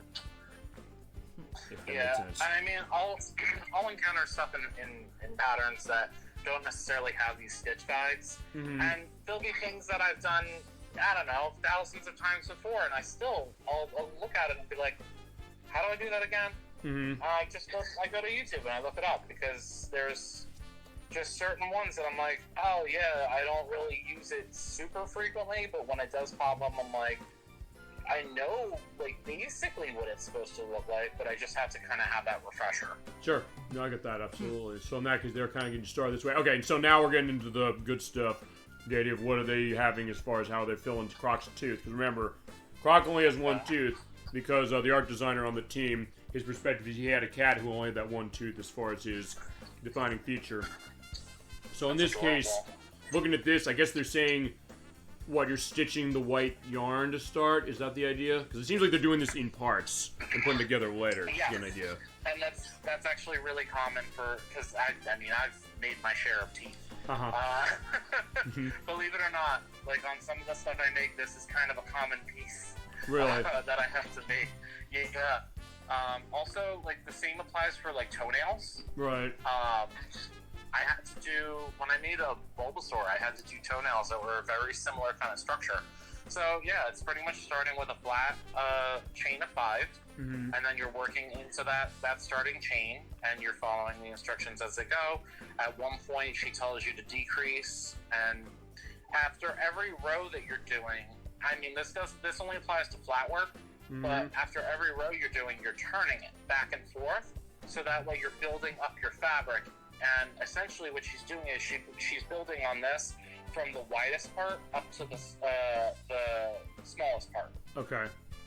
And then at the end of it, she's saying you have to fasten off your yarn, essentially creating, you know, that knot so it doesn't come undone. And you want to make sure with the amigurumi, the plushies, that you're leaving yarn tails and a sufficient enough yarn tail so you can sew it all together. So many times I have cut my yarn too short, and I go back ready for sewing, and I look at it and I'm like, shit, this is not long enough. And I've had to MacGyver something together. A lot of the time it involves me taking the same color yarn if I still have a quantity of it left, and I'll make a knot somewhere. It ain't the prettiest, but if it works, it's all I needed to do. Sometimes you gotta brute force it, and if I knew both that taught me that as far as what it works. Yeah, it's definitely.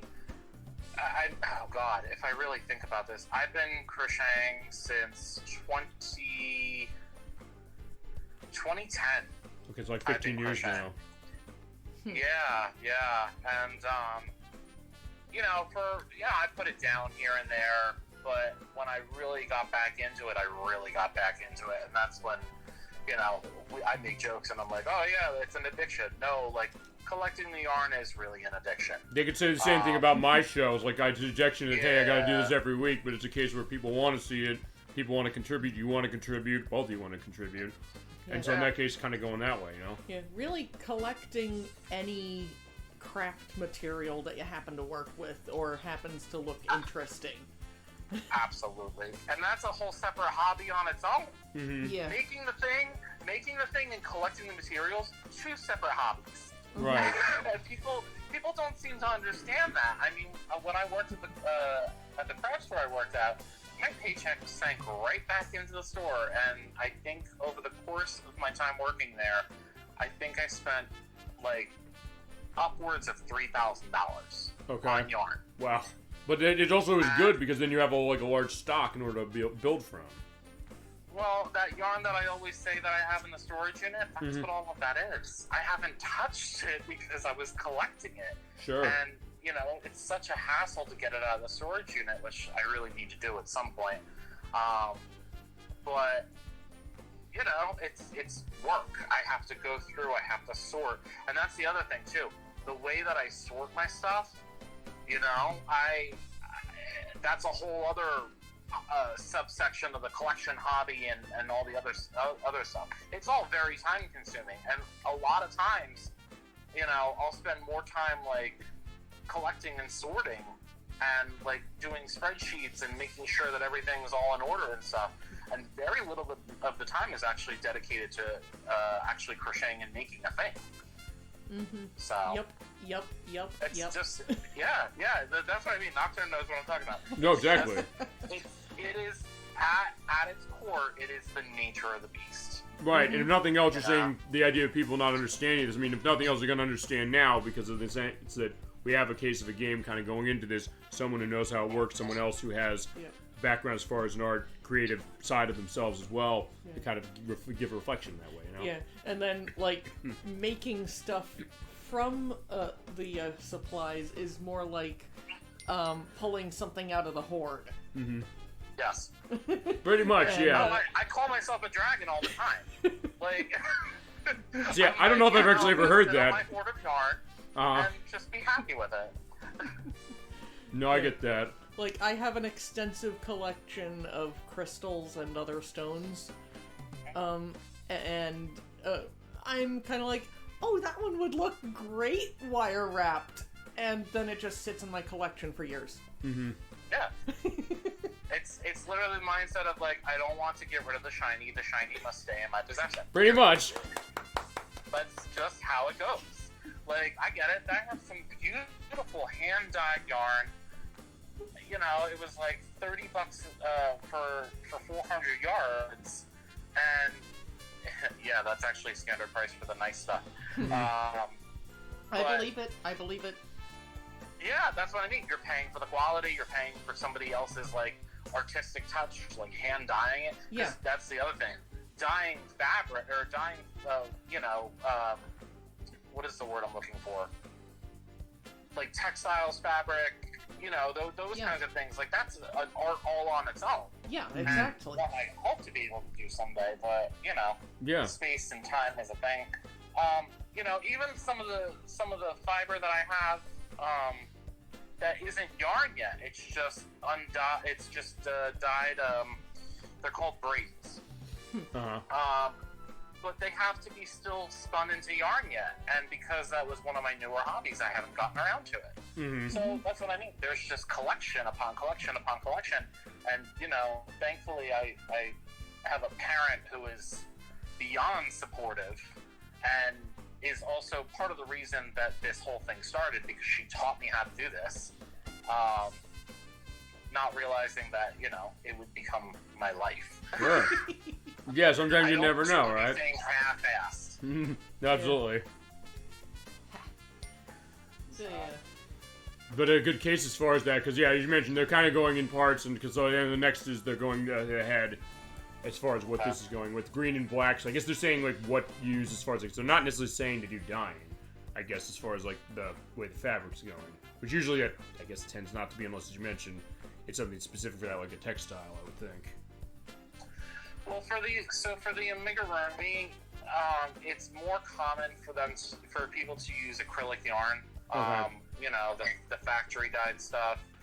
I mean, the amount of information that I have picked up over the years about fabric and textiles and fiber, just fiber at its core, is insane. I did not realize, for some reason, it never clicked in my head that acrylic is literally just plastic. So, like, if you have, somebody in your family who crochets or knits or whatever have you, they make you a blanket, if you go and wash that, that's all good. If you dry it, you can dry it, just don't dry it on the hottest setting, because after repeated times of doing that, it will break down, because your fiber is literally going to melt. Yep. So, I mean, I have an acrylic blanket. It's the 8-bit Link from the original Legend of Zelda. And somebody made it for me, because I would never be so insane to do that for myself. Even though you love Zelda, I would surprise. It was before I fully got into crocheting, and it was truly a labor of love, because somebody said, I'll do that for you, and I said, who am I to argue? Right. And it is like me, where I said, oh yeah, we'll do Link from the CDI game, and then you would argue. But that's another story. Yeah. But, it's all multiple squares all sewn together to create that 8-bit look. And I've had it for, oh god, we gotta be going close to 20 years now. Wow. It's held up that long. But I've dried it. I just don't dry it, on the hottest setting. So, I mean, and I can see parts where it's starting to kind of deteriorate and all that. So, when it comes down to it, at least now I have the know-how to, like, save it if need be. But yeah, it's held up really well over the years, and that's the good thing about acrylic, is that it's more or less, it's pretty resilient. That's why it's good for like these plushies and stuff, because a lot of people buy these for their kids or a child in their family, if they're not a collector or a fan of that franchise, and they got to be able to stand up against a beating. Sure. Realistically. Yeah.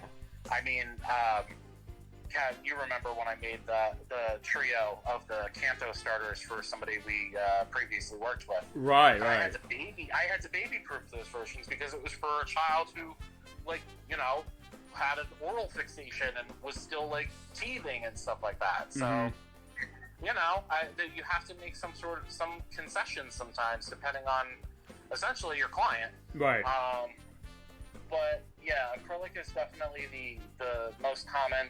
A lot of people will also use cotton, because again, it's another very resilient material. The only thing is, it does lose some of its softness depending on how it's treated in the factory. Because a lot of your cotton does tend to be on the stiffer side. So, I mean, for something like with this croc, it looks like it was made with acrylic just from the pictures. I don't know if they say. They might, as we go along, just taking a look and saying, well, do they say if it's acrylic or not for each of these parts? It might have been listed in the supplies, honestly. Let's take a look back at that. Or that was the abbreviations. Let's see. Polyester fiber fill. Yep, yarn 100% acrylic. There you go. So, yeah, you're right. It's a There we good go. indication right there. Yep. It's a good thing to bring that up as far as getting that sense. And then also saying, Yeah, this is where the... Go on. I can generally tell just by looking at the photos. That's good, because you've been doing it for point 15 where years, I'm so like, in that case, you've seen it all. I can tell at this just by point. looking. Well, it's the same thing now with you know, Chat GPT and AI and all that stuff. Yeah. There's so many of these you know, older women, and yes, I specify it is mostly women because that's primarily who does the craft. Right. But a lot of them in these like crochet groups and stuff, they're like, oh, you know, I want to make this, but like, how would I go about it? And a lot of the time, the image that they're linking to is AI. It's AI generated. Okay. Yeah. I'm definitely aware of that. Yeah, so because of the landscape that we live in nowadays, like, that was a whole other added layer that I had to then become, like, familiarized with, and I had to learn how to, like, pick out an AI image versus what's actually real. Right.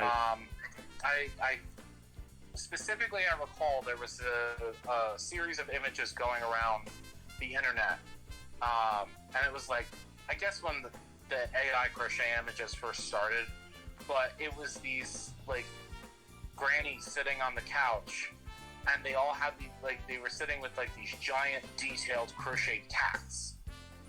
And everyone I knew was sending me a link to this.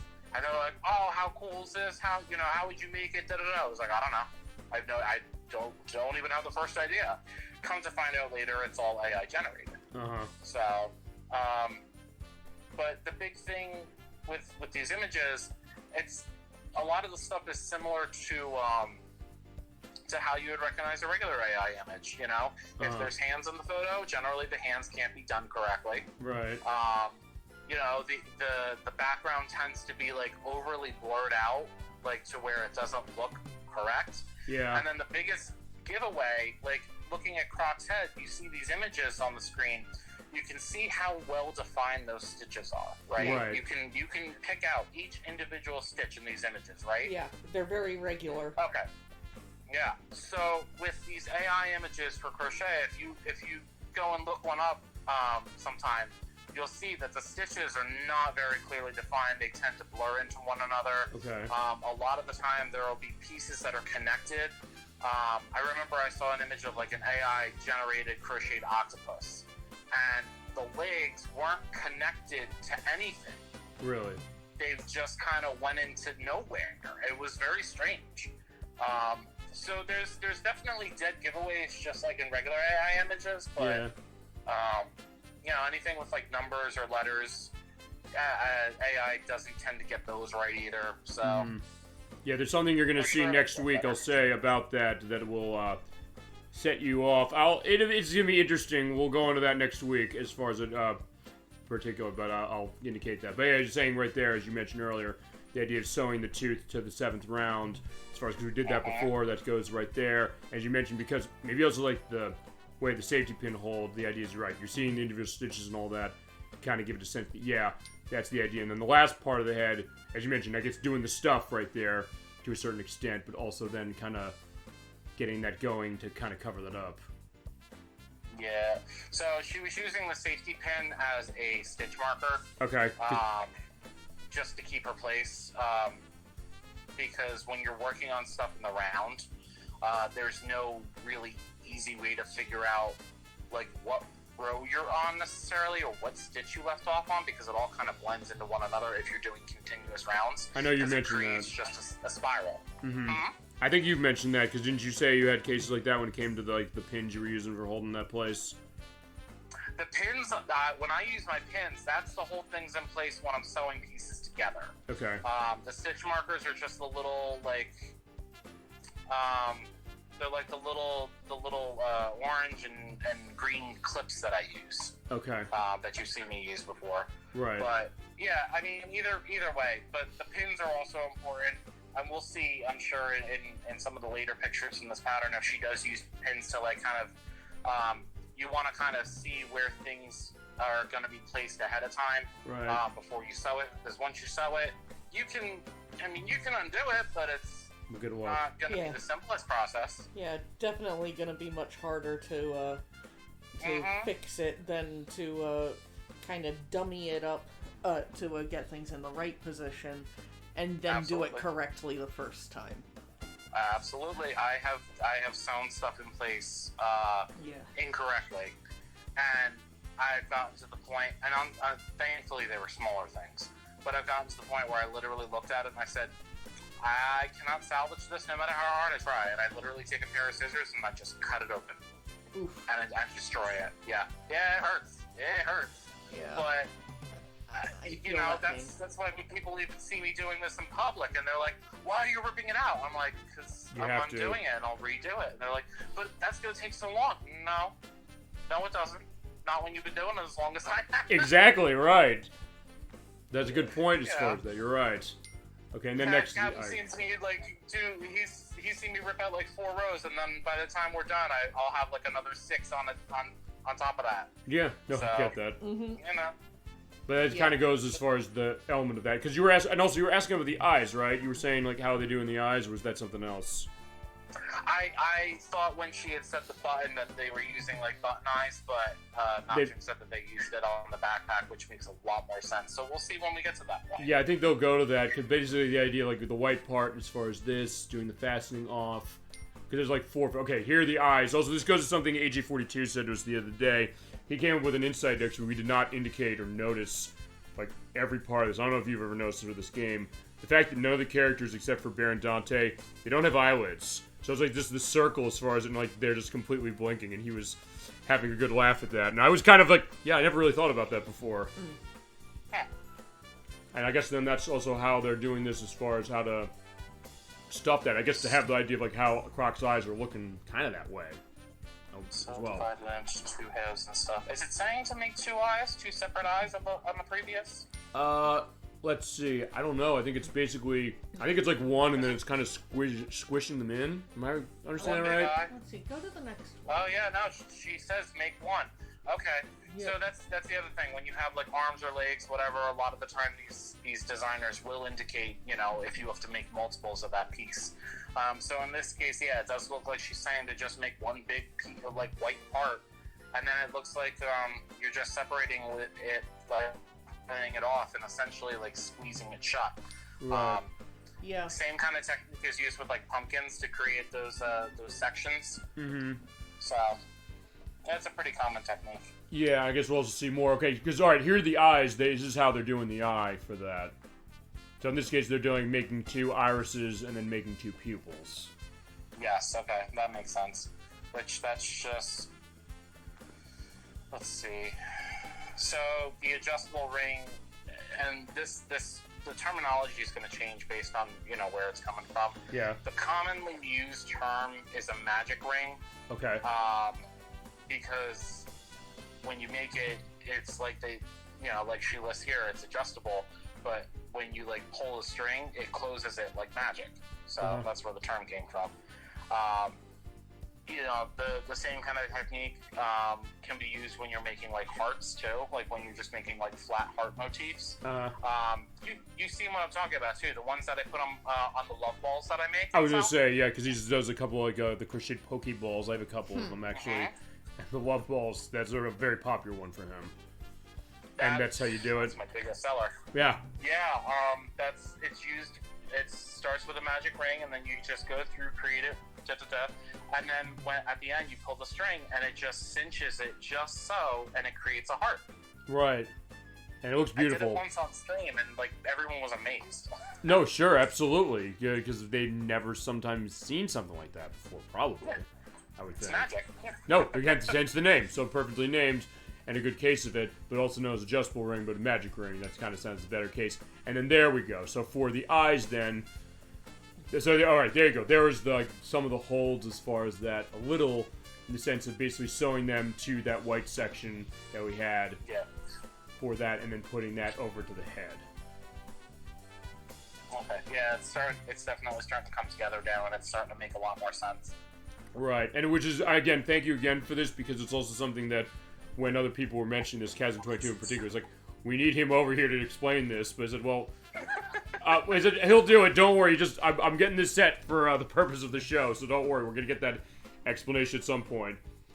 It's a whole different world, man. Like, right, yeah. I get it, like, the normal layperson looking at this is like, what the hell? Right, but I also knew. See, in my case, I was also the same case, but also saying like I knew you'd know something about this, or also saying like, Sure. well, this seems insane, or like what your insight is about this necessarily too. No, from what I've seen so far, everything seems really well written. Despite those few little different discrepancies in the beginning, the terms vary a little bit. But I mean, it's not like she didn't explain it. Now, Now, she's definitely explaining it. if she just puts like a V or a W doesn't explain it, it's a whole different case. But the fact that it was written out and explained well and everything, no, I have no problems with the way it was written. Right, I know you were curious about it because when we did the part of Shadowheart's Covenant last week, you were saying I don't think I'd seen this perspective, and I don't know necessarily. There may be other cases of because this HD collection's been out for like 5 months now. I don't know if there's been a case where other people have really gone into it the way you're going into it to get a sense of like getting that crochet expert seal of approval or perspective. Like, what are we looking at here as well? And in that case, I think it's worth kind of going this way. I'm also noticing she's doing. If you look at how she numbers it, she does 5, 6, and then she is outlining that it is the same instruction for rounds 6 through 8. Okay. Yeah, and then again, and then I see the same type of notation for 21 through 26. Yes. Mm-hmm. And 10 so that's also another common thing that that they will do. It saves time. It saves you from having to write repeated lines and eliminate confusion. I mean, well done on her part, because that's it definitely makes it easier to read for somebody who, honestly, I would say this is probably maybe like an intermediate pattern from what I'm seeing so far. Okay. It doesn't seem too difficult upon first look, but when you kind of get into the finer details of it,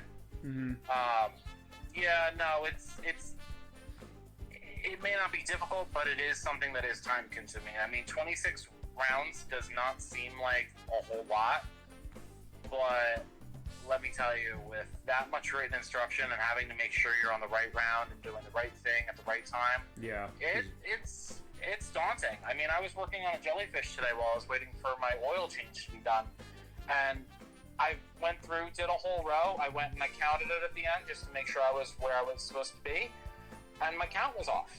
Ooh. And I'm racking my brain. I'm like, why am I missing stitches? I was like, what's going on? Thinking I did something egregious. No, just a silly mistake. I jumped ahead a row. That's all. No, but I get the idea why that might happen, Yeah, it happens. It's part of the game. That's the one thing with crocheting. Knitting has it too, but it's primarily crocheting. Right. You think you know how to count. Right. And then you crochet. And then you realize that everything you know is a lie. Pretty much. Black is white, up is down, and I'm trying to remember the lyric of everything you know is wrong, and I fucked it up. But either way. But alright. Counting is hard. No, sure. I get just like reciting music lyrics, even songs I know. But either way, this is what they're looking as far as how the body is going to go to the head, as far as how that's looking. Alright. It's cute, though. Yeah, it is looking nice, as far as... And then the tail. Okay. Tails are always, Well... Oh, wow. Okay. This tells you that I didn't pay too much attention to the graphics. Why is that? In my mind, like, when you see, like, a dragon tail or, like, any sort of, like, lizard whatever, they tend to be made very similarly, where it's just, like, a cone shape that, like, kind of curves up at the end. Right. But I like this, and I like this attention to detail where it's kind of, like, jagged and, like, it has a couple different, like, bends and twists to it. Yeah. It makes for not only a visually intriguing piece of the overall plushie, but I feel like crocheting it, it adds like an extra layer of challenge that wouldn't necessarily be there if it was like simplified. Right, and I think also I'll have a picture here when I edit this, which is of like the box art of this game, or even the picture that's out on the screen for the Switch. Or fine, we're running the Switch version as far as how it is, but this HD version and everything of showing what Croc looks like with the tail, because it is. Because I have the PlayStation 1 version, I'm holding in front of Nocturne, because looked at that one too as a brief indication. You do get the sense of kind of where Croc's tail has some kind of curves to itself. Yeah. In a way, which goes to exactly what you're saying that the attention to detail going for the game, but also saying that seems like kind of an interesting thing about how they're kind of weighing that out. Yeah, he does tend to let the tip of his tail droop down just a teeny bit. And it's also something that I tend not to notice when playing the game, but then looking at the art of the game, I kind of realized, yeah, that's kind of how it looks. It's not something looking at this I would have thought, oh yeah, that's necessarily it, but then I looked and like, oh wait, no, it is. Which is pretty interesting. Definitely from a crochet standpoint and like looking at it visually, I can definitely appreciate the attention to detail that was put into like just making that a reality for the pattern. Right, and I guess then also Argonaut looking at it saying, oh wow, this is cool, let's immortalize this in this re-release of this game. Mm-hmm. Right, and there's a lot of other stuff will show as it is going along as far as other aspects of the Crocopedia, which is what this comes out of. But also the idea of how the sewing to the body's working. So you're right, you talked about the idea it's almost like a dragon tail a little bit in the sense of, okay, there's like kind of these curves on itself that way. And as I do also like in between what I've seen, the idea is showing how is everything coming together when you're sewing it together as well. Right. Yeah, no, I mean, I've never seen the pins that she's using before, so those are kind of cool. I like that it has like kind of an elongated pin head to it. It seems like it would make it a lot easier to grip and like actually pull out. Maybe that's why. The ones I have, they're spherical pin heads, so sometimes I can't always grip them to pull them out of the piece. And believe me, stabbed myself with my fair share of pins. Sure. Yeah, you've heard me scream even when I was working on it at work during my break. I've stabbed myself before. But even then, it didn't seem as bad when you screamed either. At first, I was like, well, I kind of questioned it, but I did like you said, like it was actually not good as far as how it went. I may have been censoring it a bit because we were in a workspace, but when I'm home, it's full like cursing and just screaming and everything. Like, depends on how badly I stick myself, but right. It always happens when I'm sewing stuff together. It just kind of they come out of nowhere, and I'm like, oh shit, I forgot I had a pin there. Well, that was like, no, I get that. Have you ever seen? I don't know. I'm going back. I'm gonna date both of you on this one. If you remember how the old What a Cartoons that Cartoon Network used to do? You remember that one called Help? No. That was I do remember the series you're talking about. I will link to that because I'm pretty sure it's there. It's basically about this cat who is, I think he's doing crocheting. I'm not sure, but the point is that he stabs himself and he gets himself hurt badly, and he goes in this perspective of he's asking people for help. When he goes to the hospital, these crazy weird ass doctors are not helping him, and then he sort of is able to get a sense of it. And that's all he says the entire time, but all these weird doctors, it's bizarre. I'll see if I have something for that, where it's kind of that same idea of, like, the perspective of, like, stabbing himself, and eventually at the end, he has it happen again, and he says, like, I'm not even going to say it, because as soon as I say it, other people are going to come by. It's like, oh, we want to help him, but it always makes it worse. Right. I remember when I was making the Black Mage on stream. Oh, yeah, right. When I was attaching I think it was the collar piece to the top of his robe, and I went to go sew it together, and I didn't realize that there was a pin on the other side, and because it was such a small piece, and with how big my hands are, I guess I squeezed the piece just a little too much, and then the pin came out the other side, and it got me good. Damn. I think I might have started to bleed a little bit because I hit just the right amount of pressure. Damn. It's you gotta be careful. Yeah. And it's even worse when you're working with light colored yarn because I gotta make sure if I do bleed, I don't get any on the yarn. Pretty much, yeah. The whole piece is scrapped. No, I get that for sure. And then we're getting to the legs, which I guess the legs they're kind of doing.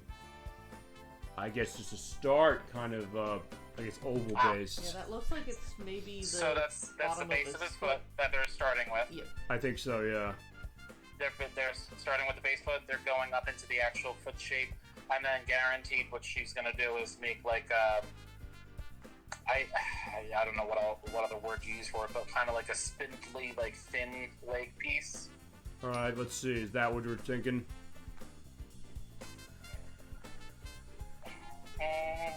Or maybe, okay, there's 4 pages for this part of it, so they probably will go into that as it is. Yeah, it looks like she made some pretty detailed feet, which is good because you need, you know, if this is something that she's looking to have stand independently, you need something like that. Sure. You know, generally speaking, a lot of these bigger pieces don't necessarily stand up on their own because they tend to be top heavy, especially with something like Croc where he's got the big snout. Like, that's gonna create more weight on the front side of him, and I think the only thing that this is essentially gonna save him from toppling face forward is the fact that his tail piece balances it out. Maybe that also helps with like why they designed it that way too, on top of being accurate to the game. You were saying, Nocturne? No, I was just agreeing that I bet that's exactly what's going on. Just understanding how weight distribution works. I know very little about crocheting, but I do understand getting things to balance. That's physics. That's all it is. Yeah. Pretty much, yeah. Yeah. And then, alright, there's the legs. I don't know if this is what you're saying as far as what they're doing.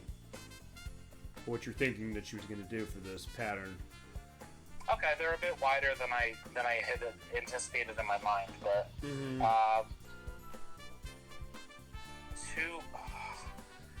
I'm trying to see 2 single crochet increase, 8 single crochet increase, 7 single crochet. Join with slip stitch with beginning single crochet and chain 1. For each leg, 2 slip stitch, 1 chain, increase, 10 single crochet, turn. I'm wondering, based on how that's written, that is telling me that she's, oh, you know what? No, I can see the legs in my head now. So the way she's doing it is she's creating essentially, I don't know if this is the correct word or not, but like haunches. Okay. Yeah, that like sounds... she's creating like those like jointed kind of pieces that you would attach directly to the sides of his body. That's what it looks like to me. Yep. Just from the reading inside. the pattern, that's exactly what it sounds like. Yep, from the inside. From this view. Okay. Yeah, because if she's having you do something separate from the left leg to the right leg and she's telling you to turn it, then guaranteed she's having you build up that like flat piece to be able to sew it directly onto the body. Right, and it looks like this is how they're doing it. I don't know if that's what you're expecting or if that's Yep. okay, that's it. That is exactly what I had pictured. Okay. I mean, we're so many pages into this pattern right now. I forgot what the original image looked like. I know, so did we. That's what I said when we first looked at it. It's like, wait, we're gonna get the eventual perspective, like what's the image look like? And honestly, I think when everything gets sewed to it, that's when we sort of get a sense of, okay, there's the tail again, there's the feet, there's the body, and then going to his belly, because remember, also, he does have a crocodile belly, which I forgot about when I first looked at this part, just to go to that. Oh, yeah. Okay, so you have a lot of color changes on this one. Right. Which isn't too bad, because it looks like it's only one row of brown every few rows. The nice thing with this, because you're not going to see that back part of it, you see how she has the yarn crisscross? Yeah. So she's carrying that yarn through so she doesn't have to keep snipping the color and rejoining the yarn. Yeah. And it's good for a piece like this because you're sewing that back piece so it's going to be on top of the belly, like on top of like the green part. Yeah. So nobody's ever going to see that, and it's easily hidden. Right, which honestly is something I didn't even think this when it came to Croc himself, as far as like the idea. But then I looked at it and said, no, you're right, it does fit. And then I'm thinking, now I can't forget it, but it also goes with him as far as that too. Yeah, so that flat piece up top is gonna attach to wherever his, I guess it goes up to his neck. It's gonna go up to, right to his neck. There you go. Okay. You got it. And then that rounded piece at the bottom is probably gonna tuck right underneath in between. Yep. Right there, in between his legs. So, Oh god, that second picture I looks was- so ominous. I was gonna say yes. If you didn't bring that up, or Doctor didn't bring that up, I was gonna bring that up. I just saw it. I was like, they're coming to get you, Barbara. Yeah, now I do the zoom in because you can use the L and R buttons and then the right analog to do panning and zooming. All right, but there you go. That is so that's your horror case because Halloween Block technically started in August, but it's technically starting next week when we don't have a live show. Go figure. But that being said, there you go. But as we were saying, It's like a terrifying Macy's Day Parade float. I'm surprised they didn't do that. I mean, I don't know. It's because back in the day, it used to be a case of we used to never see video game characters indicated unless it was like Sonic. I mean, we saw that before we saw Mario. Yeah. And then, of course, Sonic crashed as far as how it was, and they didn't revive him until like years later.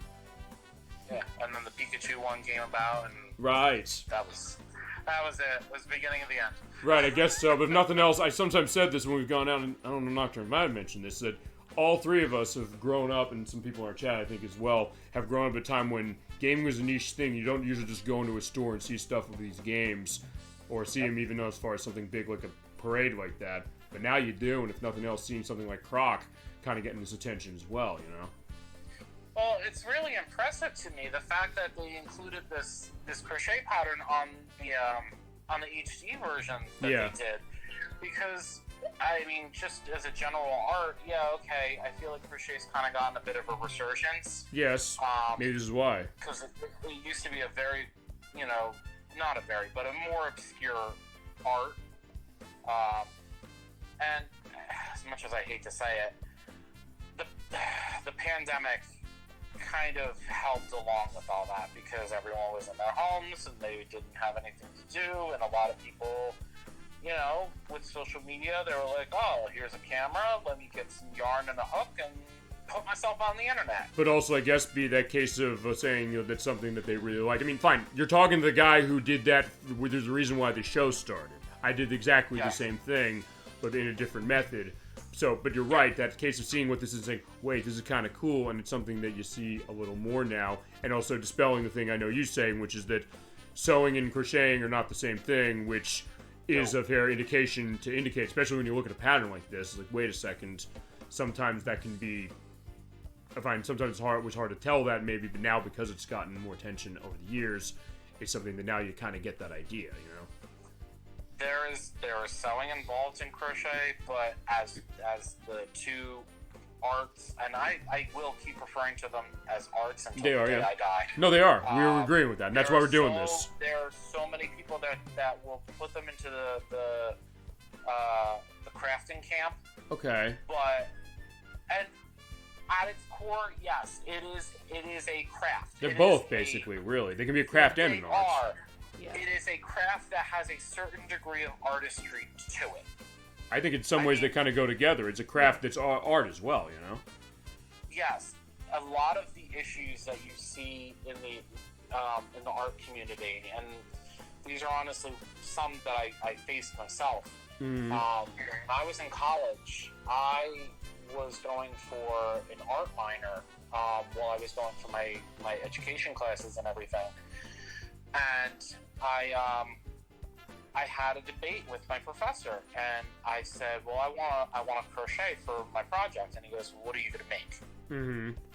And that was kind of the point of contention, Right? because he didn't want me to just make a hat or a scarf or whatever, because art is subjective. We all know this. Whatever. Mm-hmm. In his opinion, that was not art. Well, maybe it's also because how many years ago was that then? Practical use. It was pre-pandemic.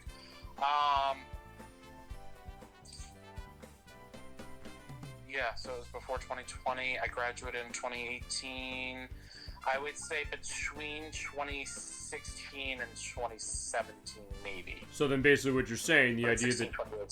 Yeah, I think it's what you're saying then, that over time it's basically got a case that people kind of understood it more, where that at certain times, well, we don't know necessarily what that's about. It's like, well, what are you going to make, which results in something like that. But nowadays, probably a case that people are going to say, well, no, there's less of a case of that, I don't know if people are thinking about it as cerebrally as it was challenged in my college days. Even nowadays, you don't think? Yeah, because I was in an art class that was specifically designed to make us think about art in a different way. Okay. And his whole thing behind his definition, and I kind of get it now. Crochet and knit, at its core, even honestly weaving. I mean, they're at their core. All three have a history of being a functional craft. Right. Like, it is specifically designed with the intent to make something that is practical and functional. Right. And this whole thing with like the plushies and stuff, a lot of stuff that I even hear at these shows, you know, these people are like, well, what do you know, they ask their kids, oh, well, what are you going to do with that? And it's a plushie. Mm-hmm. And I hate to say it because it's my own stuff that I am, you know, that I'm putting the work and effort into and I'm selling, but I have to agree with them to a certain degree, because yeah, how many plushies can you really have before enough is enough, you know? None. Especially if you live in a situation with finite space and you Right. don't have like your own like room or, you know, own house or anything like that. So I understand that to a certain degree, despite it being something I'm trying to sell. Sure. So it creates a bit of a conflict because, yeah, I want to be like, oh no, like you should totally get it, but at the same time I'm like, the pragmatist in me is like, no, but they're right. But it also might be a case that no, they want it, so the idea of saying, hey, that's really cool to have it. I mean, even just maybe that's just the idea of saying, hey, I have this thing. People are seeing that and understanding more. What? Yeah. Who am I to argue with that logic? You know, I guess somebody no. really wants a thing. That's usually why anybody would buy it that we Follow your know. heart. Pretty much. There you Yeah. go. And now, follow your dreams, man. Like that's it. sure, that's kind of the idea of what we do here. Yeah, but his arms are so cute. It's literally just balls on sticks. Pretty much, yeah, you're right. Or like, I don't know, like almost like a musical note Fucking case. adorable. Yeah. No, they're really adorable though. Yeah, so they're saying for this one, it's also using a... Wait, is it adjustable ring is magic ring? Yes. Okay, I just want to make sure I'm understanding that right, that I'm retaining the knowledge, because there's going to be a test, apparently, I got to be ready for. But... counts for 75% of your grade. Oh, Jesus Christ. Alright, we'll be fine, as far as how it is, but... Yeah, so she's starting down at the base of the hands, for lack of a better word, and it looks like she's decreasing up until she makes the actual arms themselves. Right, and in that case, then there's the arms. Actually, yeah, I think it's as simple as that, basically, saying, so the hands, the body be movable, then. Cross arms. Huh. What do you think? Wait, this is intriguing. So hands, body movement. But you're not adding, like, joints or anything into it, though, and that's the only way to truly make them movable. Well, you're going back a second, okay, let's see here. It doesn't seem like they're really going... Yeah, no, I guess just meaning, like, not to sew, like, the bottom half. Okay. Like, it looks like from the picture she's having you just sew, like, the top part of, like, the arm itself. Okay. So that way you can kind of, like, have the arm, like, the hands, like, kind of move in front of them or wherever. Uh-huh. But just the wording is... this had to have been translated. Maybe. Yeah. That's my guess. Yeah, like, I think she just means to leave the arms free below the shoulder. Which, honestly, that's pretty common. I mean, the Moogle that I made is exactly like that. You kind of sew the arms and the legs where, like, there would be joints, and then you just kind of leave the rest of it free. Yeah. But the Moogle pattern actually did have an alternate, like, set of instructions if you wanted to include, because they do make in craft stores, they do actually make joints that you can put into these plushies. So it's not something I really want to mess around with at this point in time. I only just started incorporating, like, needle felting into my pieces, which gives it, like, a really nice polished finish look. I've seen... Despite being dangerous. Yeah, I've seen some pretty cool needle felted stuff myself. I see a lot of patterns now. People use it for, like, especially for like Pokemon, they'll use it for like the eyes, and it gives it just a really nice polished, like completed look. So I mean, this actually there was Staryu, crocheted Staryu that Cat bought for me. Picture here when I edit. I did a little bit of needle felting on the white part, and that was actually my first foray into it. It was amazing. I'll definitely have a link indication to it. But it was just to make it look like the gem was actually like shining, which it does. Well, any sort of like concept or key art of Staryu, that's exactly how he looks. So it just made perfect sense. Yep. But yeah, I mean, after kind of experimenting with that, I'm not looking back.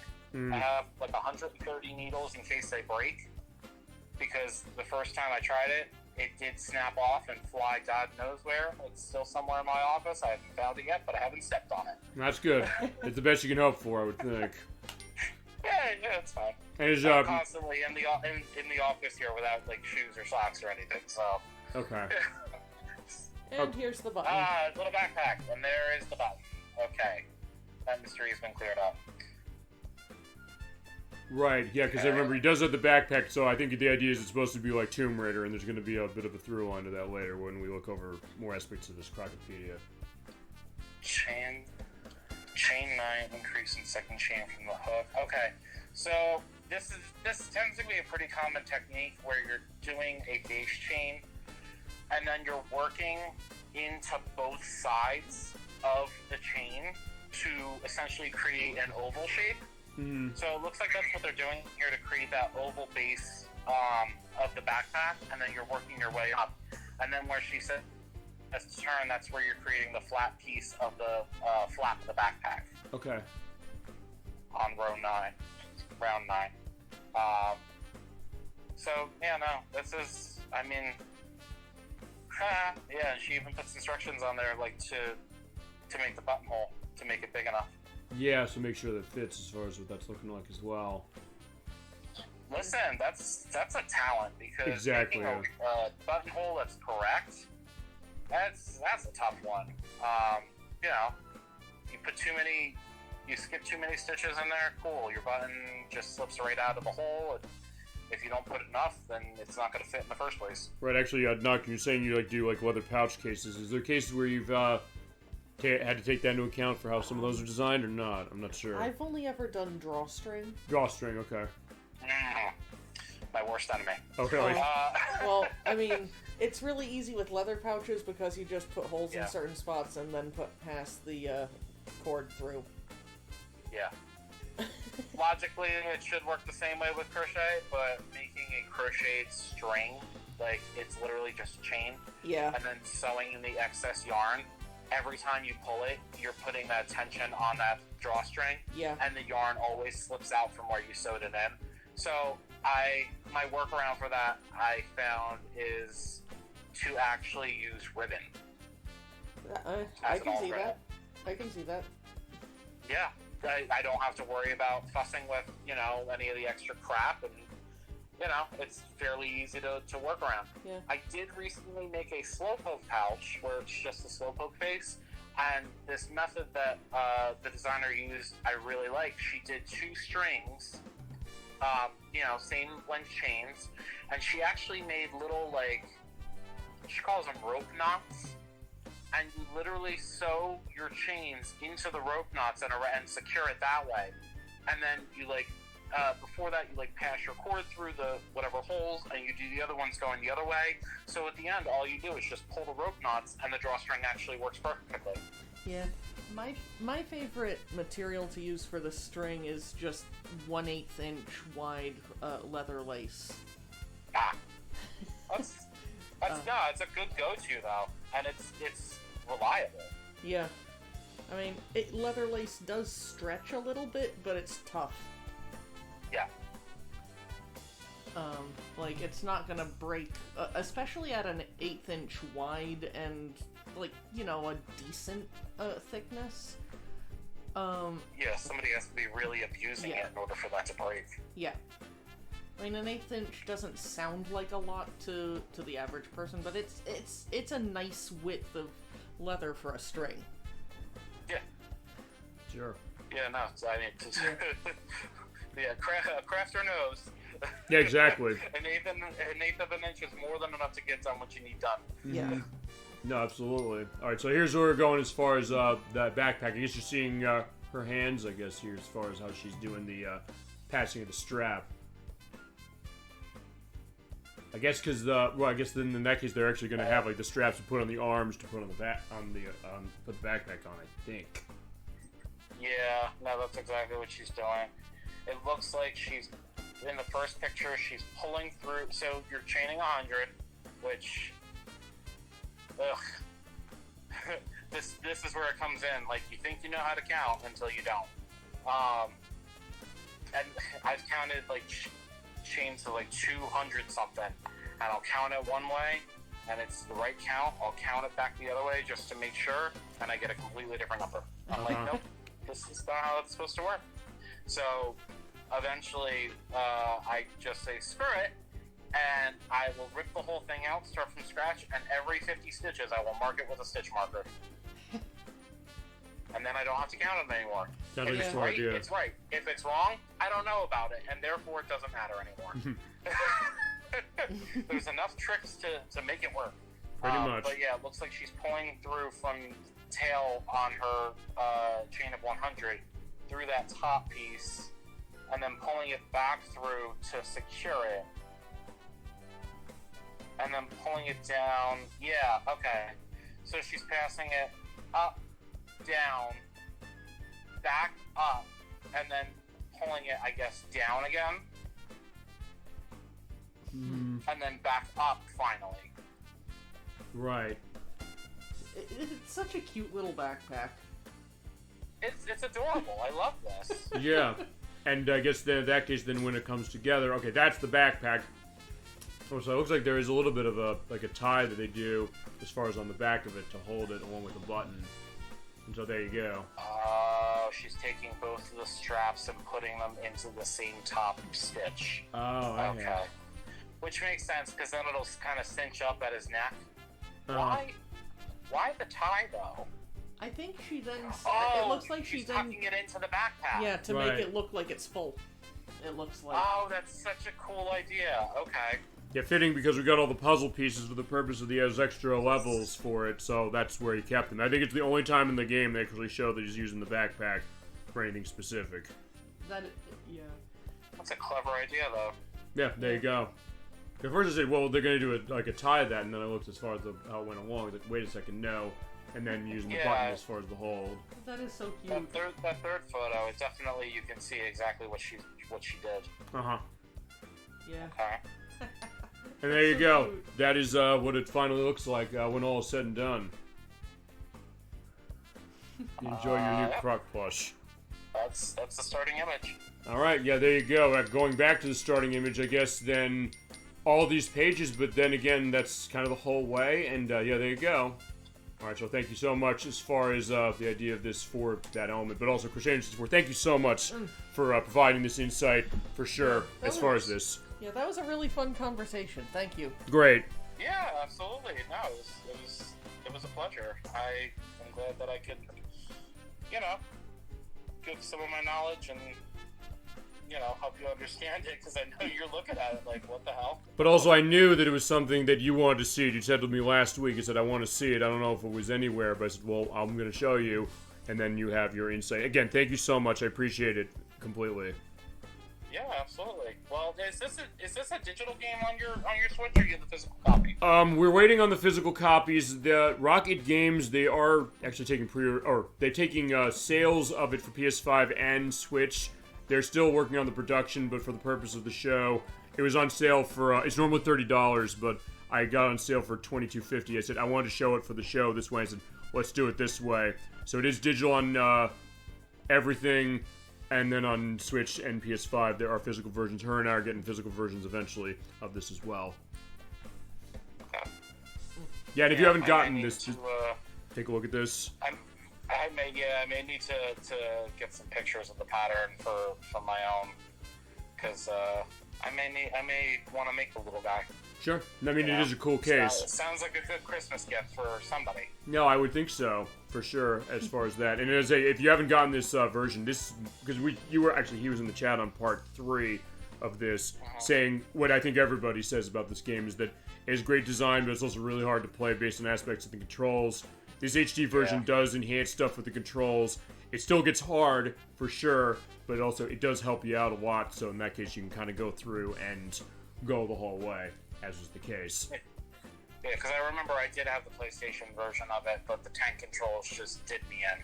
Right, and well, she managed it as far as Nocturne here running the Sega Saturn version. Yeah, getting through to the initial set of credits. Pretty much, yeah. After beating Baron Dante the first time. Yeah, so the controls are the true final boss of the game. That's true, but it's also something that for some reason, under normal circumstances, you think, well, nobody would want to come back to this thing based on what it was, but apparently they do, and with this new take of it, they really did a great job of going into it and also giving these extras like this. We're going to look at more extras in a little bit as far as what we're looking at, as far as like one last case before we close the book on this game. Hey, the game did well enough where they made a sequel, so it couldn't have been, something that people didn't want to play in the first place. Sure, and obviously they liked it enough. Yeah, I mean, it's one of those cases that even though her and I came to this one late, it's still something that, I feel like I've really kind of grown to be really into this game, and this new version definitely does a great job. And it's also not a case where, we're talking about this last week, the idea of games on Switch, like, how are they running? It runs great. I mean, I'm running through my Switch 2, but even if you run on Switch 1, because Gemini96 is in chat tonight, he has it on Switch as well. It runs basically just as well, 60 FPS that way. So no matter what console you get it on, I don't think you're going to lose. Oh, good. But again, thank you so much. I really appreciate that as far as everything. So thank you for stopping by for it. And again, I appreciate it. Absolutely. It's a pleasure, guys. Pleasure. I'll see you at work. Have a nice rest of your weekend. I'll also see you for Shadow Hearts Covenant in a few weeks. Yep. Alrighty. All right, take care, man. Alright, bye. All right, bye. All right, there you go. So yes, that was a case of Crochet Nerd 64 giving us the insight that I think was very helpful as far as that. Thank you so much to him. Yeah, that was cool. Yeah, it was, absolutely. I liked that. I did too. Okay, so last order of business as far as it before we get to, closing the book on the game and also on the show for this week. Take a look at stuff in the Crocopedia. We're going to look at a couple of these things.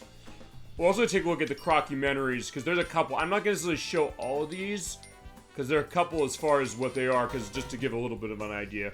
We have Jez Sand, who is the founder of Argonaut Software, and they go into his background. A lot of the stuff that we talked about in the past parts, and also his work on Star Fox for the Super Nintendo, him and the team over at Argonaut. And basically his background as far as he was an officer of the Most Excellent Order of the British Empire by the late Queen Elizabeth II as far as his services to the industry. And he definitely did a lot, or has done a lot. And I'm going to show his in particular. He explains how is Argonaut back after it went out of business in 2006. But also John Edelson, who is the producer of the original game. And you go into their backgrounds. He was the sister company grew out of the same team that created the Super FX chip that the Super Nintendo ran. Let's see. Okay, he began working actually with Trip Hawkins over at 3DO, going back to the early 90s.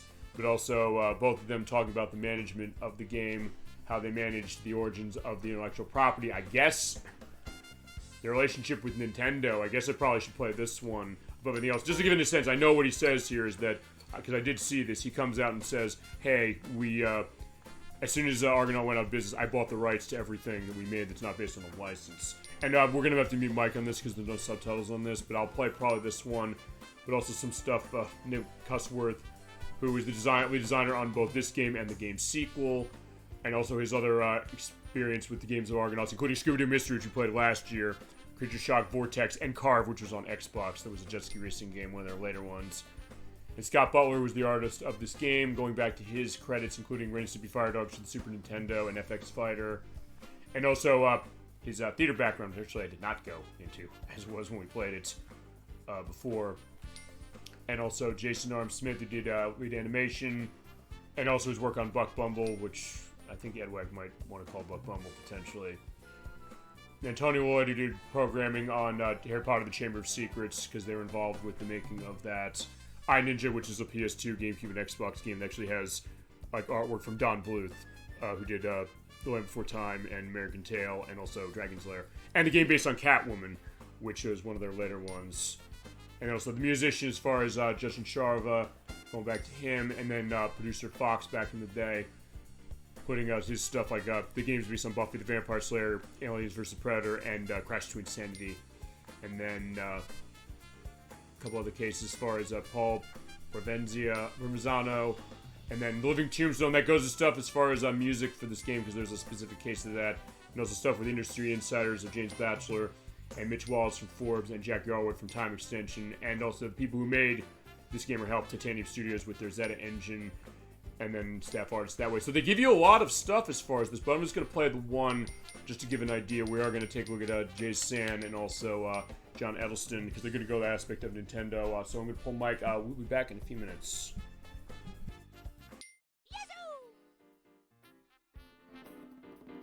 I'm Jez San.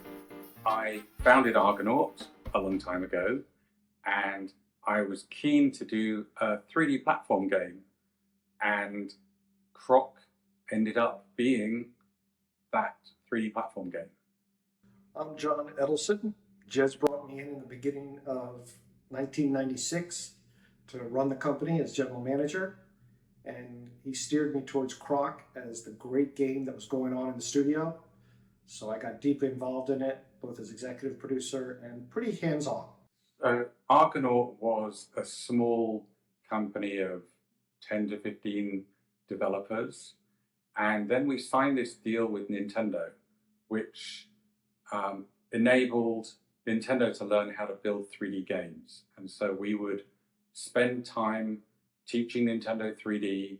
You know, we held lessons in Japan, and we had our team members living inside Nintendo's offices in Japan. And we did a few games for them, Star Fox being the biggest one. And we invented the 3D chip, the Super FX chip for them. And after those 3 games, we pitched the idea of doing a 3D platform game to Nintendo. And at the time, it was the Yoshi character, not the Croc character. When Nintendo passed on it and basically said, no, Yoshi's ours, we're going to do that. That was when we thought, well, we still want to do a 3D platform game, so we had to invent a whole new world and new characters, and Croc was born. The dynamics of Argonaut were that for a while we were exclusive to Nintendo.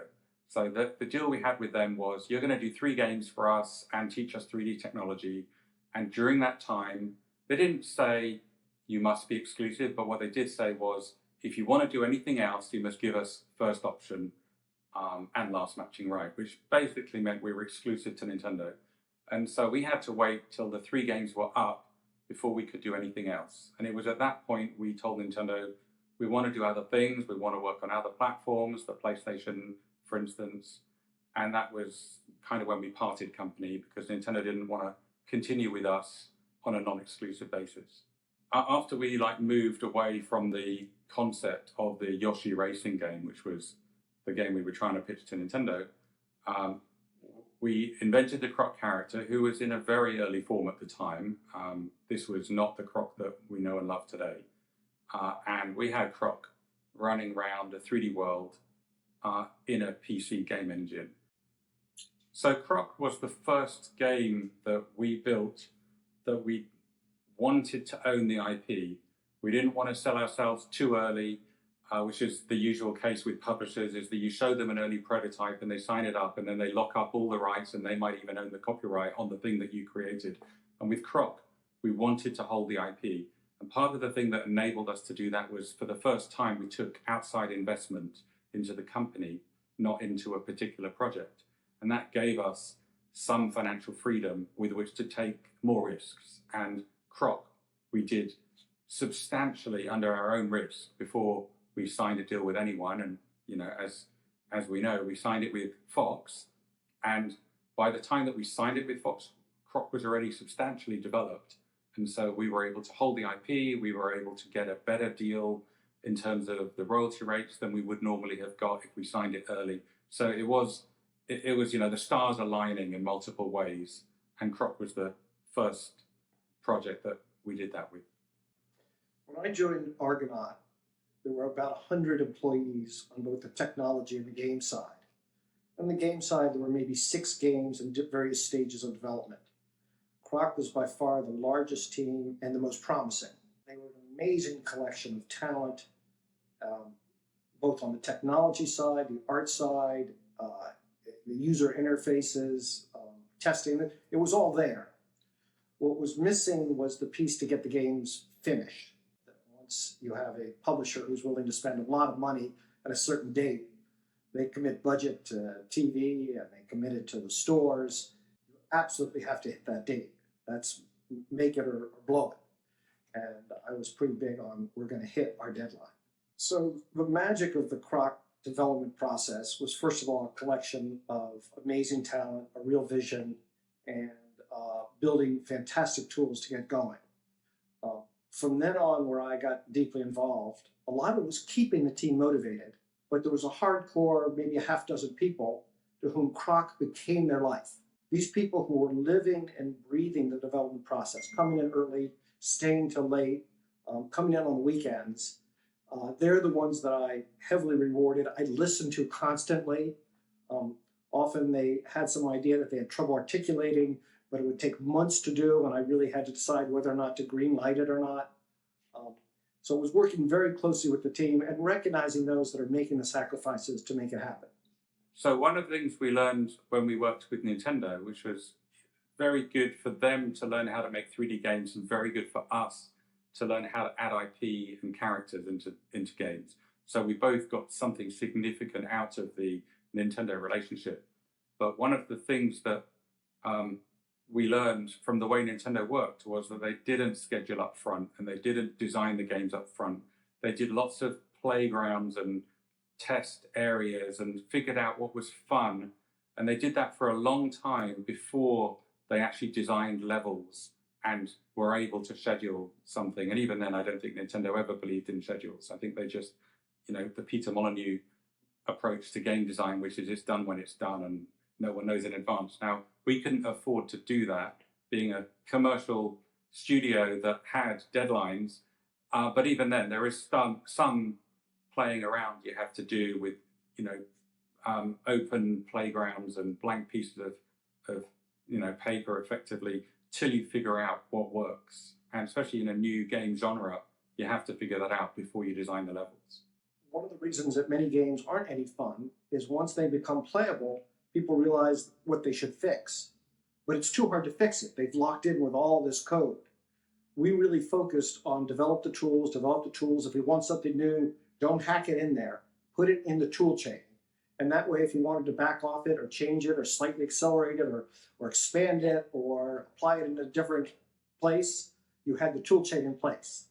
The basic rule is the best technology wins, not because the technology matters, but it enables your designers to have real tools to get out something exciting. So one of the other things that we did in the Croc development, which was new for us and probably new for the industry, was we empowered the designers to actually program. And we did that by creating our own language, the Croc script, which all of the gameplay was written in.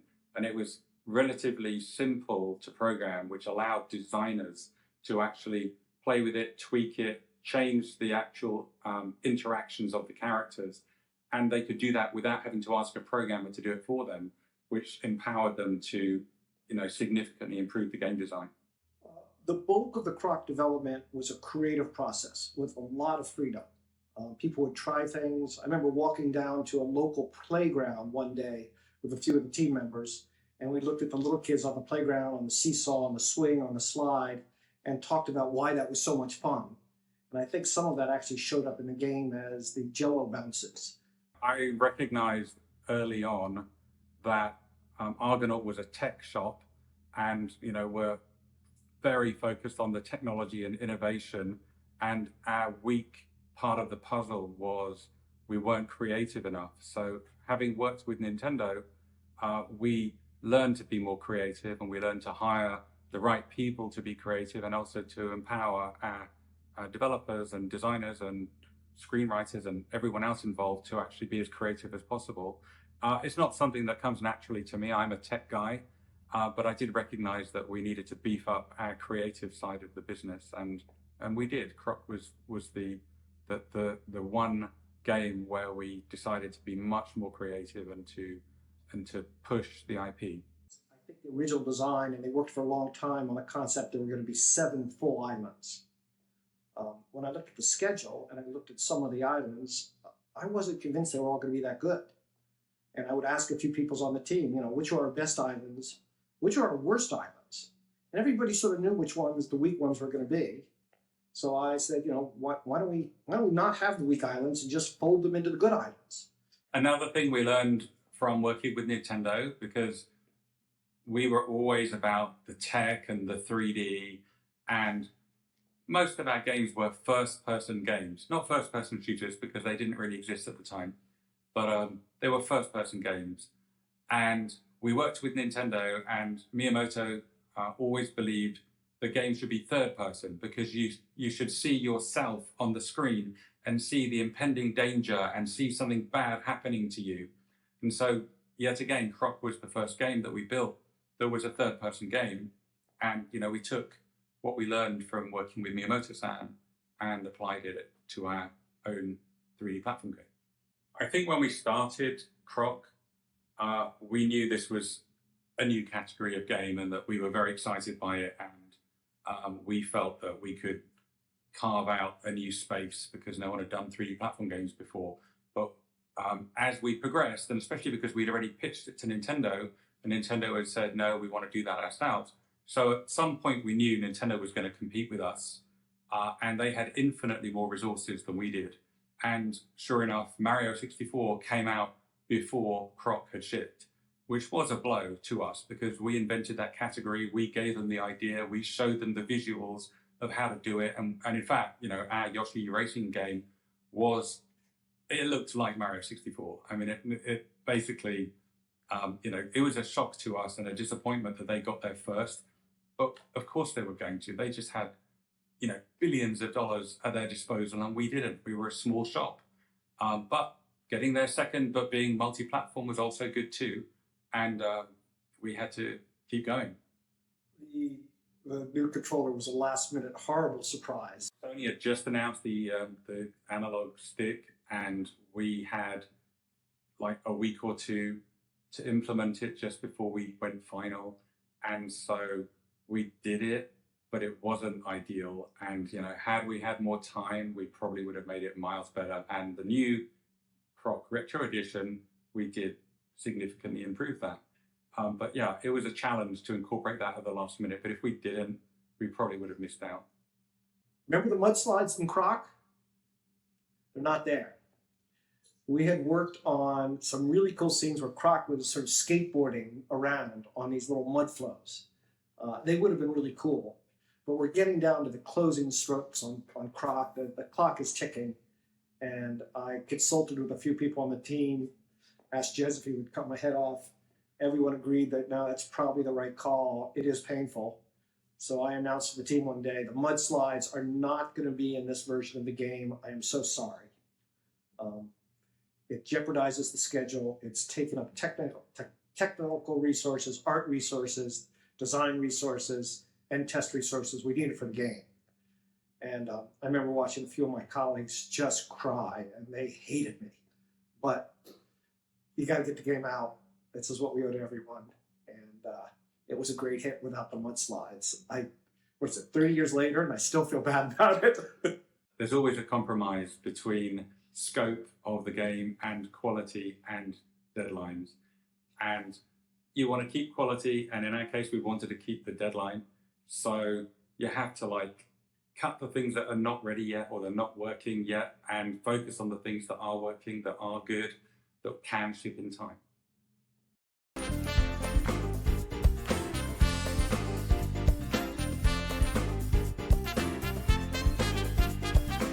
All right, so yeah, that is pretty meaty as far as, but it does go into a lot of different things. Some of the stuff we talked about as we played, but I do think it's fascinating. Because that's the reason we're not going to go through all of these, but that's one thing I do like about this, kind of getting these insights from the people who made it, saying some different things. You guys go on. I kind of wonder if, the part of their interview where they mentioned that some islands got rolled into others. That would explain certain things. I kind of wonder if at one point in time there may have been kind of a lava area, a lava island with that was focused in like underground areas, right? Rather than a hybrid green hill zone and you get what I'm saying. Yeah, which, I mean, if nothing else, it also takes a lot of things Actually, no. Rather than Hilltop Zone. Or Hilltop from Sonic, too. Good point, as far as that. And that was the last game you were on the show for, so that makes sense that way, too. But, I mean, if nothing else, also kind of contextualized a lot of stuff. A lot of our insights as we played it, going through. Even about the thing where they said, like, we only had a week to implement the analog control, when, I guess, Sega sort of had the aspect of that, but also PlayStation, they had their aspect of the analog control, which also goes to what you said, saying, how is that going? Saying, like, we wanted, when this is like, we did, but we basically said, like, it was pretty much taking the digital controls, putting the stick mostly, as far as, like, they didn't say that explicitly, but they're kind of implying that idea, saying, like, what they were going to do, but then saying, well, now we got the new version, we can kind of implement it the full way.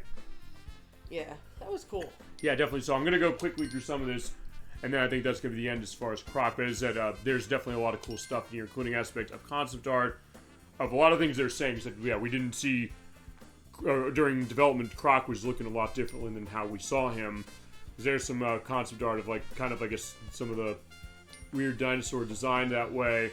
Like, idea, like, how are we going to do hanging, how is he going to do falling. He had muscles initially at one point, as far as how that was. And then concept art is like the cartoony perspective of what they're doing. Another one's this one saying, their thought was saying that you could have boxing gloves. So remember, I guess it explains if nothing else. Remember the one boss where you're doing boxing? That might have also been a vestige of saying that, possibly. Okay, he was going to maybe do boxing with that guy, and then said, alright, this is the idea of what we're going to do, but then it didn't end up happening. That was a Cactus Jack, so here's what he used to look like as far as the boss of level 3, or in level 3 as far as that. Even now they're kind of writing stuff out, like the missile attacks are going. Like, Croc is running away. Wouldn't want to miss range of Croc cuddly toys down there on that. More on concept of Cactus Jack. Character design for him as well. Giving concepts for Baron Dante. So this is what they were thinking as far as what we saw. Both the first fight that we saw and then also the crystallized form. Yeah, descending from the sky on his magical platform. Which sort of had as far as the last appearance of him. A little more on that as far as, I guess, the arena, which that kind of ended up being what it looked like. As far as, like, the final area. When we first saw... Oh, the final area of the main game. Yeah. As far as we went there. And also, Fosley, one of the... Yeah, I think he... Yeah, right, he was, like, one of the first bosses as far as... Oh, no, he's the one who hangs from the balloons. You have to launch the bombs back at him. That's also more on Fosley.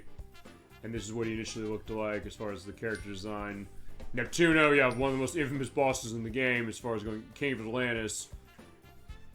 It seems like he's kind of the same, but then also the idea of, like, what his attacks are going to be. Like how he's doing the shot off with his trident. And destroy him. Okay, let's see here. A fixed camera at the base of the arena will attempt to keep him and Neptune in view at the same time. It will zoom in and out, allowing the player to keep in view exactly what's ahead and whereabouts of where he is in relation. That was the idea anyway. Hit the belly 3 times, the face 3 times. Very short memory, and he forgets where he is, which gives the time we knew they'd attack him. So, like, where you're going to get the tells of where they are. And then also the thought of, we're going to have to be dealing with breathing underwater. So I guess that may be a thought they were going to have. But I guess it's a good case that they had that set of saying, like, no, we don't need to have that. That, and also, I guess, Croc's a crocodile, so he's going to be able to match that most likely, I would think. And Itzy the Ice Demon from World 2. Flibby, okay, here's the Flibby's the boxing laborer. There he is. Because, yeah, we did go in the arena, and then saying, like, okay, yeah, hit him on his back, do the Hook Bill the Koopa case from Yoshi's Island, which we're going to play in a few months. As far as starting that. Yeah, the crystal form from the secret level. So since we did see this, the final level is about a possibility. So if nothing else, it's basically Argonaut really opening up saying, here are all these ideas, here are all these things we have saved, and saying, let's immortalize this into a game like this, so that we can kind of get a sense of, and there was an unused bovine enemy, as far as like a bull, okay, no, bovine is like a bull, he's going to hit into the side of the bullseye and get stuck, I guess. The Dino Dragon, which is also an unused enemy. Another unused enemy that's like the, an elephant butterfly. Yeah, the elephant butterfly boss. An idea of like what the levels are going to look like. Okay, I'm kind of seeing the Super Mario World influence there as far as the way the text is of the elephant catapult up there. And they openly said, hey, we took a lot of ideas from Nintendo because we worked on it for a while. The only thing they didn't mention, which we mentioned also on the show earlier, was they jailbroke the Game Boy, and Nintendo saw it, and they said, wow, your tech skills are really impressive. So in that way, the interesting case of the relationship of what they were doing to kind of get themselves going on. And the level section, concepts for the bosses they were going to plan. Yeah, how they attacked, how they defeated. The gameplay mechanics they were thinking, which is can't move through these wall blocks. Blocks must cook more magical than conventional blocks. Regenerating blocks, which you sort of had. More on water. They're thinking of ideas like doing like water paddling on the surface. Okay, so there was going to be probably more swimming in this from what they saw, or what we saw as far as the final game. Mechanics of interactable options and things. And even an idea for an advertisement as far as how the game's going to go. Yeah, Croc's aware, saying, yeah, okay, I'm aware of that Grim Reaper guy. It's like, so I got this plan, saying what I can do, and then go void of the balloon, or go off with the balloon, then run off the side so I don't get hit by the lava. Yeah, but definitely a lot of interesting things as far as, I mean, yeah, they got tons of this stuff here. And also another concept art as far as, like, all these other things. One thing I do want to show at some point, as the end of this, I do want to show, there's also character sheets of what Croc was looking like, the caterpillars, Chumley, who was one of the bosses we saw, Grimmy, which is the Grim Reaper guy. But also, on character designs, they had a case like, yeah, Croc was going to maybe wear, like, that kind of shirt going backwards. He initially wasn't going to be a crocodile, was initially the thought, saying that, oh, it could have been a raccoon, a wallaby, a tiger, or a dragon, or even a platypus, potentially. Even to the point where they'd gotten to, I guess, some of the artwork here. Looking at this, it almost looks like, it'd be like some of those, like, edutainment kind of games you might see on the PC. Maybe a lot of those humongous entertainment games that Nikki likes. It almost seems like they rendered it as far as like that art style, so they're kind of getting far thinking what they want to do. Yeah, it looks like they really had a solid concept of the general body type they wanted. You're right, because there is a similarity between that, honestly. I mean, those are basically the same body with with slightly different heads on each and wings on the dragon. Sure, yeah, and the dragon, which Crochet 64 said earlier when he was with us, the idea of what that was kind of like. It seems like that was kind of the closest analog to how he's going to be, but they're also thinking Robo-Croc and Fang the dog, as far as the idea of like that's what they're going to look like if they're going to go the raccoon and wallaby direction. And also animation tests, including the fact that they had alternate aspects, like, hey, here was Croc potentially going to be like a cat or something, or a rat. So they did get kind of far as what some of these ideas were, and then there was the dragon look, which is kind of close to how he ended up being, honestly. Yeah. Let me just see what else is here. Right. Right, I forgot. They give you the game design document of the game. So they show that, yeah, how they pitched this thing as far as the platforms, what they were doing, target idea, the description of what it is. They were kind of thinking like a Roadrunner style for this one, which I did not actually know. The way they're telling the cutscenes, the way the graphics engine's going to work. They go through the script of the game, so yeah, you can totally read as far as what this is, target systems we're running on, idea of what the flow of the game is going to be, game complete, how the story, the bonus islands, controller usages. So they went the whole way, and also what's missing, which one thing I do want to look at above anything else, which is that, okay, most likely versions are Sega Saturn and PC. The lead platform is the PlayStation. They were also thinking, we're taking into consideration Nintendo Ultra 64, because before they changed it to Nintendo 64.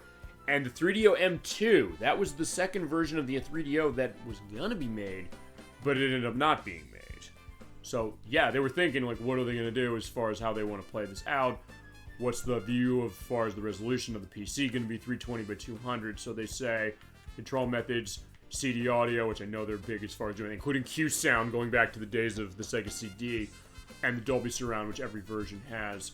One thing I do want to see is that they want to have elements of longevity, saying with extra hidden areas as far as a magic potion. That's what the initially is going to be. So the idea, the Croc Town Wizard whisk them off to another hidden island. But the last thing I want to go on this, I want to go to what's missing, because I guess then the thought of saying there's other things that they said they want to take out. So yeah, they give the whole damn document to explain how did they make this game and how do they propose this, as far as putting it to, I guess, to Fox to sell this, saying we have this idea as far as all this stuff. What are things of what we want to do? Caveats on perspective, saying it's not representative necessarily of what the final game was going to be. Idea of like what the script was going to be. So right there, 6 islands was changing it. Devil Islands, Gobbos Island to Devil's Island. Okay, yeah, there would have been a fire island. So yeah, you called that right. And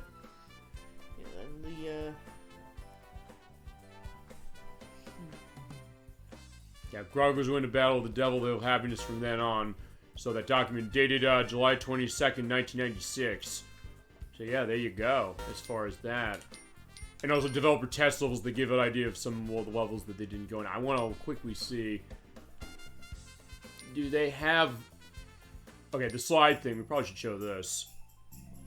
Because remember, they were saying that, hey, they had ideas of slide levels and they didn't implement them.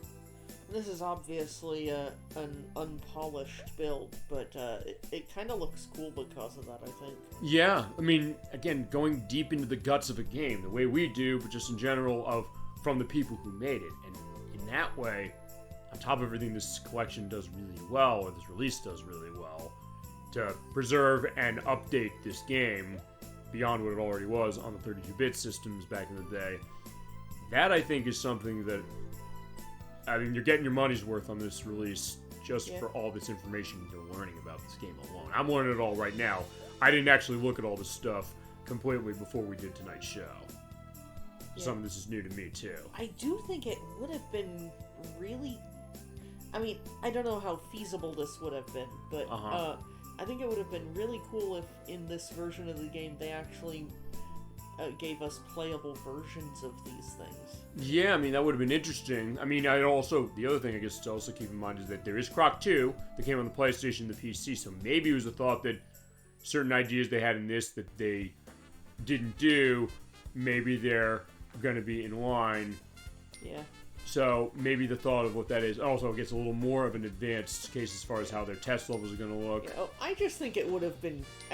This is more just me kind of going, it would have been really cool if some of these test levels were made playable in this version of the game. I mean, maybe it's just something where they might think of like doing that later on, because I know there's some games that have done that. Actually, so good thing you mentioned that.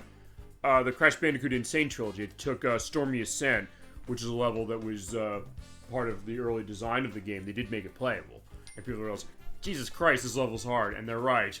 And even the idea of like how the open area was going to be, of what that was going to be. But yeah, they give all this stuff the soundtrack. You can listen to the soundtrack as far as everything in the game, as far as all your favorite music for all the bosses, but you can also hear the work in progress soundtracks. It's like, what was the soundtrack going to sound like while they were still developing? Because we mentioned earlier on the idea that they said, we had a lot of ideas of what we wanted to do with music. We had to cut it back. Getting some different sounds as far as what it had on top of remixes. So you have a company or a group called Living Tombstone. They did a nice remix of the original piece of music as far as that original main theme. Nice vaporware view.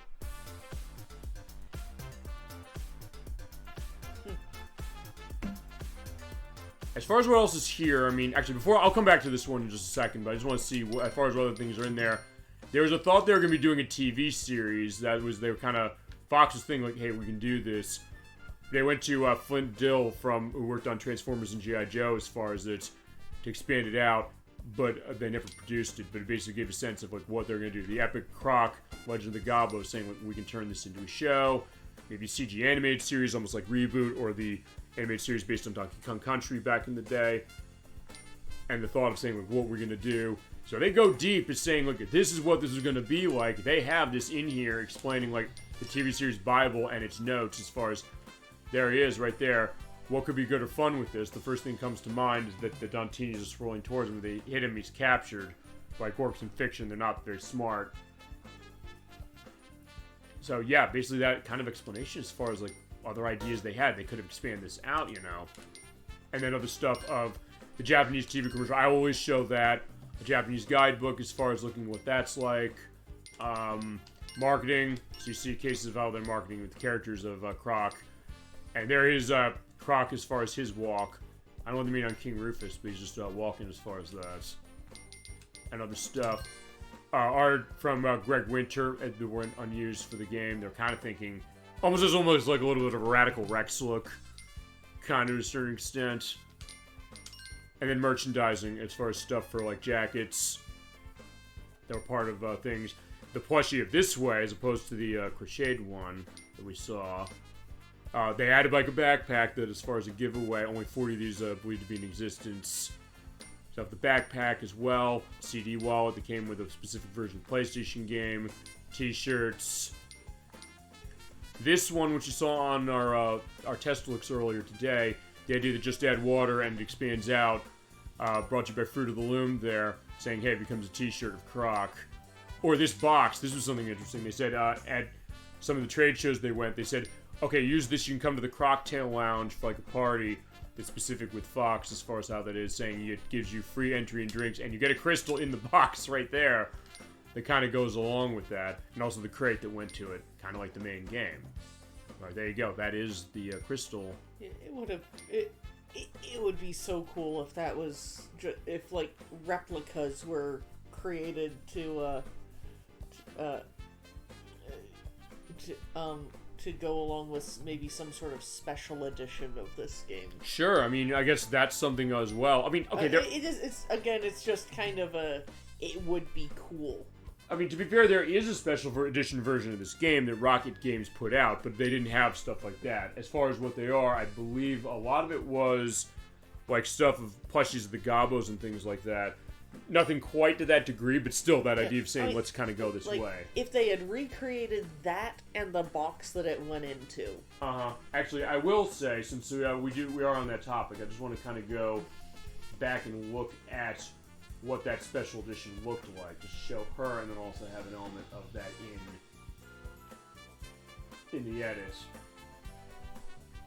Okay, because they had plushies of the Gobbos, and also a T-shirt of Croc.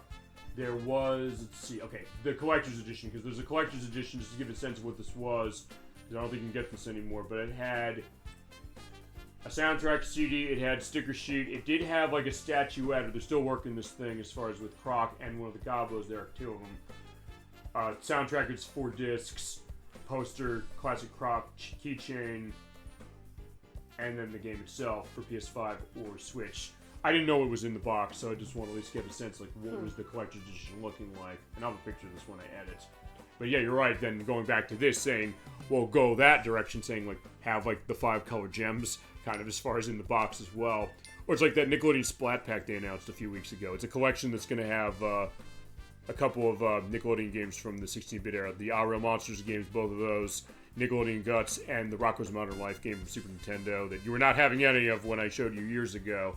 But there's like a collector's edition where they're having like, actually one thing for that is they're having like a desk lamp. It's like the, like the salt lamp thing that they have of the glowing piece of the Radical Rock from the Aggro Crag from Guts. I am tempted on that one specifically as far as what it was. Like, oh my god, that's kind of cool. Kind of going to that degree, you know? Yeah. But at least if nothing else in the game, it is actually showing like what do they have with this. When you went to the Crocktail Lounge, you saw that, stuff with that. And then media, because you get aspects of Games Master taking their first look at the game. Also nods to Ball Blizzard Championship for the PlayStation. And The Simpsons Virtual Springfield for the PC, which I played going back in the day. Also, what they're looking is like, yeah, Croc's got all the moves of everywhere you can go on the islands. What Game Informer magazine looked like when we first looked at it, including Star Fox 64 on the cover. Mortal Kombat Mythology Sub-Zero, which is getting re-released in a month. And then Time Crisis, which is also getting re-released by a Kickstarter that went around. And some other stuff there, like Blasto and Wild Arms. And Crash Bandicoot 2. And there's Games Machine that's showing what's going on in early case of Fallout, because like when Fallout was a top-down RPG, as far as what it was looking like in that way. And then the advertisement I edited in on part 1 of how did Croc find his competition of Crash Bandicoot, Lara Croft, and Mario delicious. That is a great marketing case of saying, like, there he is. Like, he just has, like, the toothpick on his tooth there. And then also, as we showed there, like, Croc potentially on the island, as far as the TV show they're planning, and all that stuff. And photos, as far as the dev team. And other cases where they went to trade shows, they showed that off. Anna Lark, who did playtesting on the game's sequel. She's also a fan of Faster Pussycat Kill Kill from Russ Meyer, for all of you 60s movie fans. Lead artists, as far as that, when it was at trade shows, a cake. Like, yeah, put Croc on your cake, why not? When the game sold over 1 million units as far as the PlayStation 1 editions. And also showing different versions. You're showing here, over there, that is the disc design of it on the Saturn and the PlayStation when it first came out. When they did the greatest hits, they had more generic cover as far as on the disc, for the purpose of when they did that. And then also the crochet, which we showed, and then the only other thing that I did want to show is this. Let me mute on this. We'll be back in a second, and I'll show one other thing when we're done.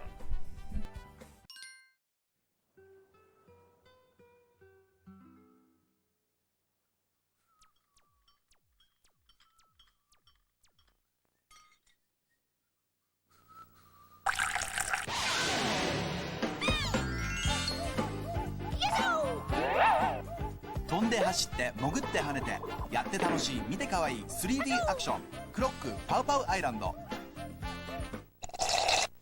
メディアクエス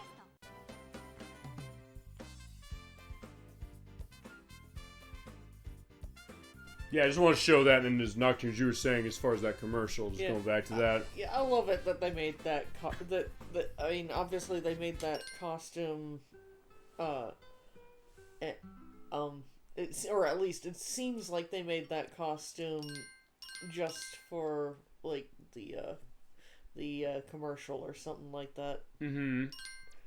It wouldn't surprise me if that costume was also used in other promotional stuff. That would make sense. But I just think it's a cool costume for just promoting the thing. Yeah, you're right. And again, what you're showing that they're going to go to that degree of, even as far as Japan, the way they marketed that way, as far as the commercial, saying we're going to have this and say, oh yeah, look at this. Or in the US, we sort of saw that with a lot of the Crash Bandicoot games on the PlayStation, where they had the guy in the Crash Bandicoot suit, and people were like, oh, that's cool. And you're like, yeah, Croc drinking coffee, why not? Kind of a cool concept as far as that, and saying, yeah, they really want to sell this game. Alright, the last thing we do is, as far as the music, just to give, there are three of them. There's a remix of the bonus theme. There's a Commodore 64 style theme, or take on the main theme, and then there's the main theme when we put this on. I think in this case, it's basically going to be the end of the show. Yeah, that is your look at Croc HD. And hearing this great remix of the main theme from Living Tombstone. With a nice vaporware case. Or maybe vaporwave case, you should say. Okay, so yeah, in that case, alright, so we've reached the end of our journey with Croc Legend of Gobbos, and my god, Nocturne's been quite a ride. Yeah, I mean, I'm really glad that I've been able to, well, aside from that one mini game in the Saturn version, I never did get those Gobbos myself. Sure. But they're not easy, and you showed exactly why they're not easy, too. Yeah, I mean, I tried so many times to get those things. Yep. I could not get them at all. Mm-hmm. But, I mean, with the exception of that, I've now been able to beat the whole game. Yeah, and have that great experience as far as what is. And so I think in this case, Nocturne, we've looked at Croc on Sega Saturn mostly, as far as you plan it. We looked at it on the PlayStation. We looked at the HD version. So I think one of the final words of business before we get to schedule and next games and all that stuff. Final thoughts on Croc entirely, including the HD version. What do you got? If you were to say anything you want on it after this long journey, what you're thinking, anything you really want to get off to people before we close the book on our play of this game, a wonderful play of it. I think I've already said a lot of my actual final thoughts. We've hit on a lot tonight, haven't we? Yeah.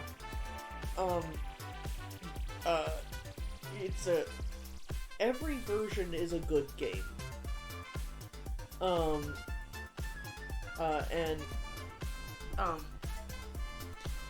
I would say any of them are worth playing. Absolutely worth playing. And I think it's amazing what they did in this version of the game. Absolutely. Not just in how they improved the gameplay, but in how they still kept a high degree of difficulty. Right. Despite the actual improvements in the gameplay. I think it's pretty remarkable. Absolutely. Because that must have been a pretty difficult balance to maintain. Absolutely. You okay? Yeah, I'm fine. Keep going. So yeah, I can't wait to play through this version myself at later once the physical version is in my hands. Yeah, and I'll definitely get it to you as soon as I get that indication. We're getting close though. If nothing else, you did get us a little bit of a preview. Yeah, that's gonna be game. Fantastic. Yep. That's gonna be fantastic. Yeah, I mean, if nothing else, there's something to be said about that idea of what it is. Yeah. Yeah, you're right, and for that, for sure. And I don't know anything else you want to go into before I go to my final piece. Not really. I mean, great game. Go try it if you haven't already. Yeah, I mean, I'm kind of the same way as far as her this way, although she has a little more of a background this way because she's the one who played it for us. I appreciate you for handling this game and doing it the way as far as we did, and I think it was a great way we handled it. Yeah, and I thought it was great to do it as a blind run. Yeah, I think it helped, honestly. I think if nothing else, it showed that idea of maybe a reflection of what people were getting a sense of when they first played it, and then also seeing, I guess, if nothing else, putting it into context now with this new version, which, as I said, I'm with Nocturne in the sense that no matter what you got, if you have PC going back in the day, or PS1 or Saturn, and you haven't played this, yeah, it's a good game worth playing, even though it's aged in some ways.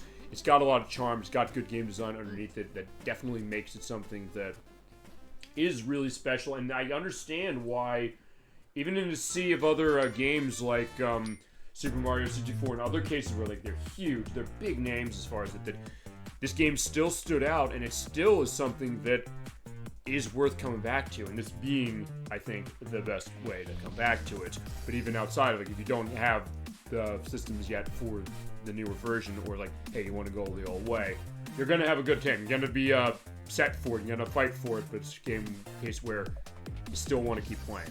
And I think that's something to be said about it. And this release, this is a terrific release. As I said, it enhances the game, takes everything that was great about the game, enhances other stuff, and even by the developer's admission saying, we wish you could have done this stuff better. And I think above anything else, it contextualizes the importance of Croc as a game, which sometimes you think, well, when you play a game, you sometimes may wonder, how important a game is it really? Sometimes maybe people looking on the outside might say that, sometimes we might say that, but then that's why I love releases like this, where they do kind of peel the layers back. They do talk to people. They say, why does this game matter so much to them, and why does it matter so much to us? Even in our case, we haven't been playing this game as long as other people. And I think that for that reason alone, this game is well worth 30 bills as far as this new release. And it is probably the cheapest version outside of the PlayStation 1 version. Saturn's a little more, but even then it's $60, $70 as far as it, which by Saturn prices is not bad. And I think, yeah, you're going to get a lot of value out of this game, a lot of play, and it's something that... There's something infectious about this now that I think of that name. Sometimes you hear the name of a game.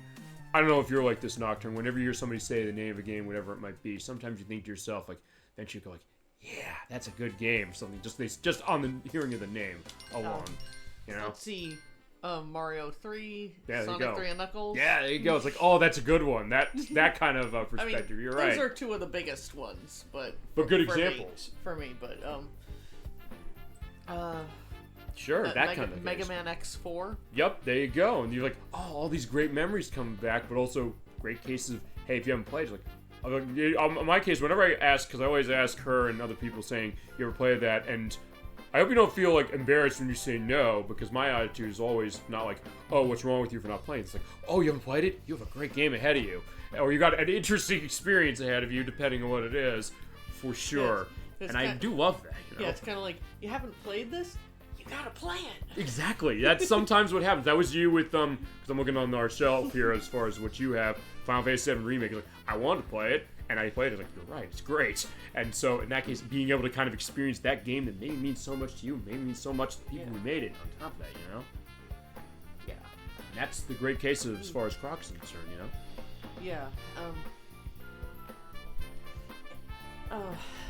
I could go I could go on about just games that I love. Sure, which actually that does bring up to one segue. We have schedule coming up, but the first thing we're going to do, as I mentioned, next time we come back to Croc, we're going to be doing Croc, either Croc 2 or Croc for the Game Boy Color, which Croc for the Game Boy Color is getting re-released at some point, don't know when. Was it Game Boy Color or Game Boy Advance? Color. Okay. Yeah, because they did. Yeah, it was, Croc 1 and 2 are on Game Boy Color. They have different versions, and Croc 2 is PlayStation and PC, as they are. I just couldn't. You would think maybe they're right. It would be a case of maybe Game Boy that, Advance around that time. I thought that. Anyway. No, I get that completely. But yeah, that would be the next case. We don't know what's coming as far as where they're going to re-release it, but they said it's coming, and that's going to be eventually at some point. So, Nocturne, for you, though, what do you want your next full game for the show to be, if you know now? I can also ask this again in a month, because she's going to be on the show in a month, which we're going to in the schedule. I'm not totally sure what I want my next full run to be. Okay.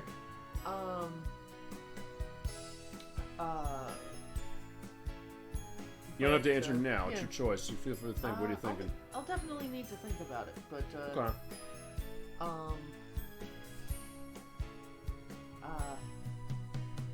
I mean, I don't exactly have the largest collection or anything like that. Yeah, but other stuff that means like, oh yeah, you want to take a look at this, you want to show this game off.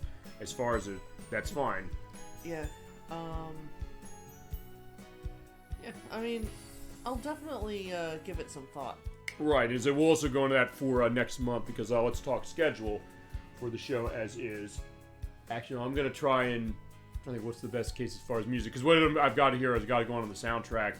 I'll let it run through like everything as far as how it goes.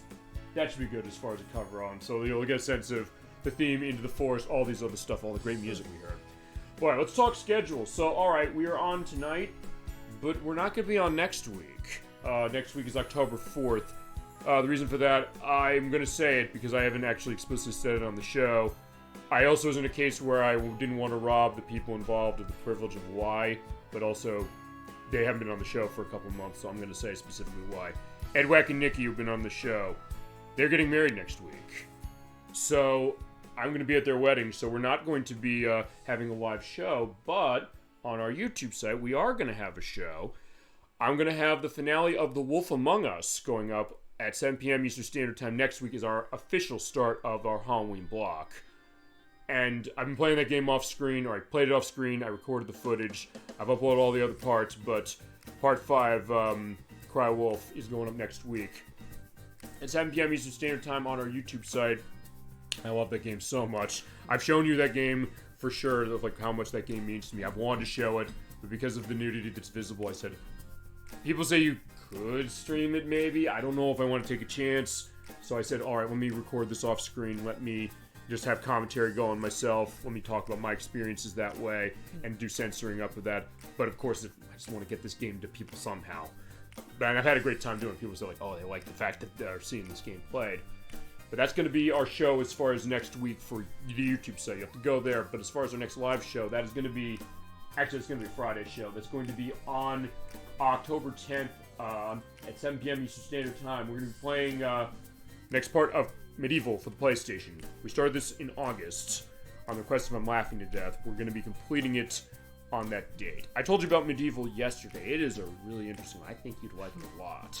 Like Croc, it's a case where it has some jankiness to itself as far as how it handles its 3D sort of platforming element. It's not exactly a platform as much as this. It's more like an action-adventure kind of game. But we are going to continue our adventures with Daniel Fortescue. We are going to get him into the Hall of Heroes. The game's not that long, so we're only going to need one more part, because I'm over halfway done as far as the chalices we need to collect to get there, and also to find Zarok and defeat him.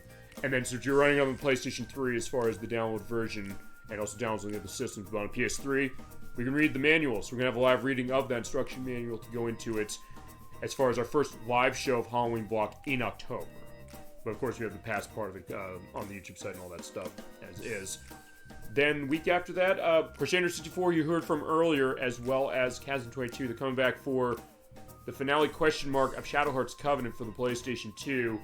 Although, unlike what we said last week, as far as where we're going to start that, they came to me afterwards. They said, you know what, we want to see if we can try and get that done sooner, as opposed to needing another part in November. So we're going to start that one really early. We're going to start that 1 p.m. Eastern Standard Time. We're going to go really long, maybe more than the 9 hours you go for that game anyway. And we're doing that to maximize time for it, for the purpose of running it. But we only have a couple of side quests to go, but they're stuff that's kind of meaty. And also we'll go to the end of the game. We might be finishing as far as that. If we don't finish it, we'll be back on November 8th at 3 p.m. for a show for that, but we'll figure that. And then October 25th, knocking your back, because we're coming back to our viewer quest. It's sort of a viewer quest, but it's also a second chance for next month. Because this is the second chance of saying, let's take a look at all these different cases of Croc and see like what happens now that it got a second chance with its new release. But on October 25th, this is on Elect vs. Request. You want to see Mega Man 7 on Super Nintendo again? I played it years ago. I said, absolutely, we can play that game again. We had not played a Mega Man game, by the way, in almost 2 years. Yeah. And it was a Capcom. We haven't played a Capcom game. We hadn't played a Capcom game in a while until we did DuckTales Remastered a few months ago, I should say.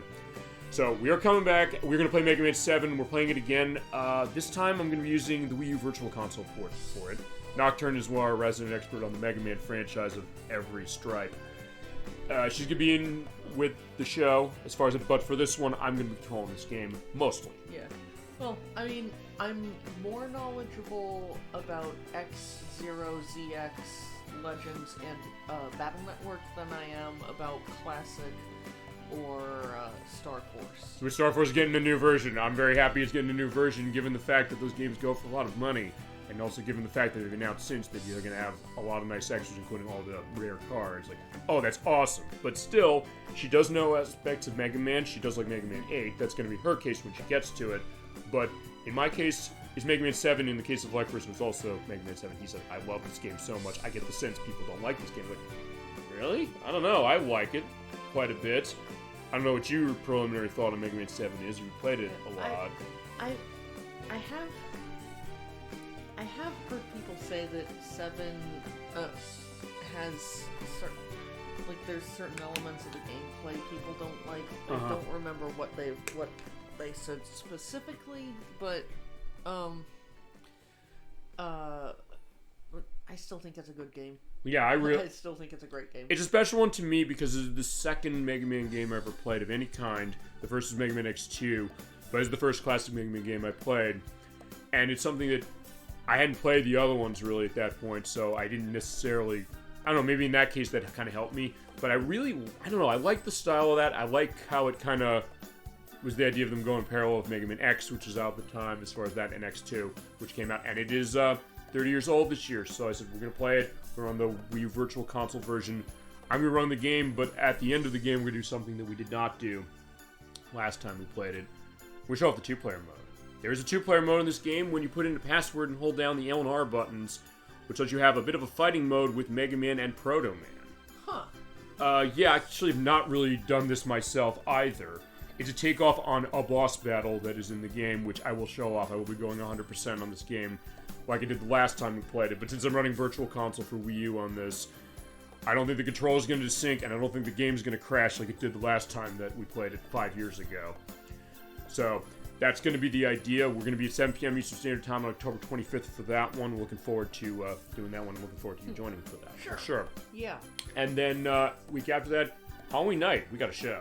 So Friday night, as far as Halloween, coming back to Castlevania. We've not played a full Castlevania game in like almost, last year we did. We played, 2 years ago. We played Castlevania Rondo of Blood. This year we're playing Castlevania Chronicles for the PlayStation. It is a remake of Castlevania from NES that was on the Sharp X68000 in Japan. Konami ported it to the PlayStation in 2001 in limited quantities, I should say. It is released on PlayStation 3 as a download, and within that release, and also whether you bought it on disc as far as it, or if you downloaded it, it has a remake of that remake in it.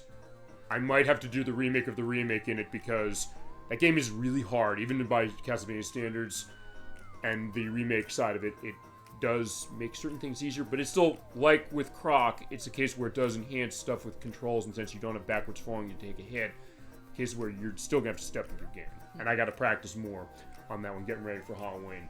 That was the viewer request of the month from Alec first, saying that he actually liked it better than Castlevania NES, but it's different enough from that one that we will do Castlevania NES. That's going to be Gemini 96's jurisdiction at some juncture, but Halloween night, you're going to want to be here for Castlevania Chronicles, and then week after that, if we need another part of Shadows coming, we'll have that, but if not, I'm going to be uploading part 3 of our Switch 2 Chronicles to our YouTube site, so I'll be off as far as that, but I'll get a sense over the next couple weeks how it's going to look.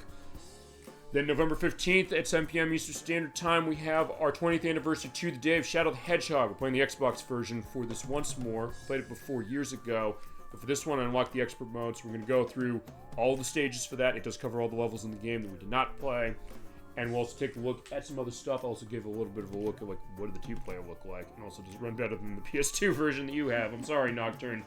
But that being said, is that, well, we'll see. I mean, that's just a frame rate question above anything else for that, but like, well, it was not too bad to unlock everything better than I thought it would be. And even when we played it the first time, which she was actually in chat as it was watching the show when we did it, I remember that you mentioned that. The case of saying, well, there are some interesting things. Our chat had a great time as far as guiding us through the main story before we went and handled the final story.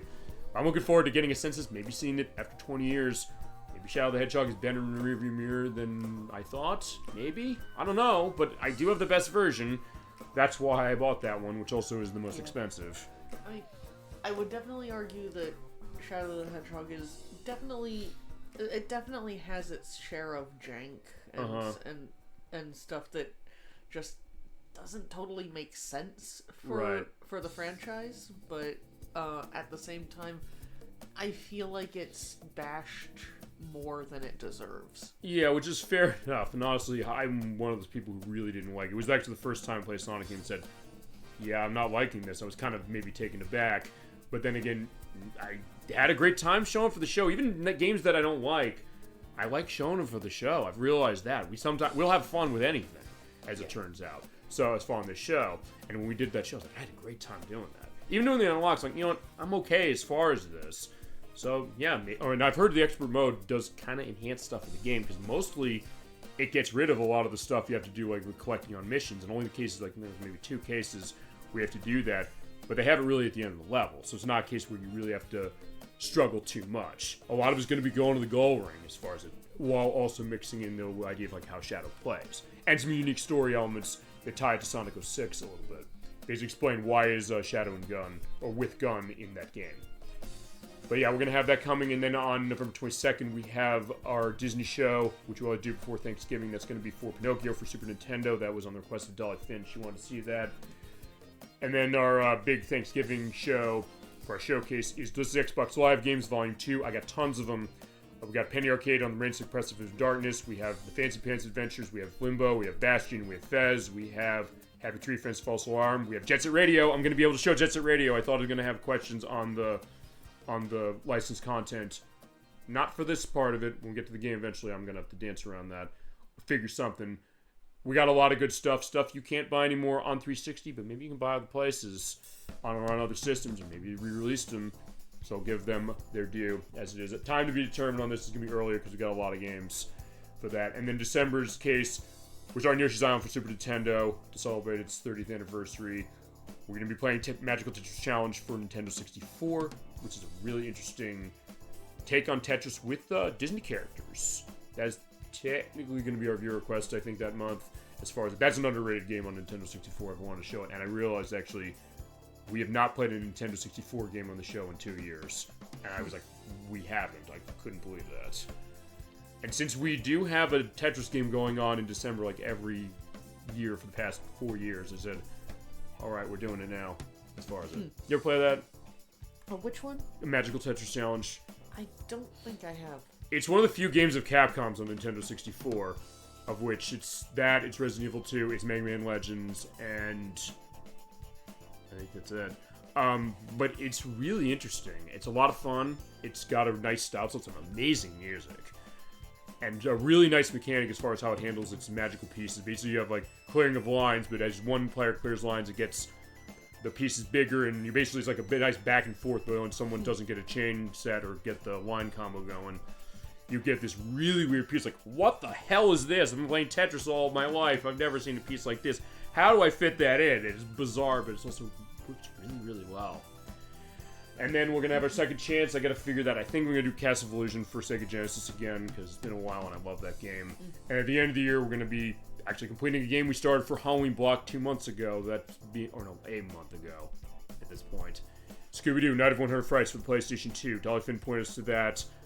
What is going to happen is she'll be back for that part. It will be the finale. What I will do is we're going to complete the game for that part. I will off-screen open up all of the concept art, which you have to do by collecting all the Scooby snacks in all of the areas, and also finding all the monster tokens, which I will do as well. You ever play that game? No. If you're looking for a Scooby-Doo game, that's the one to play. It's by Heavy Iron Studios, the people who made SpongeBob SquarePants Battle for Bikini Bottom. And it's really a lot of fun. It captures the element of the Enterprise terrifically. And it's one that she kind of pointed me to. We're playing the PS2 version. It's also on the Xbox and the GameCube, but in your case, you only have an Xbox 360, so let me just give you a piece of advice. Do not play the Xbox version because it's unbeatable when you run on 360. There's a bug in it where the game will crash when you get to the final boss. So get on the GameCube or the PS2 if you were having a choice. In your case, unless you have an original Xbox. But as far as 360, I don't. Yeah, that's just that indication. And then next year, the only things I'll go into is we're going to have Digimon Racing for our April Fool's Day show, because I don't know if it's a bad game or not, but chat's mentioned enough. Let's take a look. We have Yoshi's Island still going, and we have our Super Bowl Game Saturday, I guess, scoping sessions. That's going to be the name, I guess, unless Nikki comes up with a better one, because she said, I want to come up with a name, because she named the show. So I said, well, maybe you can come up with something better. What we're going to do is we're going to take a look at, once each month, we're going to take a look at a game that's really long, and a question of, I don't know how I want to scope that, or how we should scope that, so I'm going to put it to all of you, and I'm also put it to guests, and actually Nocturne, I know, I said you have a choice of game you want to have for that scoping case, and are you still wanting to do the game that you told me yesterday that you're thinking you want to do for this? Yeah, I'm still kinda debating between the two options that I was thinking of. Okay. I'm thinking of, well, just for the record, I'm debating between Xenoblade 2 and 3. Okay. Yeah, because I know you love that franchise, and I've sort of shown one before in the last Switch 2 Chronicles thing, but it's like, just to get a taste. I know these games are long. I know you love this game. And in case of getting a sense of games people said they want to see, it was like, I know they're long. I want to deliver them to you. I really do. So I'm saying, but I also want to get a sense of how do you want them given to you? Like, Persona 3 FES, that's one. Kingdom Hearts Rechained Memories. Stuff I've wanted to say as far as that, like Indiana Jones The Great Circle and Okami and Skies of Arcadia and Tetris Effect Connected, because we talked that one too, speaking of Tetris. And many, many others. And we'll have one of those a month. That's going to be our initiative for 2026.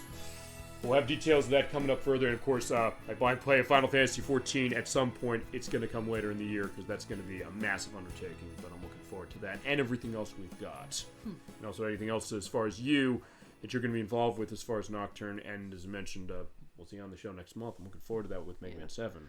Yeah, and eventually we'll be getting around to Mega Man 8.